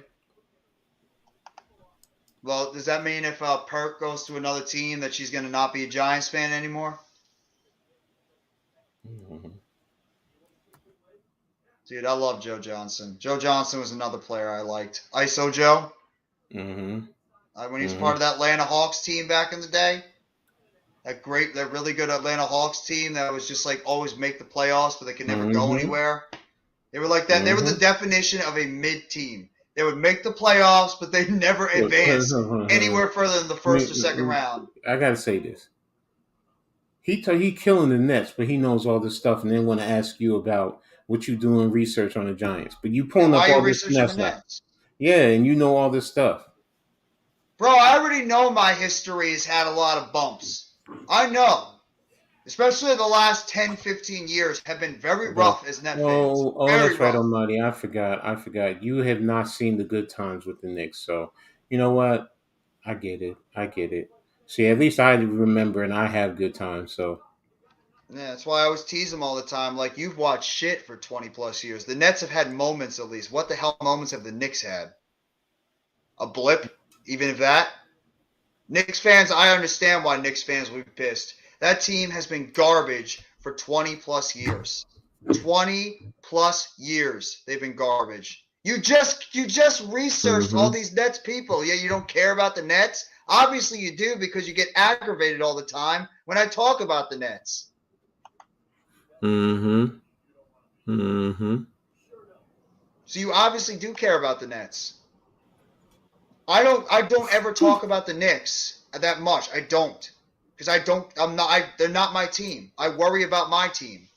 If the Knicks do well, I'm happy for them. I don't hate the Knicks until we play them. Then it's a different story. But otherwise, the Knicks are not my concern. Just like with the Yankees, they're not my concern. I'm a Met fan. The Jets, I'm happy for them, but I'm a Giants fan. Same thing with hockey. I casually watch the Devils. Rangers, Islanders, if they play well, sure, they're rivals, but I'm not going to pay attention closely just so I can egg on the other fans. I'm not one of those people. Two teams I hate the most is Dallas and Philadelphia. The two teams I despise the most as a fan is the Philadelphia Eagles and the Dallas Cowboys for obvious reasons. Fuck you, Jeff. Well, you hate the Giants too. You know it's true, bro, because your team has given me nightmares for years. No, I feel bad for your team. Which one? Yeah. Which one? Well, which team? Hmm. I don't feel bad as the Giants. And the Giants have given me the most happiness out of all the teams I root for. Giants have given me happiness for many years. That's why the last 10 years have been rough, but at the same time, all I have to do is just look back at 1990, 1986, 2000, because we made the championship, and especially 2007 and 2011. The two happiest moments I've ever had as a sports fan were those 2 years. You are not getting Victor Wembanyama. Would you stop with that nonsense?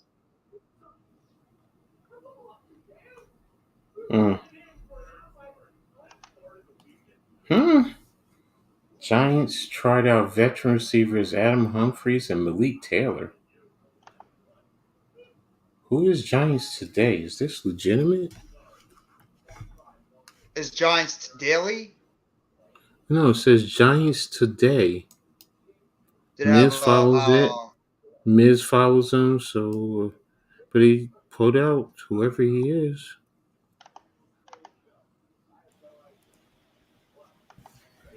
Yeah, but remember, the NBA has a lottery. So you could tank all you want, and you could be the worst team in the NBA, but it's no guarantee you're getting the top pick. And it's happened already. We were the worst team in the NBA the year that John Wall was coming out. Guess what we got? Derek Favors. How did that Wasn't work it out? the Sixers weren't even the worst? Go ahead. Oh, I was going to say the Sixers got the first round pick a few years back, and I think it was with Maxey, and we weren't the worst team in the league. Yeah, that was it's a lottery. luck. Just remember, not too long ago, we had the worst record, and we thought we were going to get Zion, and we got RJ. Yep. So just because you're the worst record doesn't mean you're getting it. Yeah. So don't drive yourself crazy. Just so it's stacked. So what? It's stacked. And just because it's stacked with players doesn't mean anything. Those players can come out and be bust. Exactly. Like you're saying, RJ is garbage, right? So what's to say that some of these quote unquote stacked players that are coming out, because they said the same thing. Oh, the top 3 players are surefire guarantees. And now you're saying RJ is garbage. Mm-hmm. Nothing is given. Nothing is guaranteed. Nothing. We took a chance on 2 guys a few years ago in Karis LeVert and Jared Allen, who a lot of people were not high on because LeVert had issues at Michigan with injuries and Jared Allen struggled at Texas, where he was an incomplete player. Both those guys are pretty good in the NBA, aren't they? And they got picked in the later rounds, in the later first round. They weren't top picks, and both of them have been good players. And like I said, we picked Derek Favors at number 3. How did that go? You don't know. It's like the NFL. It's a crapshoot. Somebody could look great in college. Doesn't mean it's going to translate to the NFL. NBA, same thing. They can look great in the NBA and in college basketball. Doesn't mean they're translating to the NBA. You don't know. That's why we all do draft stuff. We think we have an idea, but in reality, we have no effing idea because these guys have to get into the league and actually show what they can do. Because somebody can look great in college, have the measurables, have everything to be a great player, and then they get into the league and they become a bust, or vice versa, where you have a player that nobody ever talks about, looks like he has no shot in hell of becoming a good player, and then you have somebody like Antonio Brown or a late-round pick that becomes an all-pro. Hines Ward. Wasn't Hines Ward undrafted? Julian Edelman. I know I'm naming wide receivers. He was undrafted. He was great. Tom Brady. Hines Ward, wait a minute. Hines Ward, I think, was drafted. Tom Brady was a 7th-round pick. And he's arguably one of the greatest quarterbacks of all time. Tony Romo was a pretty decent quarterback over in Dallas, and he was undrafted. You don't know. Drafts are such a crapshoot. You think you have somebody that might be a great player in the NBA, the NFL, baseball, whatever it is. You don't know until they actually come into the league. It's the ultimate crapshoot. Especially the NBA, man. Whew. Yeah, absolutely. There's more missed than hits. Hines Ward was drafted in the third round, pick number 92, out of Georgia. Okay, I was wrong. My apologies. I was wrong about that. But the No, third no, round that's all still, right. he wasn't a first rounder. No, he wasn't. That's the point. Yeah. How many great players have we seen come into the NFL that were undrafted or late round picks that have become great players? And you see these first round players that are busts. Oh wow, he's a coach in the XFL for the San Antonio Brahmas. He's the head coach and general manager. Anybody remember the Detroit Lions when they decided to draft wide receiver after wide receiver after wide receiver for straight years? Charles Rogers, remember that, Bell? Charles freaking Rogers, the former Michigan State wide receiver. Mike Williams, the former USC wide receiver. Roy Williams, the former Texas wide receiver. How they were. And Roy Williams was probably the best one, and he was mid. He maybe had one good year, and that's it. Then they're lucky they at least struck gold. They finally got it right when they drafted Calvin Johnson out of Georgia Tech, of all schools. So you don't know. You really don't know. You can get a Tony Romo, who's an undrafted free agent, who played well with Dallas, or you can get a Jamarcus Russell, who had all the talent in the world but the work ethic of a slug. And look what happened to him. Arguably the biggest draft bust in NFL history. You don't know. It's the ultimate crapshoot for a reason. We do our stuff. We check out prospects and everything, but in reality, we have no freaking idea. We really don't. It's the ultimate crapshoot. It's the ultimate crapshoot. Somebody might look great, but you don't know until they get in the NFL. They strap on them pads and they play well. Mekhi Becton was supposed to be a decent player because of his size and measurables. And look at him. The dude has barely played, and when he did, he wasn't that great. I'm just saying you don't know. Chris Harris Jr., that's another one. Great cornerback, slot cornerback for a very long time. He was undrafted. Great player with the Denver Broncos. I believe Casey Hayward was another good player that was a long-time cornerback that was undrafted. Remember Cortland Finnegan? That scrappy little cornerback from the Tennessee Titans that got into it with Andre Johnson back in the day? And he was undrafted. He was pretty damn good, wasn't he?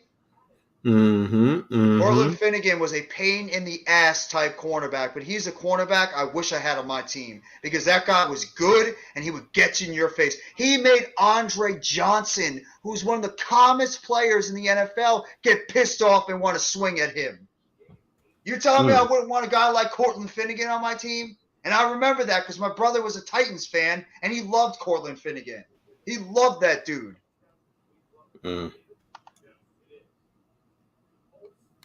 Yeah, we know. You want to trade R.J. Barrett. You've said that all the time. We know. Just saying. There's the NBA, the NFL, especially in the NBA, because you have a lottery now. You could tank all you want. You could suck all you want. Sometimes it's just luck. You can be the worst team in the NBA and draft 5th. You could be the, you could be the 6th, 7th, 8th. You could be a team that just misses the playoffs, and you might get lucky enough to get the number 1 pick. You don't know. That's what makes the NBA lottery so fun. It's just so unpredictable. The NFL, at least we know, right now, unless they win a couple of games, the Houston Texans are getting the number 1 pick. So, I mean, that's clear as day. The Texans are going to be the number 1 pick going into the NFL draft. Are any of these quarterbacks guaranteed to be great? Because I've watched them. I've watched Bryce Young. I've watched Stroud. I've watched some of these quarterbacks, and to me, they're not impressing me that much. Stroud, I think it's the system. Bryce Young, I think he's too small. Richardson, I like, but I think he's got to develop a little bit more. Everybody was on Van Dyke. Will that last a year? I liked Hendon Hooker, but it's a shame the kid got hurt. That's why I give you credit, Coach, because nobody was talking about Hendon Hooker until you brought his name up. And all of a sudden, here comes everybody talking about Hendon Hooker. Just a shame the kid got hurt. I know, right?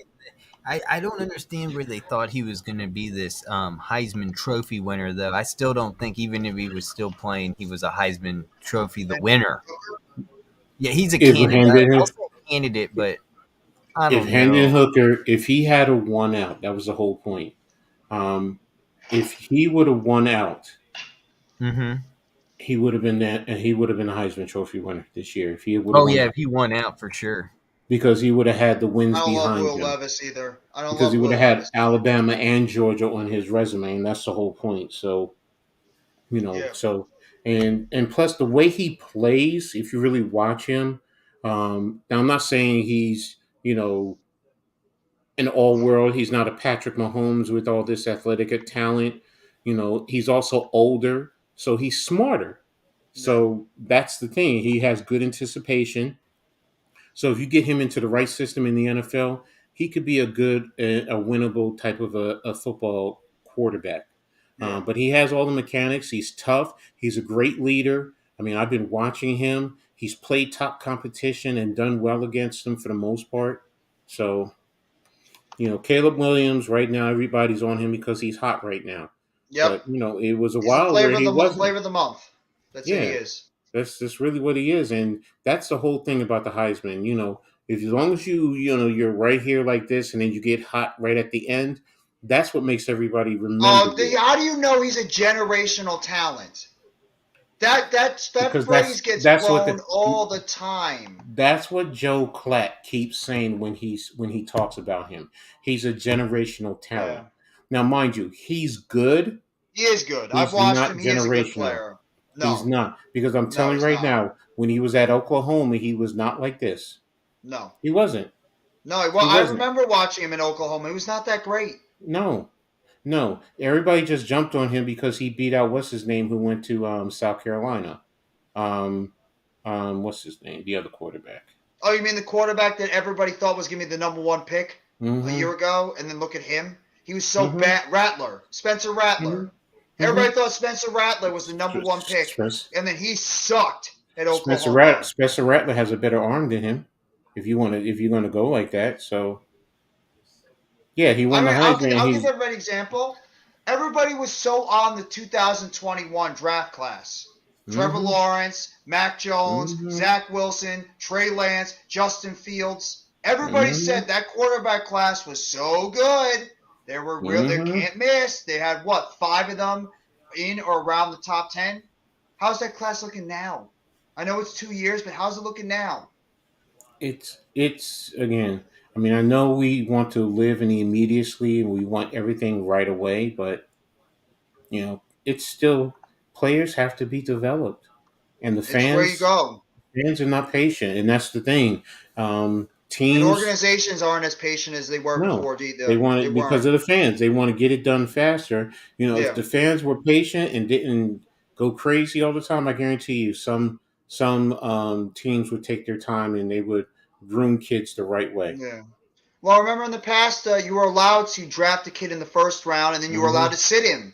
Philip Rivers Mm-hmm. sat behind Drew Brees for a year. He sat Mm-hmm. behind him, got to learn from Aaron Rodgers, sat behind Brett Favre for a couple of years. How did that turn out? Mm-hmm. Rivers Mm-hmm. sat behind Drew Brees. How did that turn out? Two Well, Hall of Fame quarterbacks. yeah, I get the You rookie can't do that contract. nowadays. You I can't get do it. it. Rookie contract, you got to capitalize. Kids are playing the 7-on-7 at younger I ages, won't. but that does not mean that they are ready to be NFL players at such a young age. It's They're a just different not. time, too. It's a lot different time now compared to what it was back in the day. Social media has a lot to play in with it. Mm-hmm. Players get distracted by that kind of stuff. And like you said, back in the day, you could sit a guy and let him develop for at least a year or two because you weren't in a rush to play him. Nowadays, when you're drafted high, you're on the football field. You are going to be playing in week 1. It's going to happen. Like very rarely now, you see these quarterbacks that are drafted high sit for a full year. They are on the football field right when they get drafted. I mean, how long we drafted Daniel Jones at 6? Eli Manning played 2 games before Daniel Jones got on the football field. Kyler Murray, number 1 pick, didn't sit. He played immediately. These guys play immediately.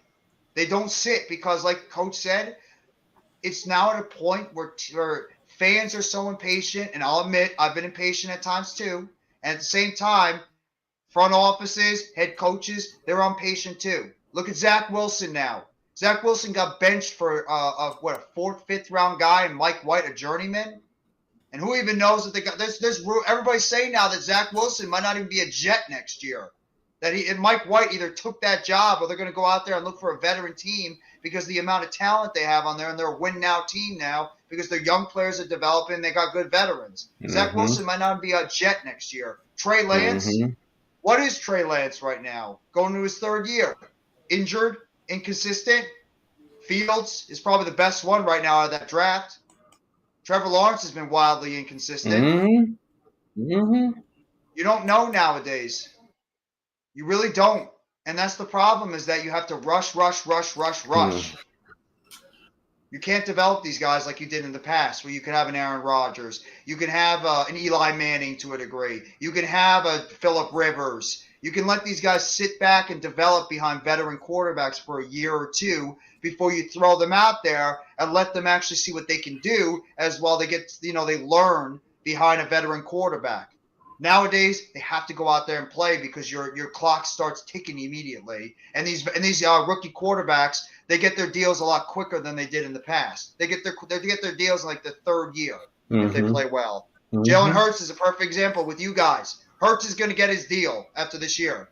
3 years, you still have him for at least another year, but he's getting his deal. Daniel Jones is getting his deal too, even though the Giants could keep him on that. Well, I'm sorry, they declined the 5th-year option, but he's going to get his deal. All these guys are going to get their deals. You can't do that. In the past, you didn't have to worry about that. I think Sam Bradford was the last big rookie deal, like really, really big rookie deal that a quarterback got. How does Sam Bradford look? Sam Bradford is the reason why we have a rookie contract in the NFL. Yeah. We did draft Phillip Rivers, and I call it the him. Sam Bradford rule. We actually would have had Sean Merriman, and I think he would have been a Giant, but he was included in that trade with Eli Manning. I believe we could have had Luis Castillo too, defensive line for the Chargers, who was pretty solid, because it was like 2 draft picks and Phillip Rivers for Eli Manning. I'll take that trade any day of the week nowadays. Merriman was solid, but he was a flash in the pan. He flamed out very quickly. He was great, and then he flamed out. Castillo was a good defensive lineman, but he wasn't great. And Eli Manning won us 2 Super Bowls. I didn't know Phillip Rivers was from NC State. Yep. Mm-hmm. And Brett Roethlisberger was Miami of Ohio. Wow. Yep. Because I saw during the Virginia Tech versus NC State game in 2008, I was at NC State for the Virginia Tech game, and I saw Russell Wilson. I'll give you a question for both Russell you guys. Wilson, man, he was really good at NC State. I saw him against Rutgers when Rutgers played him. When he was great in Wisconsin too for that 1 year. I got a question for you guys. Coach, you'll probably remember, but I don't know if Further will. Who was the 4th quarterback drafted in the fantastic 2004 quarterback class of Eli Manning, Ben Roethlisberger, and Phillip Rivers? Who was the 4th quarterback drafted in that first round? I think he was actually a top 10 pick.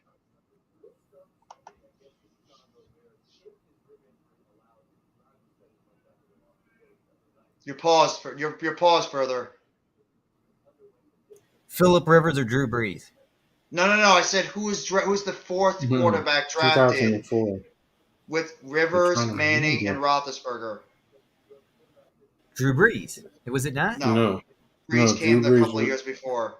Yeah, Drew Brees was in the 90s, and I don't think he was a first rounder. I think he was 2002, actually. Because he went to San Diego at that time, and yes, and he hurt his shoulder before he got there was traded. A 4th quarterback. I just remember those 3. You guys give up? I'm trying to remember. Oh yeah, hold on. Don't look it up. Don't cheat. No, I'm not looking it up. I'm not. Not you. Further, not you. No, Almighty Andrew Luck didn't go with them because Eli went first. Andrew Luck was the first round draft pick. Luck went later on. I believe he was 2010, 11. Yeah, he was around there. No, I can't picture it. You can't. You can want me to say it? Further, you remember? Go ahead, J.P. bro. Loshman. J.P. Loshman, Buffalo Bills. He was a first rounder. Yep. J.P. Loshman, first round pick. Remember him? Wow, I remember him. That was, oh my Buffalo gosh. Bills drafted him in the first Yeah, I round. remember that. I didn't remember he went in the first round. Yeah, I believe he actually was a top 10. I think he might have been a top 10 pick. I think he went over Roethlisberger. I'm going to go check the draft. I remember he was a first round pick.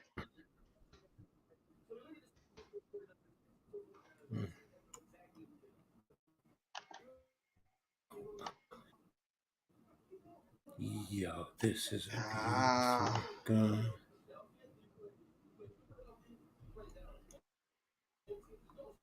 Friday.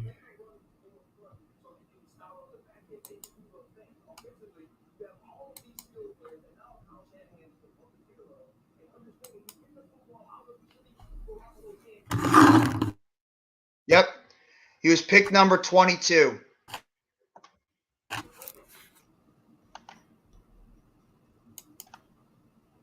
J.P. Loshman, pick number 22 out of Tulane. Okay. I remember E.J. Manuel. Boy, he sucked.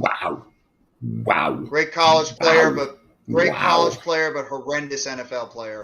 There's one of those questions that you could put in a game, like an NFL game, just a questionnaire you play with your game, like a drinking game or something. What's that game? Yeah. Oh man, mine, whatever it's called, mine something. It's like a box of these cards, and you play with your friends, and they got weird questions on them. You know what I'm talking about? No, I got you. I know I what you're can't talking remember about. what that game's called though. How would you like to be part of that, though? Who was the fourth quarterback drafted in the first round after Eli Manning, Ben Roethlisberger, and Phillip Rivers? 3 Hall of Famers. And anybody wants to say Phillip Rivers is not a Hall of Famer, go watch his career. The dude is a Hall of Famer. All right, I got something for you. Shoot. Russell Wilson's dead cap numbers. How much do you think it is for 2023?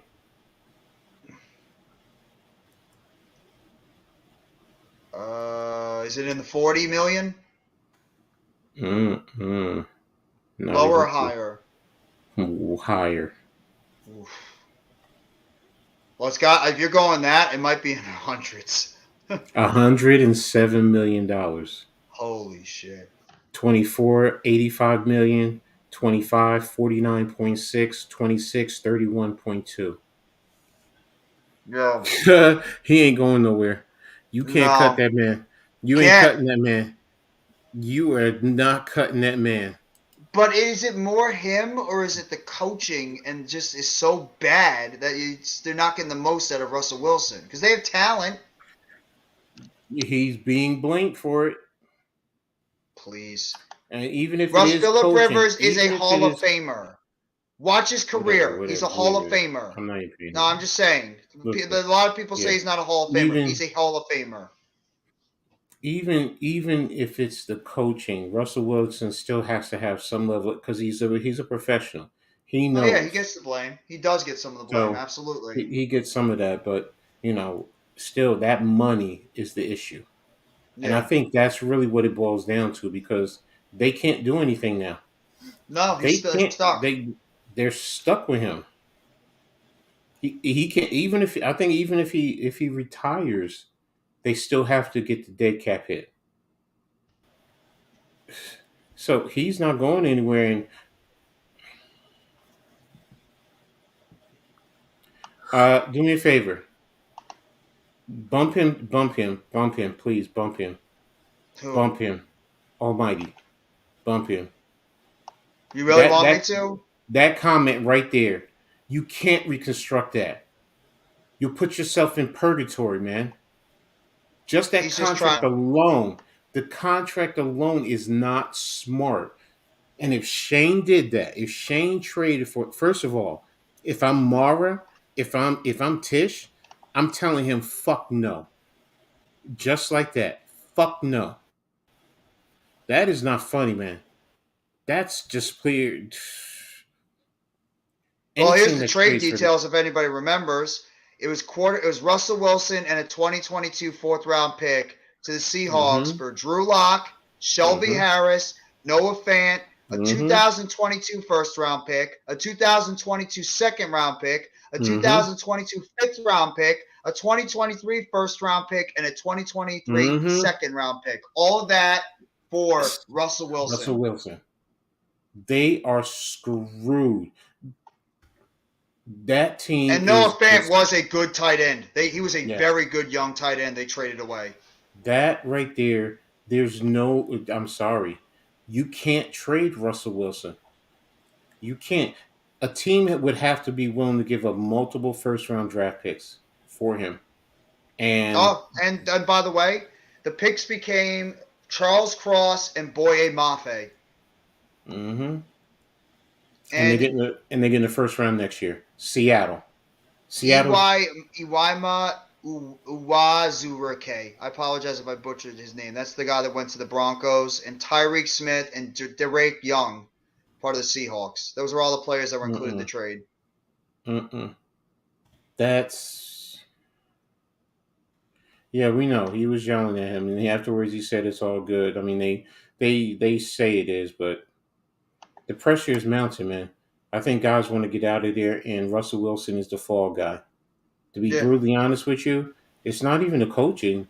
That's John Elway. That's John Elway's draft. I mean, trade right there. yeah, he did. He wanted a quarterback that desperately because they effed up how many times in the And draft? How many times Elway, they effed up in the draft? Trying to get a quarterback. Elway might be getting fired. Elway might be getting fired. Can you imagine the Broncos firing John Elway? How bad This that's going to look. this right now, you personally, you'd have no choice, man. Yeah, This is a fireable offense, man. I mean, this is a you give up multiple and then all the money. See, yeah, that's the thing. It's the money. If you didn't kill yourself with the money, then you could live with it. When do you get out of it? But right now, you can't. yeah. You At know, least with Stafford, when the Rams traded for Stafford last year, the dude came in and he won him a Super Bowl. Sure, he's getting exactly. hurt now, but you know what? He won a Super Bowl. And I mean, think about what the Seahawks got. They got Charles Cross, an emerging young left tackle, who I think is going to be good. Boye Mafe, who is a good young pass rusher. Mm-hmm. You give him Noah Fant, who's a good Mm-hmm. young starting tight end. And they still have more coming to them. For Russell Wilson, who honestly right now, he ain't the Russell Wilson that played in Seattle for all those years. He's not. Mm-mm. John Mm-mm. Elway really screwed up. And it's not even just that, coach, and further. It's also the fact that look how many quarterbacks they muffed in the draft. Brock Mm-hmm. Osweiler, Mm-hmm. Trevor Simeon, Mm-hmm. Paxton Lynch, Drew Lock. How those Mm. quarterbacks that they whiffed on, that's why they did it, because they couldn't draft a quarterback for shit. That's why they Mm-hmm. had to go out and get a Russell Wilson, because they missed so many years on a starting quarterback. They have not had a good quarterback since John Elway. They've had moments, but they've never had a quarterback as good as John Elway was. The Denver Broncos. Let that sink in. I mean, Greasy was okay. Not great. Plummer had a couple of moments. Not great. Tebow, don't get me started. And look at all the guys they missed. That's another reason why he should be in trouble with with getting fired. Because the quarterbacks he drafted sucked. He took a chance on Paxton Lynch, who was so bad that he can't even start in the USFL. Drew Lock is Mm-hmm. so bad he got beaten out Mm-hmm. by Geno Smith. Mm-hmm. That's a fireable offense right there. And people are complaining about Daniel Jones. Seriously? Have you seen Mm-hmm. what the Broncos have done over the years? Mm-hmm. Have you seen what the Jets have done over the years? The garbage quarterbacks they've drafted? Seriously? Remember the kid they Oh, drafted from Penn State? a couple of years ago. I think they had their baby. They had their baby today. Who? Patrick Mahomes. Oh, It says Patrick Brian Savon Mahomes. bless Bless you. you. No, thank you. 7 pounds. 7 pounds 8 ounces. Coach, He had his baby today. You settled me down after I was going off about the Jets quarter. I could see that. I could see them trading Cortland Sutton, get that contract out of there, because he's underachieved since he got paid.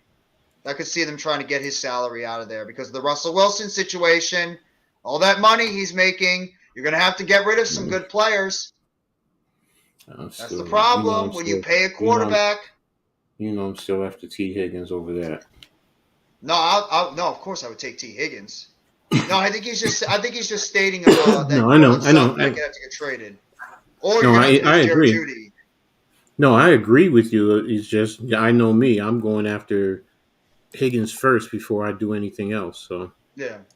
Sutton signed a 4-year, I think like $40-something million contract, I believe. He signed it this offseason along with the guy who actually got hurt, and I actually like him a lot, Tim Patrick, before the season started. Because I know he signed a new contract. Let me see. I'm just looking it up right now. He signed a – what the hell is it? Signed a 4-year extension with the Broncos for $60 million with $34.9 million guaranteed and a $6 million bonus. His money that's fully guaranteed is $18,848,944. And I believe his contract runs all the way until 2027, I think. 26 or 27.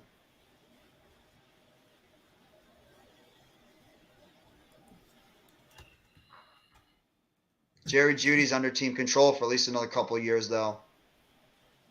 So he signed in 2022, 4 years. So I think, 2027, because I think it's also a holdover from his last year of his contract. So, what up, Taj?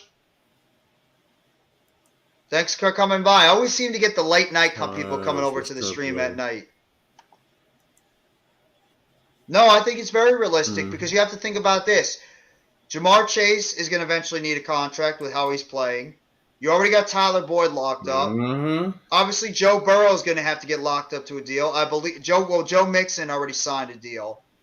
You can't keep everybody. And unfortunately, it looks like T. Higgins is going to be the sacrificial guy.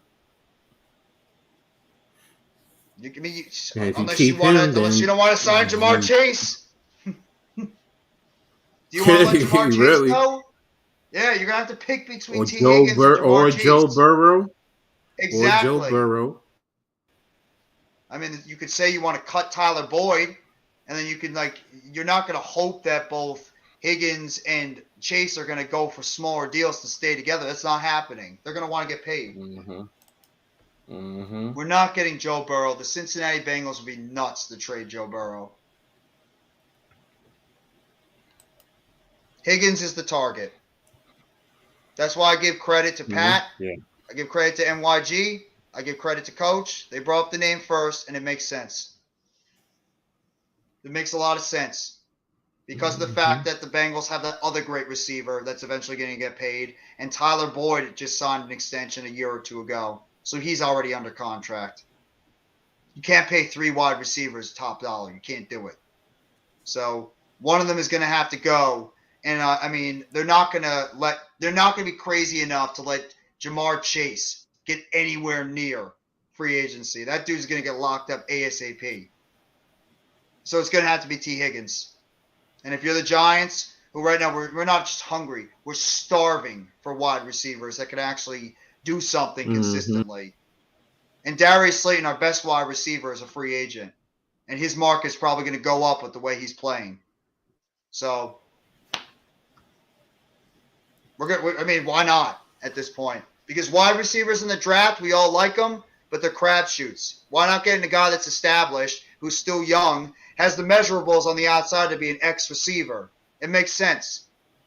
As much as I like some of these wide receivers coming out, we don't know what they're going to be. T. Higgins has already put on tape 3 years of being a very good receiver, multiple 1,000-yard seasons, He's already shown with Jamar Chase that he could be a number one. So why not? Take a chance on him. He's what, 24, 25 years old? Mm-hmm. It's like what you guys did with A.J. Brown. You guys got A.J. Brown. He's not that old. He's a number one. Do it. Do it. I'd rather have a proven commodity that's still young and can be a playmaker, not Kenny Galladay, who's clearly breaking down when we signed him. And T. Higgins is like, Clemson is a factory of getting those taller wide receivers that run like gazelles on the outside that can take the top off of defense. Mike Williams, DeAndre Hopkins, Sammy Watkins, Martavis Bryant, Justin Ross, all those guys that came from Clemson, those big, tall wide receivers that can go up and pluck the ball and take the top off the defense. That's right, T. Higgins is 23. I forgot. He came out young. Sign me up. You sign me up. Even if you draft another rookie wide receiver, I would do that too. Yeah, I would too. Later in the round, because if I could get Higgins, A.T. Perry, someone like that, with what we have already. Yeah.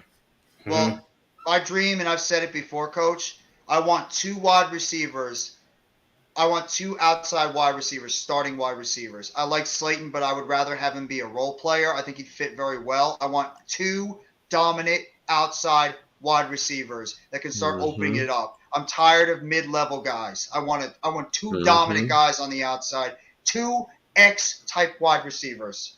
And honestly, if it was up to me, I would rather I would try to trade for one young up-and-coming guy that you could put out there as your number one established guy and then draft another one to put on the outside. My dream, it's obviously not – it's very unrealistic, but could happen, is Quentin Johnson and T. Higgins. I would faint if we get the both of them. I'd be like, let's go. Let's go. Daniel Jones got his two guys on the outside. Let's get it. I don't want Hollywood Brown. I think he's overrated. And he gets hurt way too much. That dude gets hurt so much, and he's too small. I don't want Hollywood Brown. We have enough wide receivers that get hurt. It's like when a wide receiver puts on a Giants uniform, it's like they're cursed and waiting to get hurt. Because he gets hurt all the time. He is overrated. I think he's solid. I don't think he's as good as maybe people think. Why do you feel he's such a great wide receiver, Almighty? Tell me why. Because he takes the top off the defense and he burns people. He's got speed. I don't think he is. Wait a minute. I just want to hear him say that first before I even say anything. No, it's okay. I already said my piece. Everybody, he was supposed to be so great in Oklahoma. He was the clear number 2 when CeeDee Lamb was over there. Come on, Almighty. Why? Tell me why. Give me a reason. I want what the other teams in the NFC East have. What do you say? I compare. He's not Tyreek Hill. Don't. He's not Tyreek Hill. He wishes he could be Tyreek Hill. Okay. He wishes. You consider him Tyreek Hill. Okay. No, he's not. Okay. That's an insult to Tyreek Hill. No, he's 19 years old. He's in I that know. age. I know. I get it. I get it. You. I'm going to give you an assignment, Almighty. Okay? And tomorrow we're going to talk about this. I want you to talk to me about this. I want you to pull up film on Tyreek Hill and Hollywood Brown. And you compare and tell me how they're similar. What is it that they do with their feet, their hands? How do they run their patterns? How do they stack well? Is Brown just strictly a speed guy? Does he use shiftiness? Does he bend his patterns the right way? You write up a report. So what? They're both small receivers. Deshaun Watson's a small wide receiver. We had what's his name Brown last year. What was his name last year that we had? Was it John Brown? No, we had Ross. Ross. I'm sorry, John Ross. Yeah. I mean, How'd that work out? just because they're small receivers does not mean they're the same. Just because they're small and have speed does not mean they're the same. That's why I just said to you, you bring up film and you watch both of them. And I'm not just talking about one game. If you have the NFL Game Pass, you have a whole season's worth of film that you can go in and you could take a look at them. Break it down. Speed is overrated unless you know how to run routes. And for the record, just what Jeff is saying, Jerry Rice was running a 4.6 when he came out of Mississippi Valley State. There's straight line speed and then there's game speed. There's running a pattern to gain separation and getting a DB or a defender twisted, and you get such separation that it's hard for them to close because you have the separation. So, but do me a favor. You do that. You do that work for me tomorrow, and we'll talk about it tomorrow on Heart of the City. Okay? Same thing with Odell Beckham Jr. OBJ wasn't a speed receiver, but he had good quickness in and out of his routes, and he was an excellent route runner where he could create that separation in and out of his routes, and that's why he was so good because he was not fast. He had quickness in his route running. I'm going to throw you another small receiver from way back in the day. Steve Largent. Go look up Steve Largent. Look up his route running. He wasn't overly fast, but he had great separation in and out of his routes. You do that work. Go ahead and do all that work. Look up all those guys. I just said, look him up. Steve Largent. Largent. I just brought up a wide receiver earlier before. What about Hines Ward? He wasn't a speed guy, but he was good. Matter of fact, Hines Ward was a quarterback at Georgia at that too. And Antoine Randall Health. Yep. Another smaller guy who was a quarterback. He was not bad. Being a receiver is not just running fast. Yeah. It's knowing how to take angles, how to set defensive backs up, looking at how they're aligned in comparison to the pattern that you are running. Mm-hmm. See, most fans get caught up in when they see the diagrams of a route where it's going straight this way and then it goes this way. Sometimes just because it's this, you have a defensive back here that if you're running like this, he's already over the top of you, where you want to push him, so you open it up this way to get him to come this way because now it gives you separation. Mm-hmm. Yes, exactly. Right. Exactly, Levant. And yes, he's a U.S. representative. That's exactly who I'm talking about. But pull up film and look at him and watch how he ran his routes. Look how he set up receivers. I mean, Wayne Forbett was the same thing here in New York. Reggie Wayne and Marvin Harrison weren't speed guys. But why were they good? They were so good at route runners, and they got in and out of their routes so quickly. They fooled defenders. They weren't big guys. They weren't speed guys. They were just terrific route runners, and they were able to create separation because of their quickness in and out of their routes. That's why both of them are Hall of Famers. Just always remember something, Almighty, okay? Because when you watch the combine, I get it. Everybody talks about the 40, the 40, the 40, the 40. That's not the thing. I look at the short shuttles, how quick they move in and out of their routes, change the direction. Nelson was good. He was good. Jordy Nelson was an excellent receiver. That's the biggest thing. Oh yeah, Jordy Nelson. Mm-hmm. Man. So Greg Jennings. Exactly. So route running is totally different than just running a route. Yep. It really is. No, you're right. You might think I'm saying the same thing. No, I'm not. It's totally different.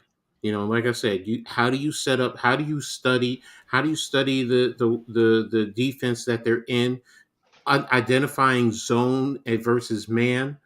You know, I'm always big on down and distance, because how you run a pattern sometimes based on the down and distance, you know, the system that you're in.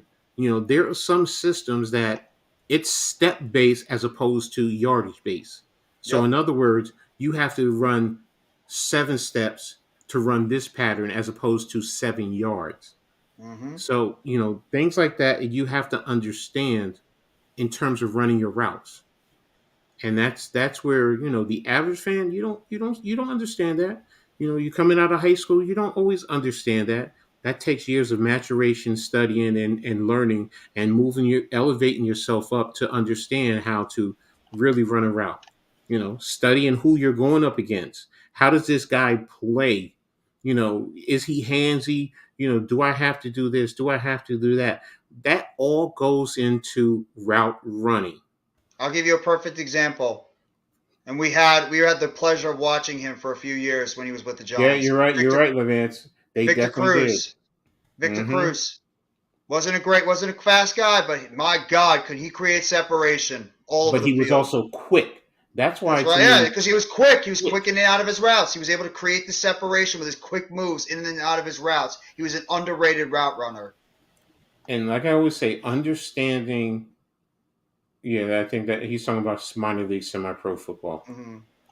Understanding, like I said, the defender you're going against. Okay, um, because if you study film on your opposition, you also understand sometimes you get a defensive back who's running, and he's always running to turn back and looking back instead of running to the receiver to catch up to the receiver, just so you can make sure you close the gap. No, Justin Tuck did not play wide receiver.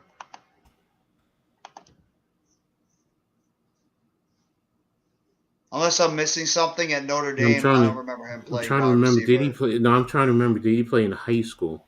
High Because school, no, maybe. I think he was a linebacker in at ND. Mm. I'm Do trying you to think he was a remember. hybrid player? He was like a hybrid outside linebacker at Notre Dame. Yeah, no, he was that. I'm trying to remember. Did he play wide receiver in high school? I got another question for you. What was the other great player that played that OCU Minor got to play with at Troy?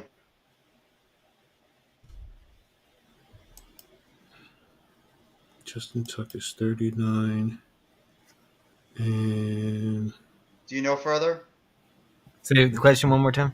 Who was the other top level player that played at Troy University with OCU Minor? Detroit University. Troy. Troy University. oh no, he was a quarterback before changing to tight end and defensive end. Aikman? No, he was actually a. I'll give you a hint. Well, or I'll give you a hint. Division rival.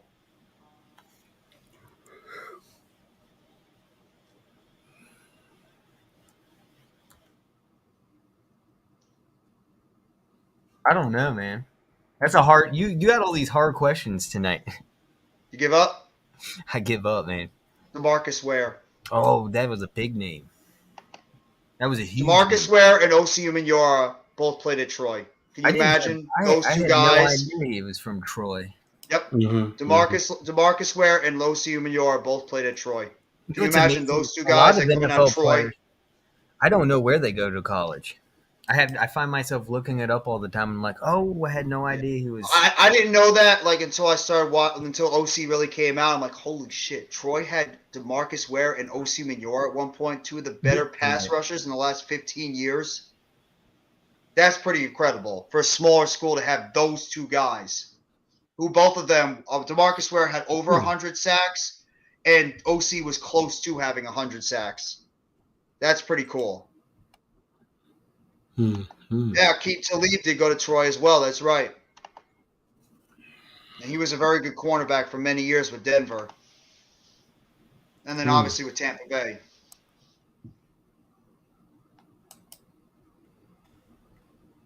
But yeah, wide receivers, it's more than just speed. You have to be able to know how to run routes. You have to be able to have quickness coming in and out of your routes. It's a lot more to the wide receiver position than it's just about straight line quickness. Because how many guys with straight line quickness failed? That all they could do is just run 9 routes and they couldn't do anything. Remember Devin Smith from the Jets? a 9-route wide receiver coming out of Ohio State. What the hell did he do? Because he didn't know how to run routes. He didn't know how to create separation. Because you could defend guys with you could defend guys that know how to run routes and straight lines. Just bracket them on the outside.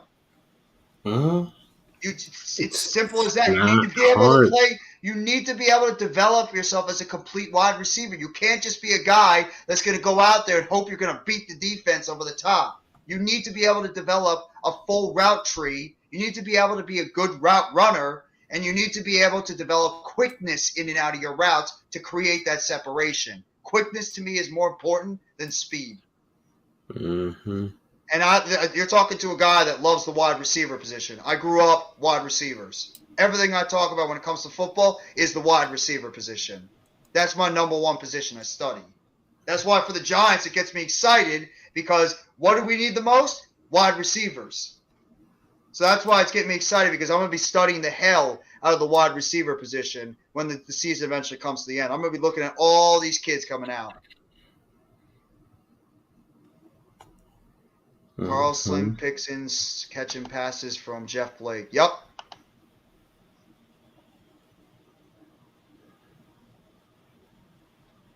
So, even your team further, Jason Avant.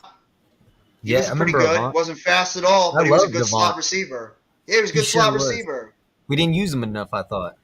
Well, you also had Jeremy Maclin, Deshaun Jackson, and McCoy. So, I mean. And then Riley Cooper, which everyone tries to forget. Yeah, I remember Riley Cooper. He'd take over from Maclin when Maclin tore his ACL. And Maclin was another pain in the ass. Maclin was the guy who won the game with no time on the clock twice. No, he was a pain in the ass to play against. Jeremy Maclin was a pain in the goddamn ass. He came out of Eagles and he did nothing. Where did he end up going? What school did Jeremy Maclin? Oh, what school did Jeremy Maclin come out of?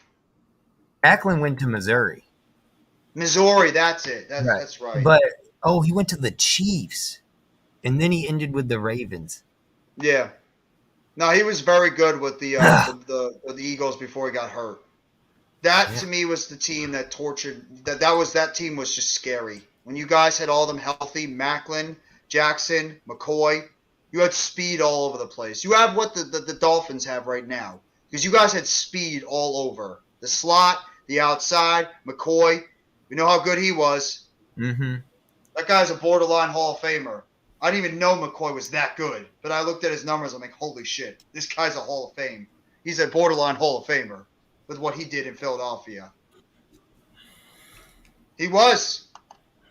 That's the year where we got Hakeem Nicks. I remember Nicks came out that year. Maclin, Michael Crabtree, who looked like a bust at the beginning of his career, and then he actually played well in his contract year, and then he went over to the Raiders, and him and Cooper became a really good 1-2 punch over there. That was Percy Harvin that came out that year in 2009, and he was really good until he had all the migraine issues. I mean, that was a great wide receiver class that came out that year. And obviously the Odell Beckham wide receiver class in 2014.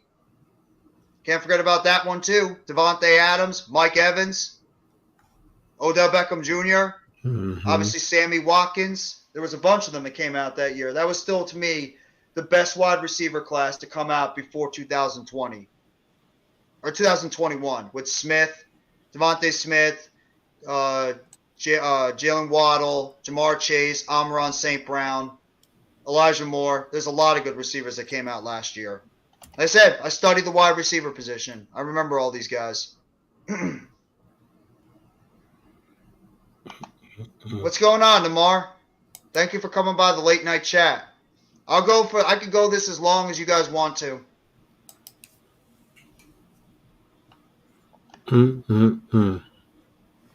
Leading Pro Bowl vote getters for AFC and NFC. Offense. Quarterbacks, AFC, Mahomes. NFC, Geno Smith. Running back, Wow. Derrick Henry. Fullback, Ingo whatever, I can't say his name. Juszczyk from the 49ers. Oh, Juszczyk? Juszczyk. Wide receiver, Tyreek Hill, Justin Jefferson. Tight end, Kelsey Hawkinson. Tackle, Wow. Teron Armstead, Trent Williams. Well, that's not Guard, surprising. Kevin Zeitler, Zach Martin.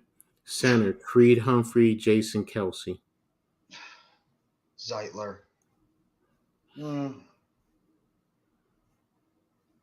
That one pains me.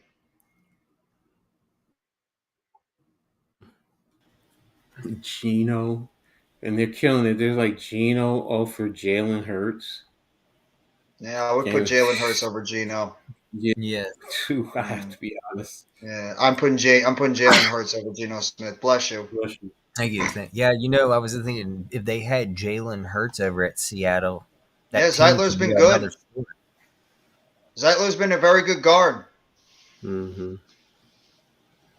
He's always been a good guard in the NFL. He's good in Cleveland, Here too. we go again.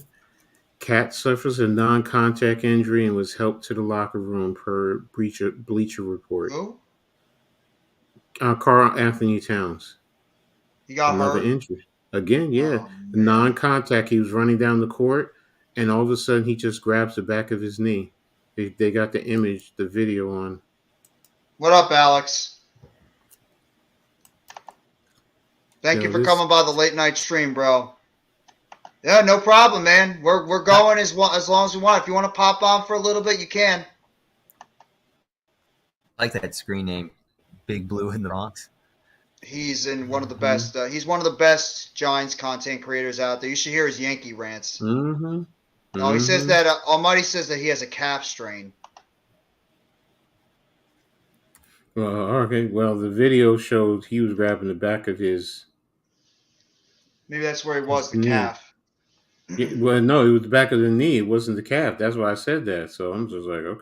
Yeah. Okay. If that's a calf strain, then Minnesota's probably breathing a sigh of relief. It's the last person you could lose on that team is KAT. Excuse me. Mm-hmm. That dude is a problem. What's the Timberwolves record? NBA.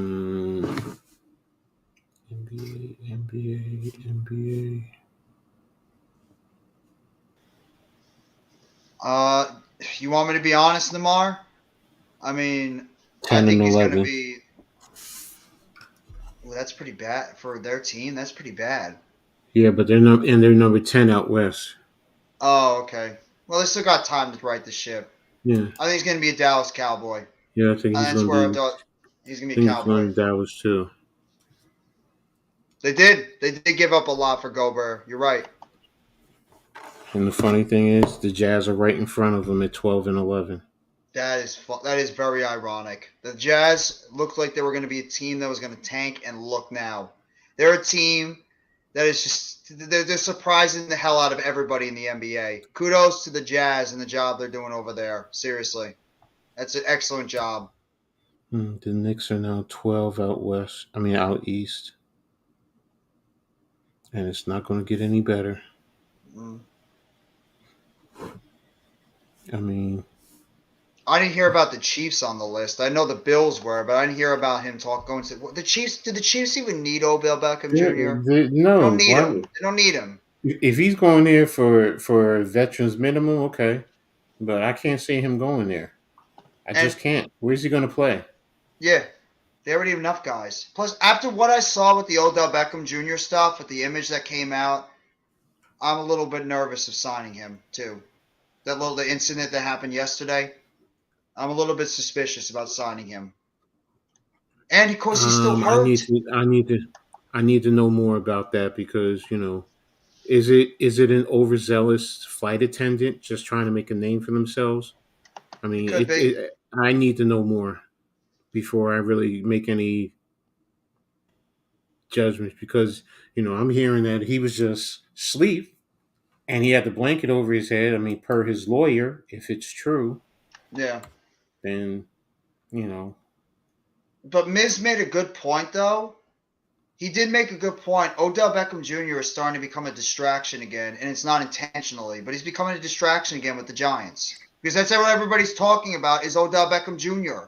But in some regards, is that his fault if he's not doing anything? No, that's why I'm saying it's not him. I said not his fault. Yeah. But it's because the fans are all obsessed with wanting him back, thinking that he's going to be the same Odell. He's not. He's I not the get same it. OBJ. It's a distraction to the fans. Yes, you're right. To the players in the locker room, if you let that be a distraction to you, the fans wanting him to come, then you're not being a professional to me. Well, Players some come of and them go. might. Some of them might. Players come and go. I know. I know. You're trained not to listen to the media and all this and that. Don't fall for that. Don't listen to talk radio. Don't fall for that. The Don't go stuff we're on doing social here. media. Yeah, don't get caught up in all that stuff, man. Lamar And Jackson fell for it yesterday when he decided to answer a mhm, fan with the crude things that he said. Even if he's right what he said, you know how bad that looks on him. With that, everybody's mhm, gonna like retweet that thing. That, oh my God, you see what Lamar Jackson just said to a random fan? Makes him look bad. That's why you got these players have got to be careful with social media. These fans are waiting for you to make a mistake. They're waiting for you to say something stupid so they can mhm. get on you. And Lamar Jackson ate the bait. He was a fish that jumped on the line and ate the bait. Now look. I mean, Twitter is a dangerous place, especially if you're an athlete, if you're a celebrity, or any of that stuff. I'm I'm going to say this. I don't care if Sterling It's Shepard the knows wrong OBJ's place. coming. It's the wrong place if you're weak minded. If you're strong minded and this stuff don't bother you, it don't mean shit to you. Eh. Laugh I it mean, off. yeah, there's times People I can't said, do that nowadays. They can't. They're too damn sensitive. you know how many Oh times no, I no, no, get no! on But my. just like Coach Ed said, you can just.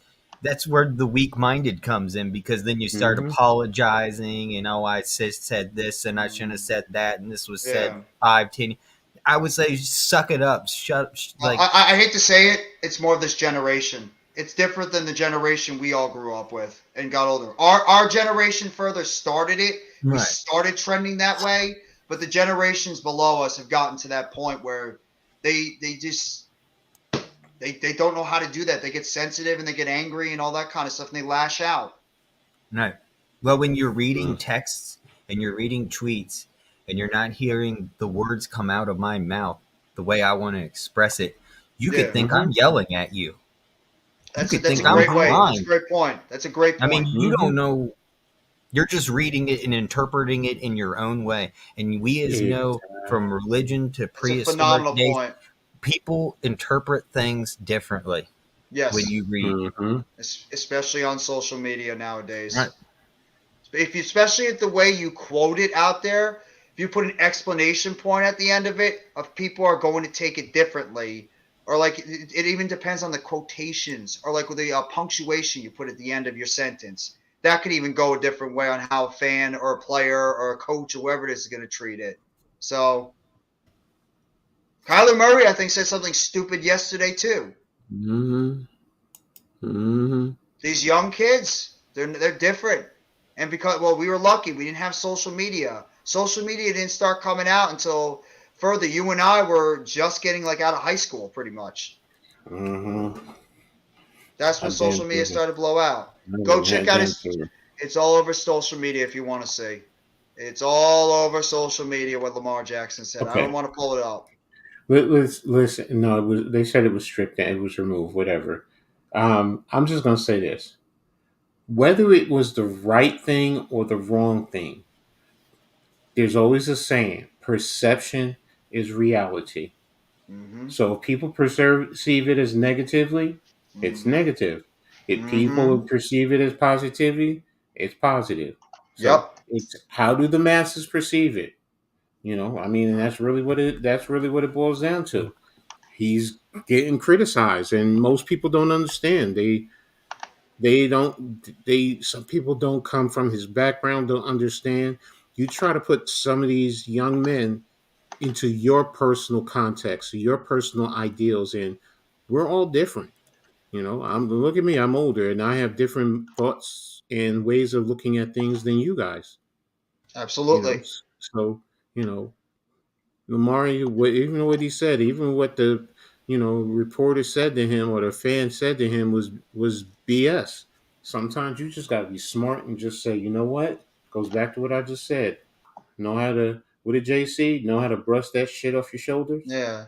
Brush it off. All you gotta do is just do that. Just brush it off your shoulder and not let it bother you, because fans are waiting for you to say something, and so they're begging you, they're egging you on to react to what they have to say, because then that's when they got you.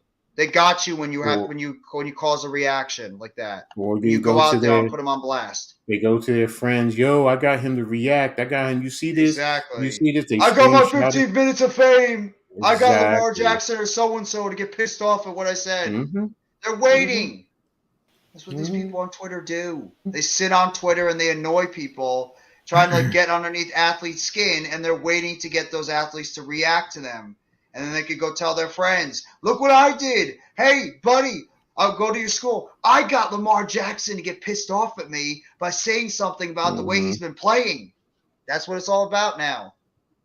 Man, I hate social media. I really do. I really do. I really hate social media. I think it's a disease. Up further. Man, she really likes you. She's got me. Yes. Ooh, pimping. Go ahead, Playboy. Do your thing. And for this question, Amar, yes.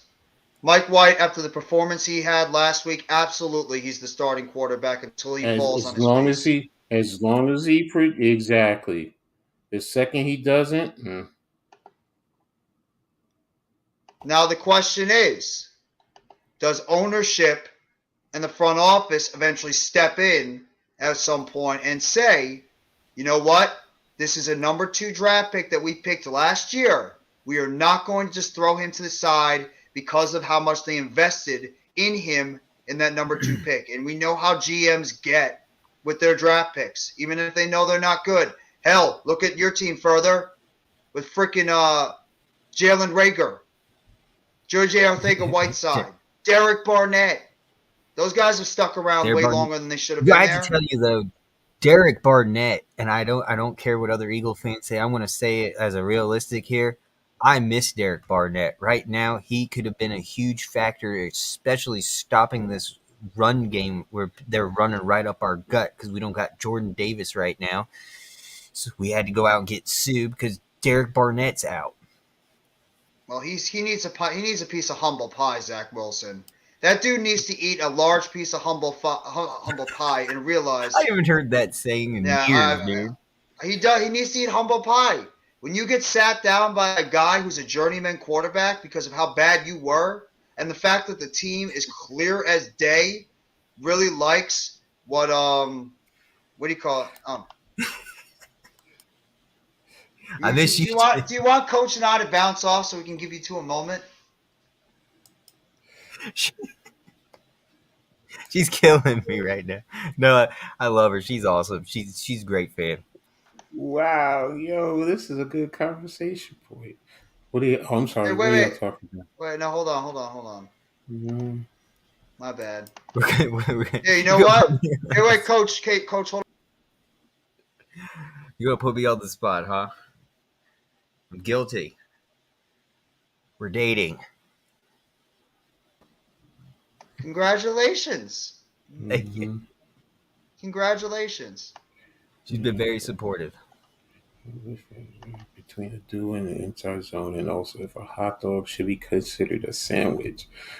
No, a hot dog is not a sandwich. Who said that? Now, I'm somebody was replying to Robert Griffin III about RPOs, and he was talking about the duo versus inside zone, and then he said also if a hot dog should be considered a sandwich. And first I'm like, no, wait a minute. A sandwich is 2 pieces of bread with something in between, whether it's a peanut butter and jelly or a chicken sandwich. Even a flatbread sandwich or a. But now, if you're like a fool like me, that's like saying cereal is soup. Yeah, because I'll eat a hot dog without bread. So then, is it a sandwich? Because hot dog is good food. That's why. Yeah. So it depends on the subject matter. Okay. I'm not getting into it though. I'm not even gonna touch that. No. But the duo is 2 double teams on the interior defensive lineman inside zones in, double team at the point of attack to the second level linebacker. That's the difference. Serial Absolutely. is a suit. He's got a play. You stumped Coach on that one, Alex. No, I better say something, but then I thought no, because I was like, soup is hot, cereal is cold. But then I was like, no, you have cold soup and you have hot cereal. So Oatmeal. oatmeal, grits. Cereal, water. Yeah, I've Unless you're done talking that. about oatmeal. No, I've done that before. Cereal I've had with cereal. water, man. That Yeah. is some. I've done it. Done it. I've done it. It's What kind of cereal did you it's eat not it as with? bad as you think it is, No, but it's not. it's not. What kind of cereal though? I gotta know. Like, what kind of cereal did you eat cereal like with Apple water? Jacks, Fruit Loops, Frosty Flakes, stuff like Honey that. Nut Cheerios. Oh yeah, there you go. That too.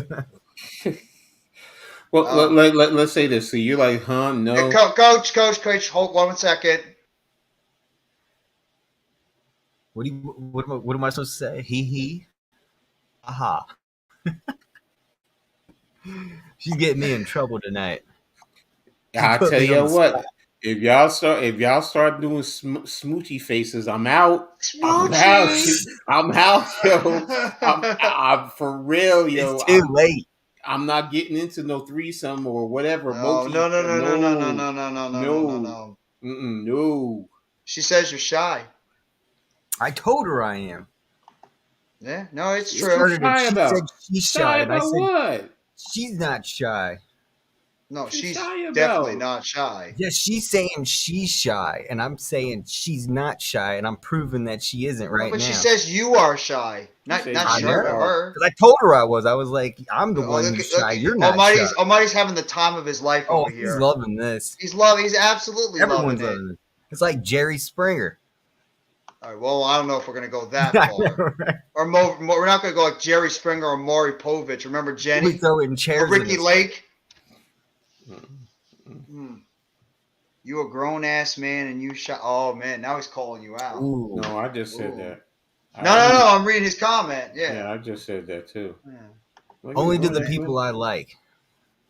Man, play, get your groove on, son. Yo, pull Shorty to the side into your private chat room and handle your biz. Well, unless he has a girl, then it's explainable. Man, line them up, stack them up. Let me stop. I'm gonna get you in trouble. You're gonna get this. You're gonna get him in trouble. No, that's me. I'm sorry. Evan Neal and Daniel Bellinger are probably going to practice, and most likely, I think they're both going to be back this Sunday. I think they were upgraded to being available. So yeah. Yeah.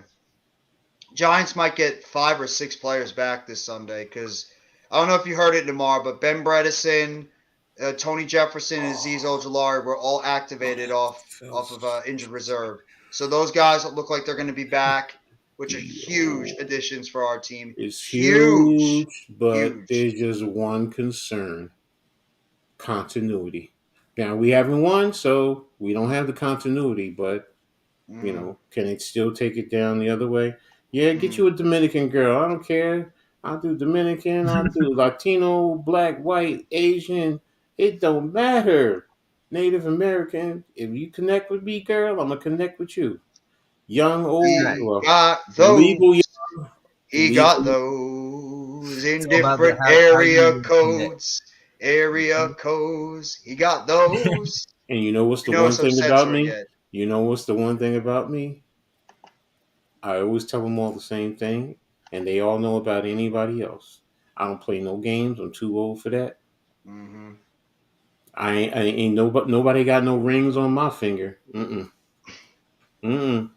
So I'm not like Jeff. I'm not like Further. I'm single, mingling, and having fun with it.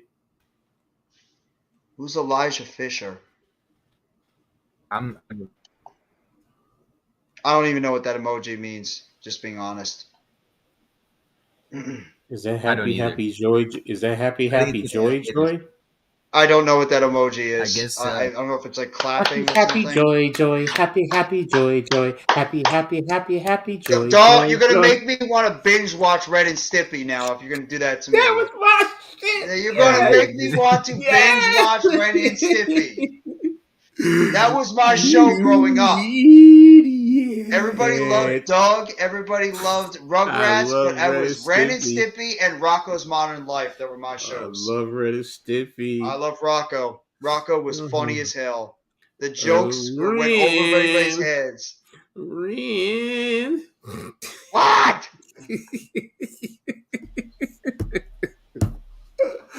Yes. That show was so wrong on so many levels, but my God, it was funny as hell. That's right, Namar. Absolutely. Oh, Mhm. of course I am. Mm. I'm getting called out right now. I'm on the hot seat. I I, I I won't pull up her am. comments if you don't want me to do it Oh anymore. no, it's fine, dude. I told her Okay. to do this on purpose. I literally don't mind at all. Almighty, have you ever I like it. if you've never heard of Fisher Price, Almighty, I might have to time you out. I Do might they have to. still? Do they still make Fisher Price? I think they do. I think they do still make products from Fisher Yeah. Price. Well, Do guess you know watch this. further? I'm gonna really Fisher what? mess with them up. Price? I've heard of Yeah. Fisher Price back when I was like Mm-hmm. 6 in Yeah, the Mm-hmm. sandbox. that was When our they make thing those like back in the day. those like turtle sandboxes back in the day. It looked like a Yeah. turtle and you take the Toys. shell off and it Fisher filled with Price sand. is no, it's toys. It's a toy Okay, company. he's right. He's Yeah. got the toy brand. All right, you got it. Okay. Well, You here's scared one me a thing. little bit. They had a lot of toys, man. Mm-hmm. Tons. Fisher Price was the number one. They had everything. Yeah. You go to Not when I Toys was R growing. Us, Fisher Price. Coach Not is when Ohio. I was about to growing up. Coach is about to throw My something mother. out there. Oh yeah, my mother worked for Mattel. She was an accountant for Mattel, and we Wow. used to get all the new toys when they first came out. All the new Hot Wheel toys. My sister with the Hmm. Barbie dolls. You name it, whatever it was back in the '70s. We were What loaded. is what's New Girl? I don't watch newer shows, so I have no idea. Yes, they are for little kids. Absolutely. I Mm. love this. We're going 7 strong, and we had the football game ended like 2 hours ago. I love Oh you guys damn! are awesome. Damn, I forgot Seriously, you about it. guys are friggin' awesome. Staying here and supporting the channels while we're just like throwing out blabbing a bunch of shit. That's awesome. I Mm-hmm. appreciate you guys' support. With Mm-hmm. myself, and make sure you guys, if you haven't already, go sub up to Further AM. He's excellent. The kind of work that he does in the background, he really is. He's one of the best when it comes to making intros, outros, graphic effects. He's phenomenal at it. One of the Thank you. best. And Coach Ed Gladney, well, everybody knows how good Coach is when it comes to the X's and O's of everything. The dude is the number one guy in football when it comes to the X's and O's and basketball too. He's very knowledgeable on basketball. He's very knowledgeable on women's sports. He's very knowledgeable on baseball. He's knowledgeable about everything. He's just good. Mm. Thank you. You know, But, I think I'm he wants to know. 33. I'm 33. she's the same age as my oldest daughter. Damn. I got you by at least 4 I got a years. baby face. I know. I got a baby face too. We got that baby face further. We got Got that that. baby face. Yeah, we're in a You short. We went you to got the Boston. baby You didn't face. make fun of us. So Yeah. I guess you got that whip appeal, huh? Since you got the That's baby what I'm face. saying, man. Yeah. I think it every day, man. I got that See, youthfulness. you don't I get see it. people that are 33 years old, and I'm thinking to myself, I'm like, man, I would look like that right now. So you really don't get it. Never mind. I'm gonna leave you alone. Qbert or what's Qbert? I don't remember Qbert. Donkey Kong was awesome though. Cubert sounds like it's a game. Isn't it a game? Levance, what was Qbert? Baby duck. When you get off work today, I will take care of you. Don't you worry. Mm-hmm. That's right. There All you right, go. Pimpin. All There you right, Pimpin. go. See. Do Oh, it's me, a show on Netflix. baby. Oh, do me, baby. Do you think you can? Bill's fan told me about it's a show on Netflix. Okay. I don't have Netflix, so I So apologize. I don't get what that means. Well, thank you for saying that, Almighty. We appreciate you telling us you have a sideburn. Oh, he's talking about the film. Okay. So you're telling us, okay. Video game. Oh, video game. Okay. I tell you what, Okay. I'm looking for that new NCAA college football game coming out this year, See, next year. guess what? Guess what? Y'all might make me want to go back to playing video games because you know I love college football. Because back in the Yeah. days when he used to have the wishbone and you could Mm-hmm. run it the right way, or the I formation, and you can run the Yeah. freeze Mm-hmm. options. But Mm-hmm. now then, I don't do Madden. I'm not gonna lie, Madden bores me. It's No, it's gone downhill from what it was in the past. and the way everyone plays it now is just like they can't play with me. Let me just say Video that games are boring. I love basically, his comments. basically. Almighty, never change. You are the best. You're one of the funniest guys in the chat. You Damn. always entertain Coach. Mm-hmm. You always entertain Coach. It has to See. be like a tradition that anytime Coach is on, Almighty has to be front and center in the chat. Because they have the best interactions when they go back and forth with all their comments. No, I'm not. I'm not gonna do it now. I'm not gonna do it now. I'm gonna wait. I'm gonna wait. Are you going to save it? You're going to make it a surprise until tomorrow? No, I created an intro, and I'm just like, eh. Bo Jackson Tecmo Bowl. Oh my God! Now you're going way back. Yeah. No. You really Oh want to go my way? God. How many of y'all remember the little handheld game with the game where it had the little lights and you just push it up and Mm-hmm. down and go down the field and Mm-hmm. up, down, and if you run I into the other remember. one, I played Well, what that. about the I played that back in the Atari, day. dude? They had it yes, on Atari. It was just Yeah. a dot. Just Yep. a Yeah. dot. That was it. Mm-hmm. Yep. So yeah, I remember BoJack and Tecmo Bowl, and I Oh, yeah. actually in my storage locker I have that video game too. So yes, I used to play it all the time. Yeah, Old old heads. head, Yeah, we are old but heads. old Okay. heads is like fine wine. We prime like fine Oh, yeah. wine, and don't The worry, days of you 93.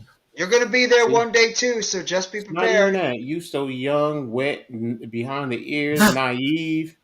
Come on, boy. You don't know. Mm. You Mm. killing me. You ain't even old enough to go to the damn liquor store and buy some liquor. Further, can you bring her to the panel real quick? I wish. Bring She's who? working. No. Leave his girl alone, man. Mind your damn business, son. She's busy. Why you hitting on that man girl? Leave her alone. Go get your own. Or if you want, I'll go get you some. Man, I can pick up my phone right now. I can have some. Wait a minute. What state are you in? Is he in I think Jersey? no. I think he's New York. Depends on He what said part I think of. he's in New York. See, if you're in the city, I could send somebody to you. Yeah, dude. What's Escort. up with the yellow page? Y'all still got You yellow know, pages in New York City? I love going Yeah, to the he's from New hotels in York. Manhattan, and there's okay. like 20 pages in the yellow books Oh, of Mm-hmm. literally arcade. Going to the arcades back in the day and playing pinball. right. When See, arcades were a thing back then, before they all went away. Now you got to go to an orthodontist to play a pinball machine Yeah. see, You yeah. or remember a those dentist. arcades back in the day? No, I can call Shorty over and I can play pinball with her. I don't need no machine for that. I will challenge anyone to pinball and pool. Do you remember? There was a really good arcade. I heard what you. I know what you meant by that, Coach. By the way. No. Hold on, hold. Pimpology, don't go there, son. Don't go there. Pool? You sure about that? We talking Pool. Who about said pool? pool? Yeah, it's further said pool. Oh yeah, I'm good at pool, dude. I'm not bragging to shoot shit. I think he means regular pool, not the pool you're talking about. Yeah, you I'm talk talking about about pool. pool table. Yes, Pool table. 8 yes, ball. Let's yeah. go. I Do you Mhm. love remember? You make sure you bring that money now. Coach, have you ever been to the Willowbrook Mall back in the I day? will. Yeah. Back in the There's day not when they a used to have that there's arcade. there's not a mall in Jersey I haven't been to. But you remember that arcade that used to be at the Willowbrook Mall years ago? Mm-hmm. Mm-hmm. That was amazing. I like shooting darts, but I'm not in any way Remember great at DDR? shooting darts. But I love shooting darts though. Darts is Dance really Dance fun. Revolution? How popular that was? I remember that. Everybody was going nuts about Dance You in Dance Brooklyn? Not Revolution. not a problem, Didn't they bro. make an arcade machine where you used to stomp your feet? Yeah, Yeah, it was DDR. that's for you Right. guys younger. That's for that younger And I generation. used to go See, to Busch Gardens or like what was it, King's Dominion? They have like the mm-hmm. arcade center, and there'd be Yep. like this girl and a guy, and they'd be challenge each other, and everyone would be like a crowd around them. They'd be doing like the fastest dance in the whole game, and you're just sitting there That's going, why I love the boardwalks, because the See, boardwalks at the y'all Jersey boring. Shore, you can go Y'all there. boring. Y'all "Holy boring. crap! These Y'all people's feet boring. are moving so fast. They're not even dancing anymore. They're just We're boring, Coach. Now. Mhm. Nah, because you talking about dancing with a machine, man. I'm in the clubs dancing, No, man. I I'm don't talking need. about. No, well, we all did that too. I'm talking Mm. about like arcades, No, vintage I get it. arcades I and know what you stuff. mean. I ain't going to no arcade to Skee dance. ball, skee Now, ball. skee ball, I'll do. If I'm doing that stuff, yeah. I'm not going to the arcade to dance. I'm going to a club. What the hell is a twist? Twister? Yeah, Twister? You mean Twister? Or are you talking about the little thing you sit in as a kid and you go around in a circle? How many have you me ever and played Veron with are this? paying Twister after this." Just joking. You're gonna No, give that for? I'm not playing Been no there. damn Pokemon. That's for you, Nimar. You good with that. I Yeah, ain't playing. no. The only game I want to play is for grown folks now. I go to the boardwalk just. I go to the boardwalk just for females. Okay. You go to the Tell you what, boardwalk, but when I say go to the park to sit and watch people, you're like, oh no, I go to play games. Okay. Oh, Twister. Okay. Yeah. We grew up playing Yeah. We Twister. didn't. left foot yellow. Wait, no. See, now you taking it to a whole nother level, son. Because I'm gonna tell Right you right hand now, green. Yeah. play Left Twister. foot blue. No, play Twister. Make sure you're oiled up. Just oil up. You'll understand what I'm talking about.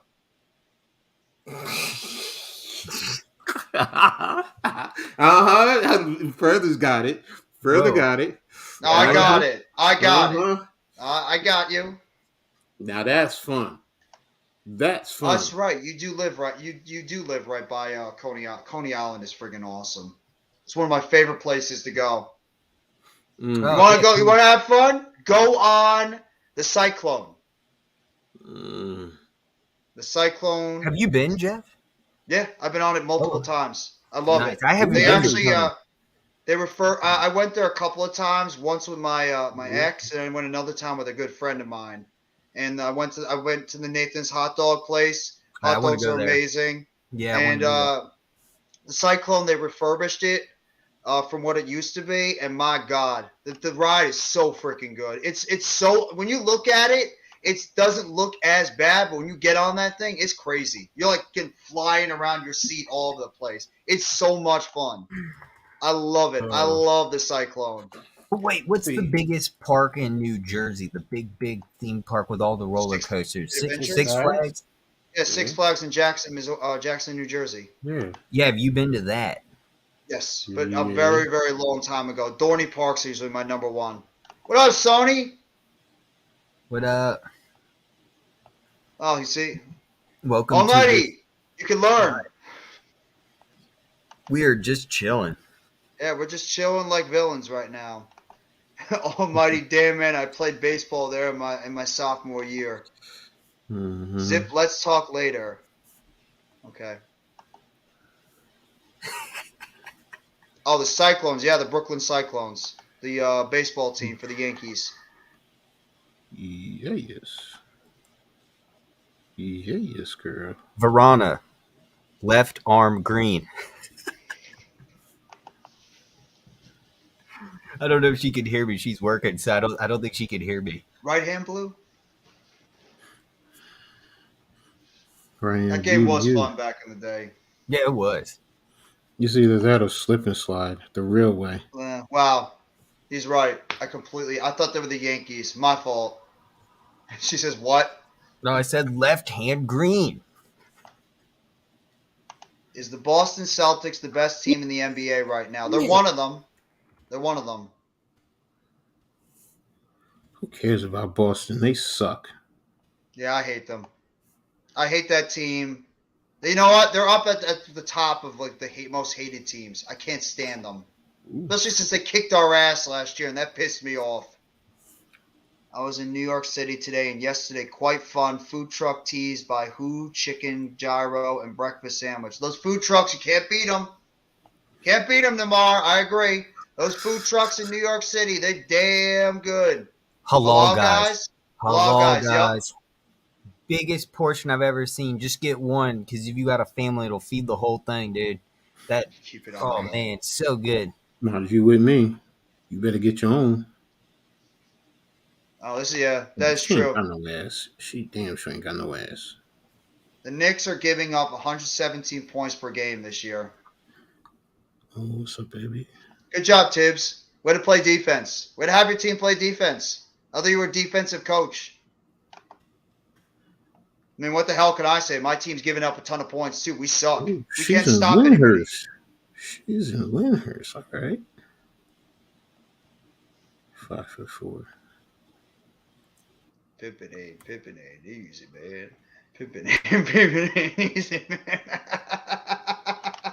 All right, Almighty, I got a shorty for you. I'll send her from Lyndhurst. Expensive though if you have it every day, but I have it once in a blue.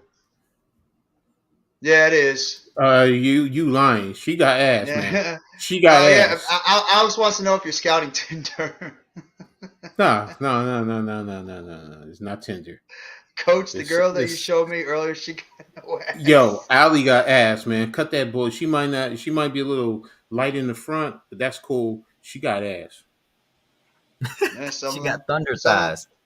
Some of them got it in the front, not in the back. Some of them got it in the back, not in the front. She know how to create waves, man. She definitely know how to create waves. There you go. You got to be from NY, man. Screw that, man. If you swim, man, Lyndhurst is like being in New York, man. Stop it. Any part of North Jersey is like being in the city. Pretty much. I mean, but yo, Alex, you know. Here you go, Coach. That's for you. No, I can take both of them at the same damn time. What? I don't care. They both former athletes. All money finesse. At least the girls from your city ain't like mine. Oh, now we got a little battle going on here. All right, Saudi. Wait a minute. You used to work at Six Flags? That's awesome. I didn't know you used to do that. That's pretty awesome, Namar. Let's just say, you in Washington, D.C.? Okay. Oh, she's out of work. They didn't pay for overtime. Yeah, I'd be a little upset there too. That, especially when you know you could be getting paid that 1.5 times. That 1.5 times is huge. Girls from the city are wild. What the fuck? Oh, hell no. Ooh, sorry. Ooh, no. Alex is elected to go be a free agent. He's not signing a contract with anybody. I ain't sending you nothing to sign contracts for. I'm just sending you something to have fun with, boy. Send it to Luca. Please, I want my ladies back now. You ain't locking my ladies down. The Washington Monument, the Lincoln Memorial, the Jefferson Memorial, the Capitol Building, the White House. The fuck, man. Get you some nice, fine, screw all that stuff. Man. Well, he asked what was from Washington, so I just educated him. Nah, we talking ladies, and you talking about monuments and all that stuff. Well, man, I have to do that. I'm taken, so I have. So you can't talk about it. You can't talk about what you know. No, I'm very, very loyal to the person. No. Just because you're loyal does not mean you cannot talk about what you know. There's a difference. No, okay. I know. I just keep my boundary very close. Chrisley is close. Chrisley, you can make a strong argument for David Neal. No, David Neal is a Giants ring of fame. Yes, thank you, Alex. I appreciate it. Locked up is one thing. I get that he's locked up, But I'm talking about. Look, I've been with females, and they know I ain't no choir boy. I'd be a good boy. Look, I've been with women, and they'll ask me, you like her butt? You like her chest? Is she cute? And we'll have a conversation. If you can't be Yeah. open and honest with your girl, then it becomes sneaky, and then she can't I trust know. you. I know. Oh, I know So, all about it. and if she knows you with your boys or you with the guys, and y'all just talking, whatever, it doesn't mean you don't love your girl. It's a Now, different see, I'm time not, than it I'm used to not be. talking about y'all going out and, mm, I'm talking about, we just talking. Bro, you can't get into the clubs I go to, son. You too young. This is You just too funny. This young. is it's just funny to me. It's just How you funny. gonna make it rain? How you gonna make it I'm gonna rain? make it rain. You only gonna make it drizzle because you're not gonna get in the building. And the ones that I talk, well, come Don't you on, have to be man. 21 to get into them now? Oh, some of them, yeah, because you got to drink. 2000 babies, man. Issues in the value of true love, to be honest. Oh, main issue is the true value of love. Yeah. Good point, Sonny. I'm an old man. I ain't got no love for. Mm-mm. I'm not locking it down for nobody. Mm-mm. When I'm close to my deathbed, all right, then I'll think about putting a ring on somebody's finger. Till then, I'm having fun. I hear you. But I get you. I respect what you're doing, Jeff. A I'm person teasing I you. went to. No, I know. A person I went to in high school with a stripper. With this is a stripper. Oh, that's nice. I might make it rain in spring training. Yeah, Alex, go get her. Ask her how much money she make. Ask her how much money she makes, and tell her I can probably quadruple it for her. There you go, Alex. How much money does she make? Can you put it, Coach? That's all you. He's asking you. It's all you. You answer that one.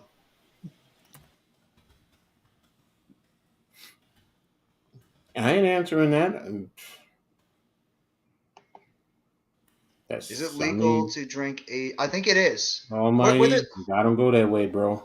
No Mhm, disrespect. mhm. There is no hey over here. And for the record, I'm not disparaging anyone. I'm just letting you know I See, don't go that see, way. look at Namar. Namar's like, forget all this talk about women and all that stuff. He's focused on the Giants kicking the Commanders' ass. That's right, Namar. You tell them we're going to kick their ass on Sunday. That's a Why? dedicated Giants fan. Why? Why? Come on, Demar. Why? Like the Eagles are going to kick their teams. They're going to kick the Colts' ass, right? Right further. I know you're playing the Titans. My fault. The Titans, I'm worried about it. Well, who knows? The Titans just got shut down in the run game, so Derrick Henry's going to be pissed. He's going to be pissed, and You better Oh, he's hope. going it to. is in Philadelphia. I thought it was And you actually better going to be in pray and hope that Saquon Barkley does not get shut down for another week. Because guess who he's going to take his frustrations out on? the Eagles. Yep. You're Yep. right. We like talking about women unless you run into Fleece Johnson. If you run into Fleece I Johnson, you're totally going to see, understand. like you guys said. I think you No guys might doubt. win the first appearance, and then the Eagles will win the last. Oh, I said we're going to split. I think we're going to Yeah, split with you I guys think this year. I think we'll split. I Yeah. really do. Just like the Washington Commanders, dude. It's just every year. It's like the NFC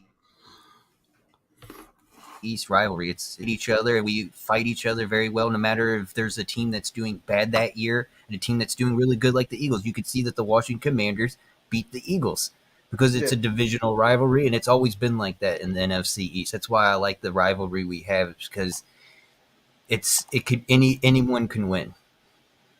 That's actually not a bad question. Females with makeup or natural? I'll answer it honestly. Natural. I like natural. I like natural beauty over makeup. I Sometimes agree. people wear too much makeup and it makes them look worse. I'd rather And have a then girl that has the natural beauty. just wake up with them in bed, and then you'll see. Yeah. What do you think, Coach?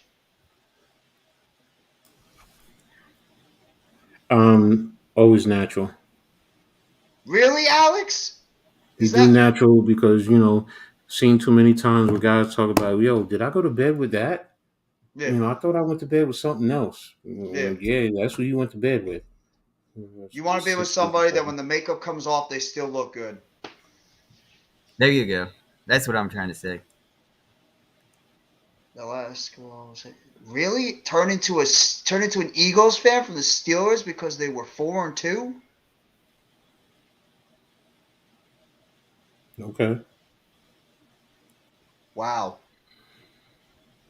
Hmm.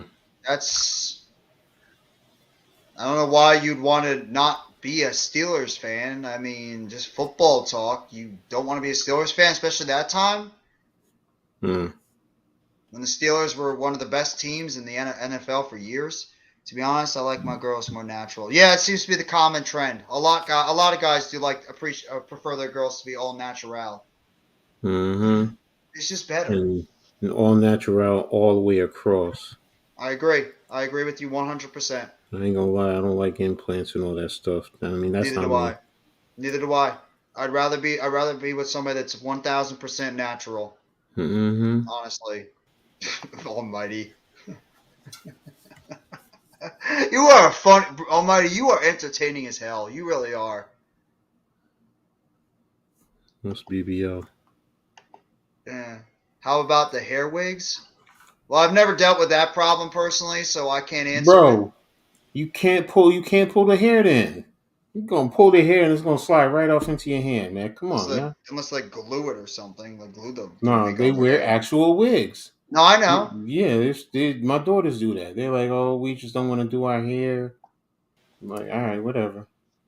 Isn't it like the hair extensions though, not just a flat No, out wig? not extensions. It's the actual wig.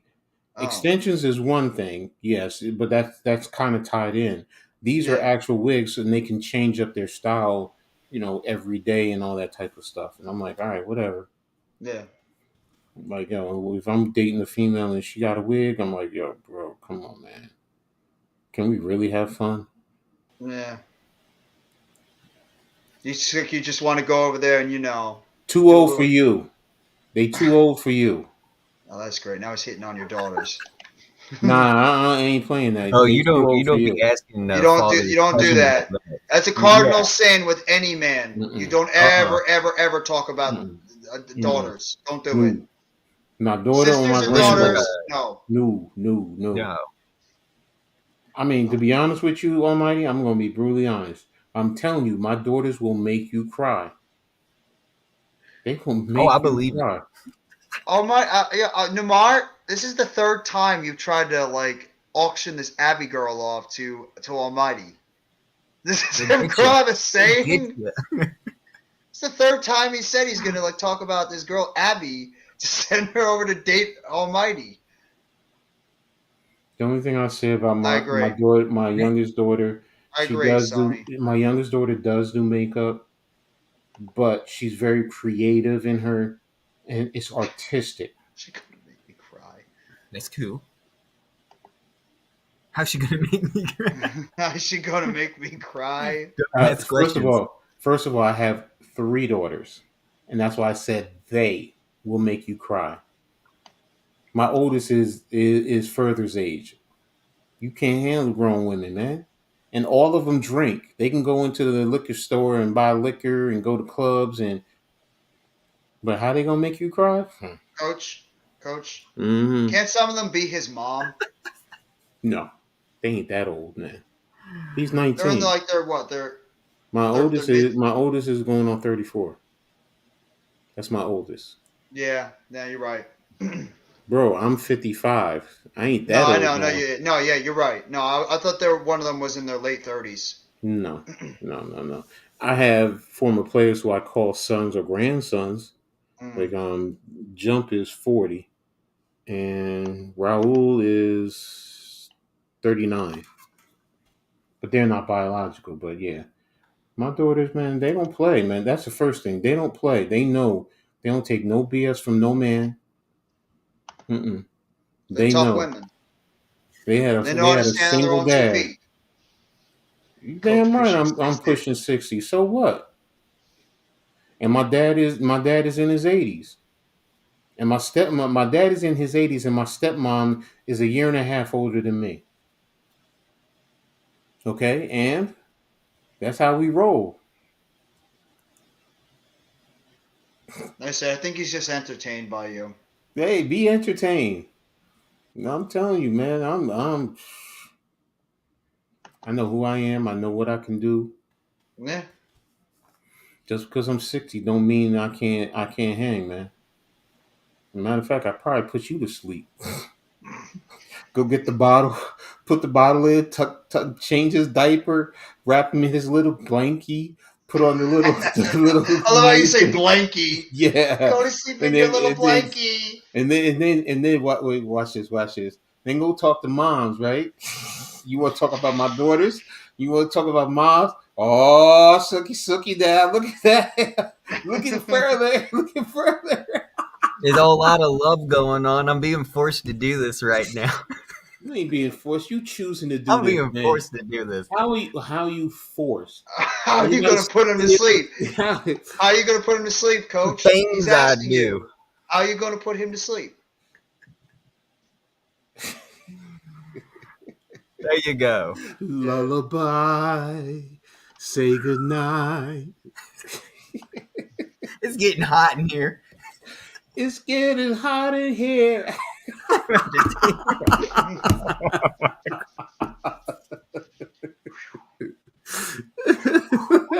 gotta cool yourself off on the side. Oh man, this is a good stream. You notice one thing, we barely even talked about football the entire time. Just like here and there. It's just been like all random shit the whole time. They use snap or not. What? They use snap or nah? What is it, Snapchat? No, I don't use no damn Snapchat. No. Here's a food question. Apple pie or pumpkin pie? Apple pie, man. Pumpkin pie is disgusting. Yeah, I don't know. Give me Anything with pumpkin that's a no-go. Apple pie, apple crumb, Dutch apple.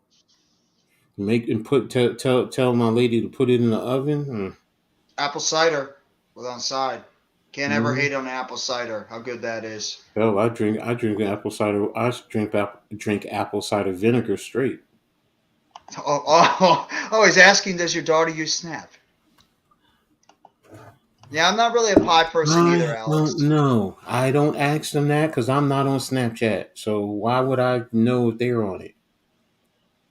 Can you imagine? Look, I'm barely on Facebook anymore. Yeah. And only my youngest uses Twitter. The other two don't. They're smart.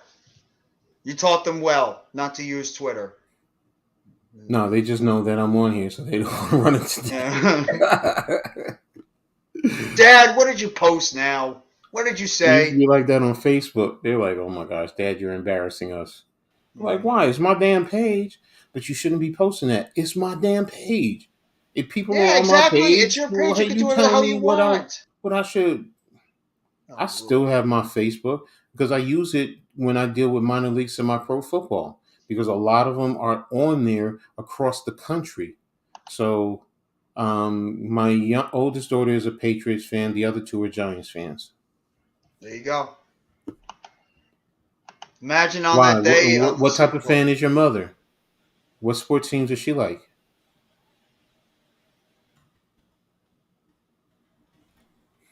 Come on, bro. Question. That's a good question. Is she a Giant fan? No. I asked you a question. What sport does your mom's like? Does she like football? He's not good. He's a rotational player to me. He shouldn't be a starter at the slot.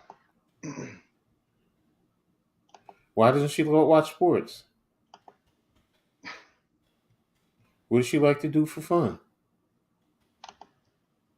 This is one of those conversations where we just kick back and just let Coach and Almighty just go back and forth. It's like a reoccurring thing for months. It's like a reoccurring thing every single month. I'm messing with him, man. He loves it. I think he loves this. He loves. I'm not trying to ask your mom that. Come on, man. Chill with that. Real talk, man. I'm not trying to ask your moms, and I'm being facetious because you asking about my daughters. Yo, seriously, all jokes aside, nah, man. I'm not trying to press up on your moms like that, bro. Seriously. Now, if she want to go make me some. No, let me stop. I'm sorry. No, don't. That I'm might have, joking. Yeah, I was joking. I was trying to yeah, joke. No, you stopped yourself on that yeah, one. no. I got enough ladies making me enough money as it is anyway. So, hell, it Yeah, might be see, some. It might be some coming in here in a little bit. you're entertaining the fuck out of him right now. He Yeah. loves this. Okay, I guarantee you, if I bring some of them in here, he gonna be like, "Oh, coach, can I come over?" I guarantee it. Probably some of you guys are gonna be like, "Oh, yo, coach, can we come? Can we come Mm. hang out with you?" Be like, "Nah, these ladies are not gonna be out here just hanging with you.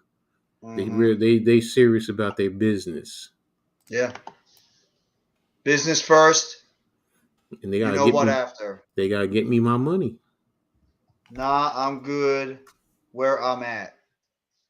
Okay, you say that now. Matter of fact, watch this, man. Remember I told you about my stepmom. My stepmom is from the Dominican Republic also, and I have a Oh. stepsister. Mm. A one night stand. And what's the matter with that?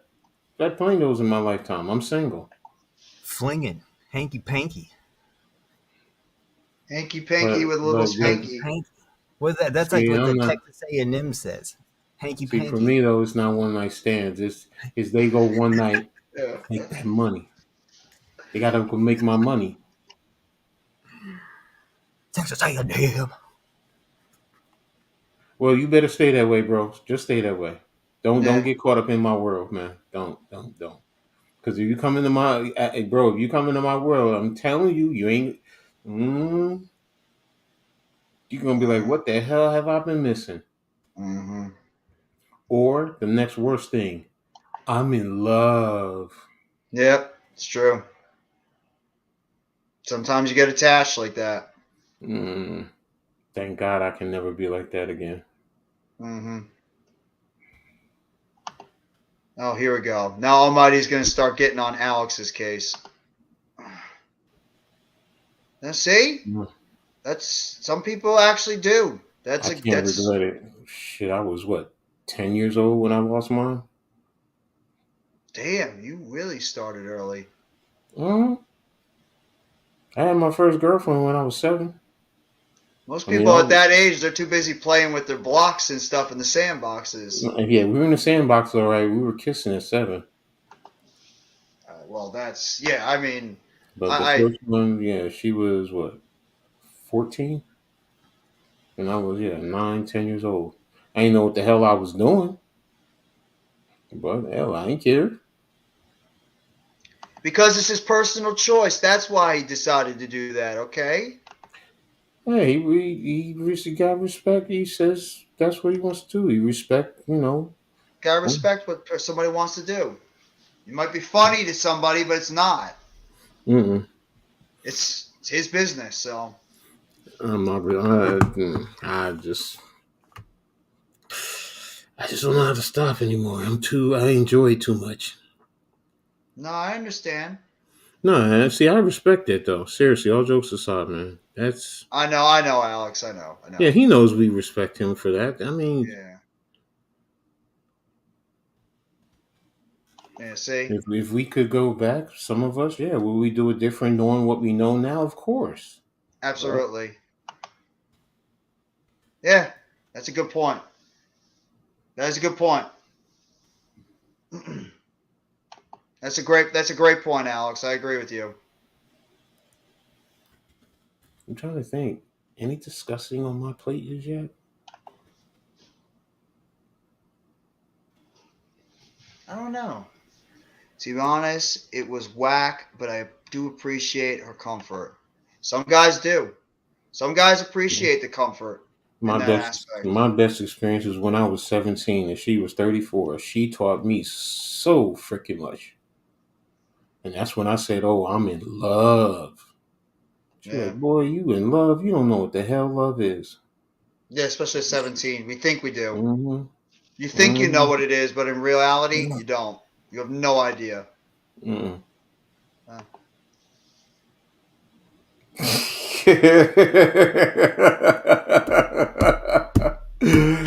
Go further. Oh, what happened? I missed. Oh, hello. She's back. She's back. She's pulling my leg. I swear. well, Coach just told a story about that just about 5 seconds ago. Let's put it like this. I live in a building where there's women all the way up into their 90s, and there's quite a few that still want to go out with me. You see? Age ain't nothing but a number, bro. I'll date them young. I'll date them legally young. Legally young Yes. or old. I don't care. And most women actually prefer older men because they feel like they're more mature and they actually know what they're doing.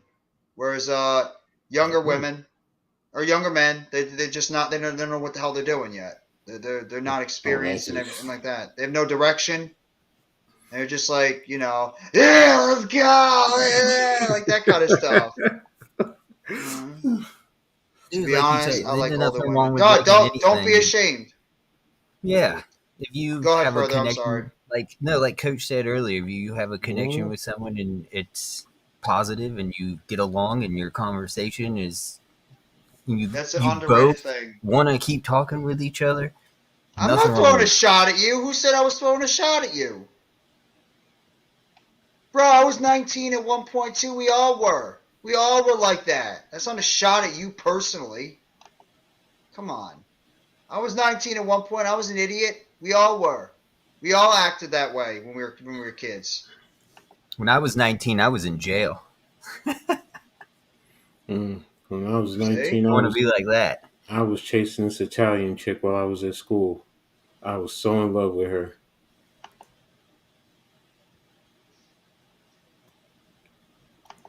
That's fine. That's fine. Enjoy your life while you got it. Enjoy being young, bro, because before you know it, it's going to go by like that. Like that. Mm. Mm. Mm. When she says young, how young is young? That's scary for a man. That's real scary. No, I'm You not put getting me your on the business. spot right I'm now. not. Hold I'm up. not. I'm not putting you. I'm not getting your business, yo. You handle that in private, bro. You're Y'all turning all 20 young, next man. year? Y'all all young, man. I feel old now too. I really do. I feel old. That's Bro, why. come on, Jay. Yo, you not even close to me. Talking about you feel old. Well, compared to like everybody else here, I mean, I'm almost like Further and I are almost 20 years older than all these guys.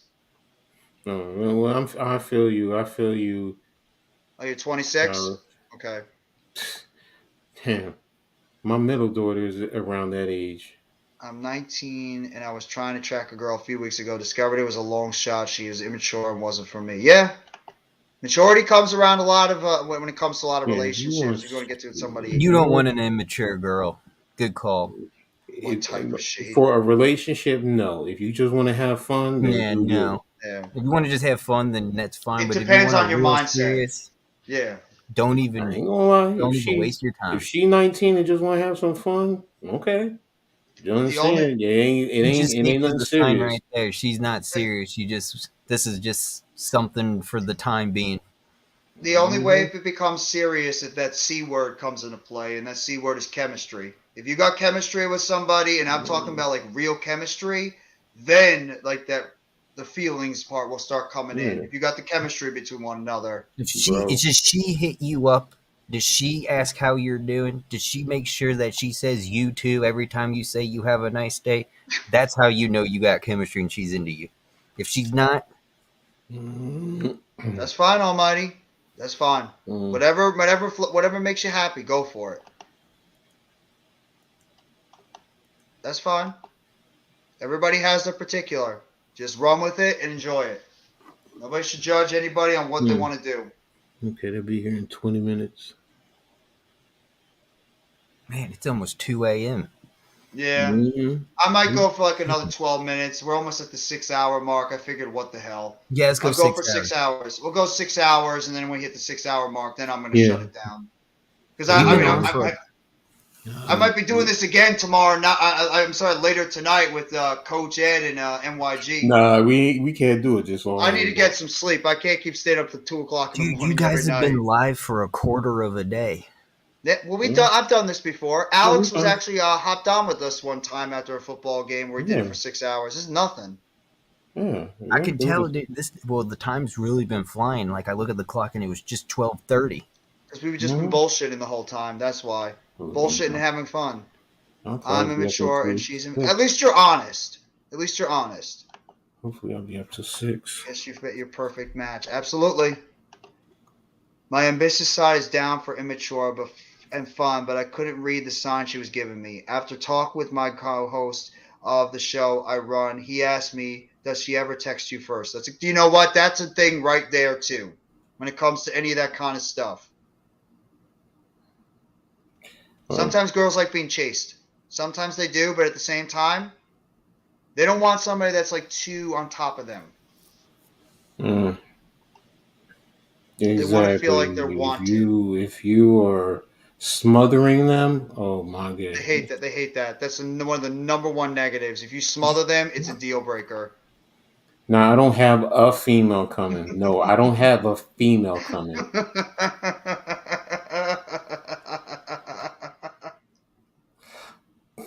He's already opened up Pandora's box, man. He is. Remember I said I told her that's what I said to her. I said, man, she changed the whole game tonight. She comes on this stream.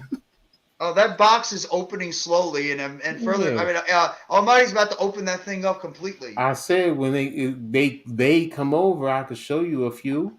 You'll be wanting to come over and hang out with me. Didn't I say that? Talking about a female. I told you I'm not. No, I'm not a one woman man right now. I'm way past that stage of my life. Done the marriage thing, done all that, raised kids on my own. Nah, I'm having fun. She's good. Yeah, well, okay. I don't think he was I don't think he was offering. Oh no, bro. Seriously, all jokes aside, if anything, I would send one to you. But no, I don't think you could handle that and deal with what she gonna want anyway. Question: would you pay for your girl's nails and hair? I certainly wouldn't. Stop. It depends on the relationship. Yeah. If you just casual friends, hell no. But if it's a serious relationship, okay. If you love her, Why then wouldn't yeah. you? Why wouldn't you? Does she cook for you? Does she lay down in the bed with you? Does she clean for you? Does she drive you around on occasion? Does she throw you money? I mean, come on, it's a give or take. That's called a relationship. Yeah. But now, if you just talking about, she friends, nah, bro. Mm-mm. Exactly. That's a great point. Mm-hmm. You can't give a girl everything at once because if you do that, they're going to be expecting to get everything. You have to make it a give or take. You have to give sometimes, and you have to eventually get some back. Here's the thing, all right? Because this is how I got my wife. She and I worked together at Verizon, and we were in a call center. Mm-hmm. And every day, I would have breakfast sitting at her desk, a hot breakfast, when she was coming in, when I was courting her. And she fell for me. Why? Because I romanced her. And then I continued to romance her. And continue to romance her. That at that time, I wasn't driving. I didn't have a car.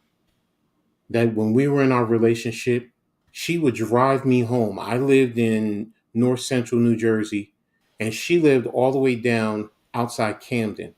Mm-hmm. And she would drive me home and then go home after that. So it's a give or take. So again, it depends. So, if you're going to do for her, yeah, she's going to expect it, but then then again, she's going to reciprocate and she's going to do for you in the long run.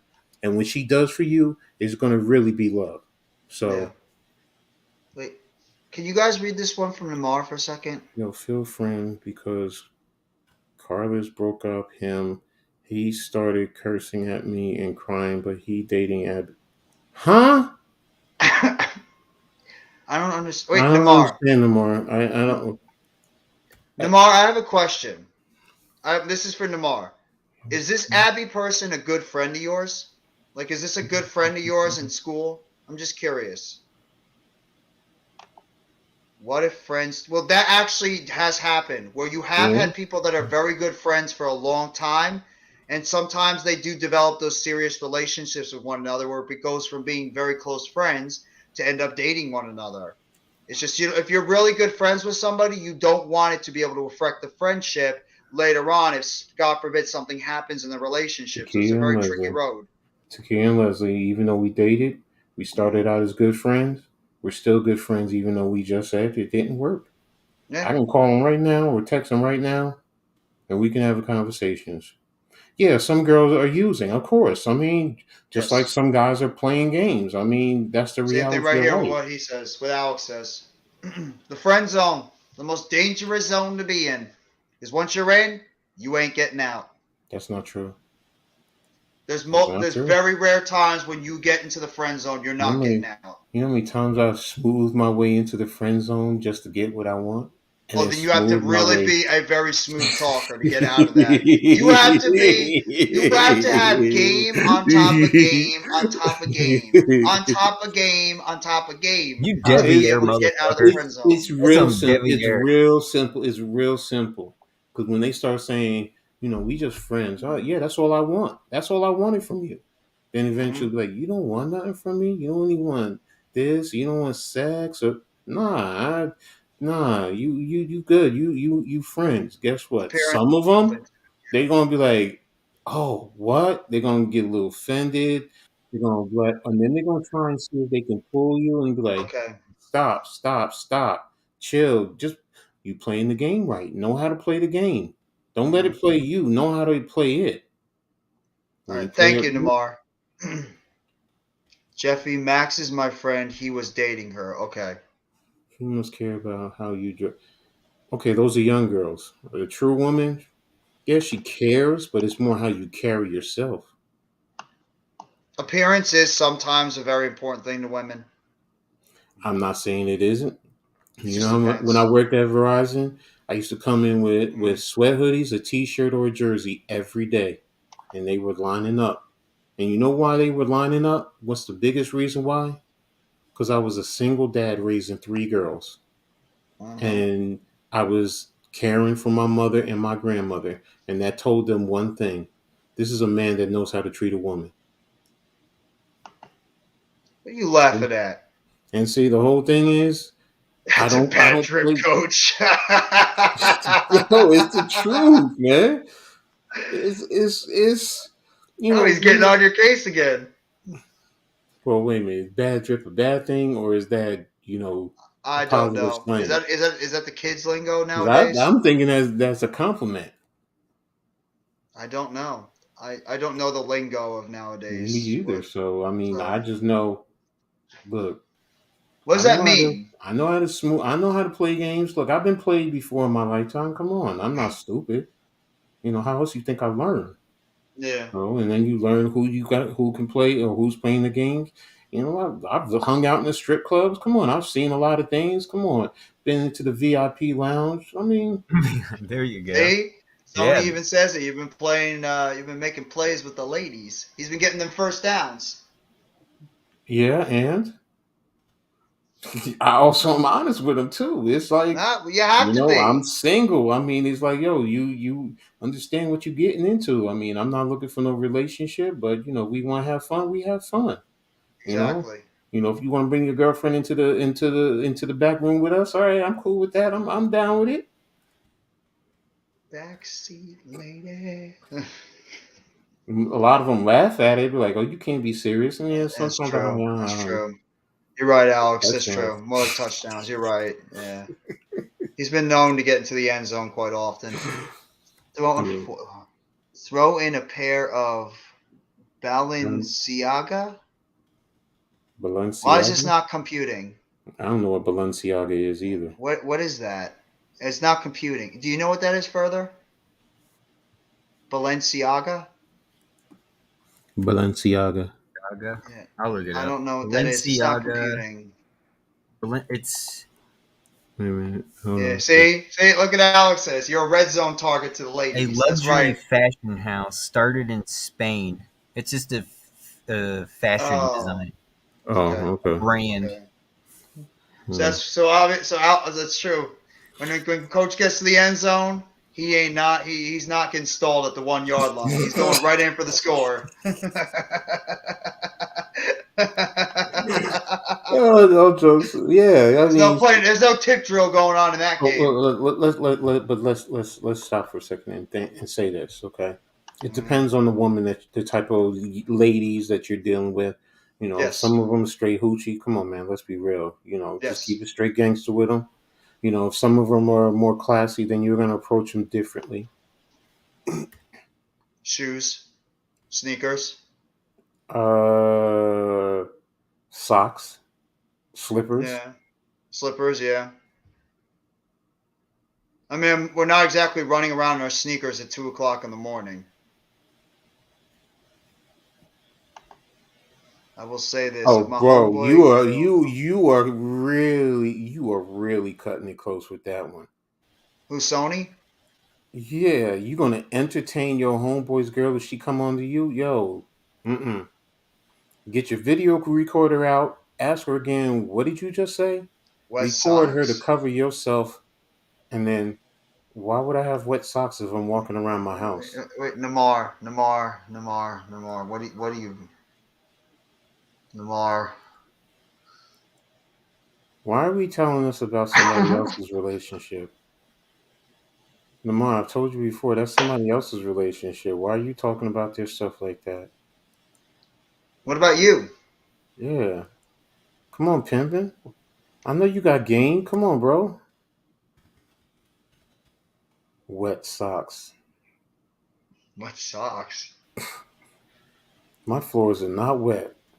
Mm, I have nice I'll go fluffy another floors. like 5 or 10 minutes, and then I'll close it out. We eventually have to get some sleep. Yeah, I'll do. I'm still. Well, yeah. I can I stay know. up late, but I need to get some sleep eventually. My eyes are all baggy now My from eyes like are not dry. sleeping enough. Yeah. I still don't understand this comment. But then I don't know either. And I'm not even going to entertain it anymore, bro. It's just like, I don't know who these people are. So, no disrespect. Why do I? Yeah. Don't worry. Well, you ain't going to be here. No. You can go to 6 all you want. You can hop on another person's stream that wants to go to 6, bro. I'm gonna get in my bed and I'm going to sleep. Me being up till 6 is not going to be on here for that. Trust and believe. It No. ain't for that. No. Mm-mm. We've been entertaining enough on YouTube. You've Mm-hmm. had 6 hours to sit here and have a good time. Well, it's already over 6. It's We already already just over went over 6. 6. Yeah, we're over 6 now. We crossed the 6 hour plateau. And last time we did Toby, that, Alex, you were yeah. on the stream with us. He told me it's fine. Talk about it. But what about you? What about you, Namar? Look, I respect the fact that you're very, loyal to your friends, but you got to think about yourself too at times. Coach going to be doing it after the stream.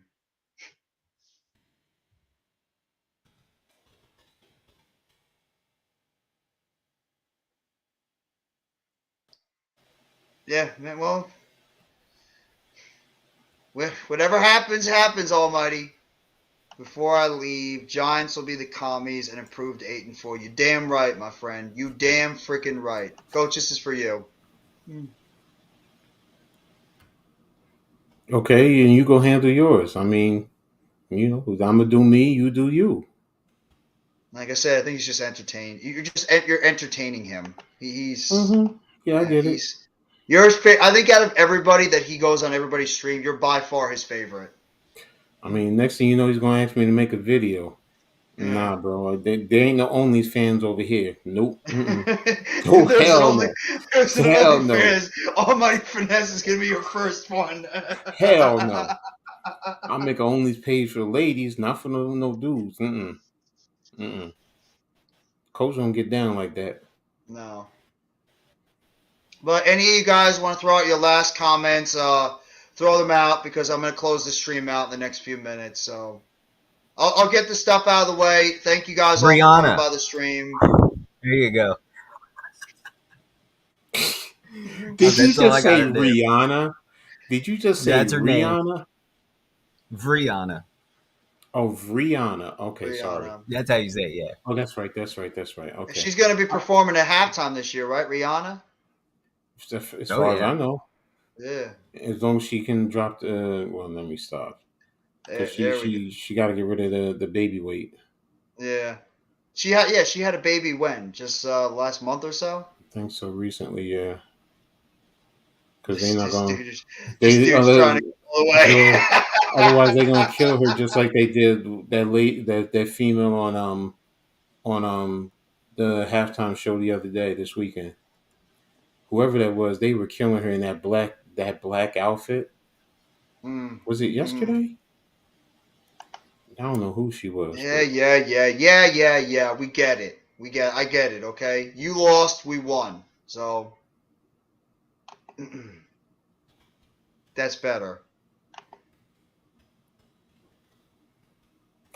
All right, fellas. Anything else? Because Coach about ready to go. Yeah, Coach is ready to go. Get it? Go. I can think of another word, but I'm going to. Oh, baby Rexa. Yeah.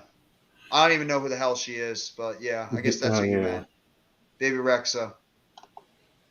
Knicks need to win tomorrow. If not, bad mood when I go to college on Wednesday. You might be in a bad mood. You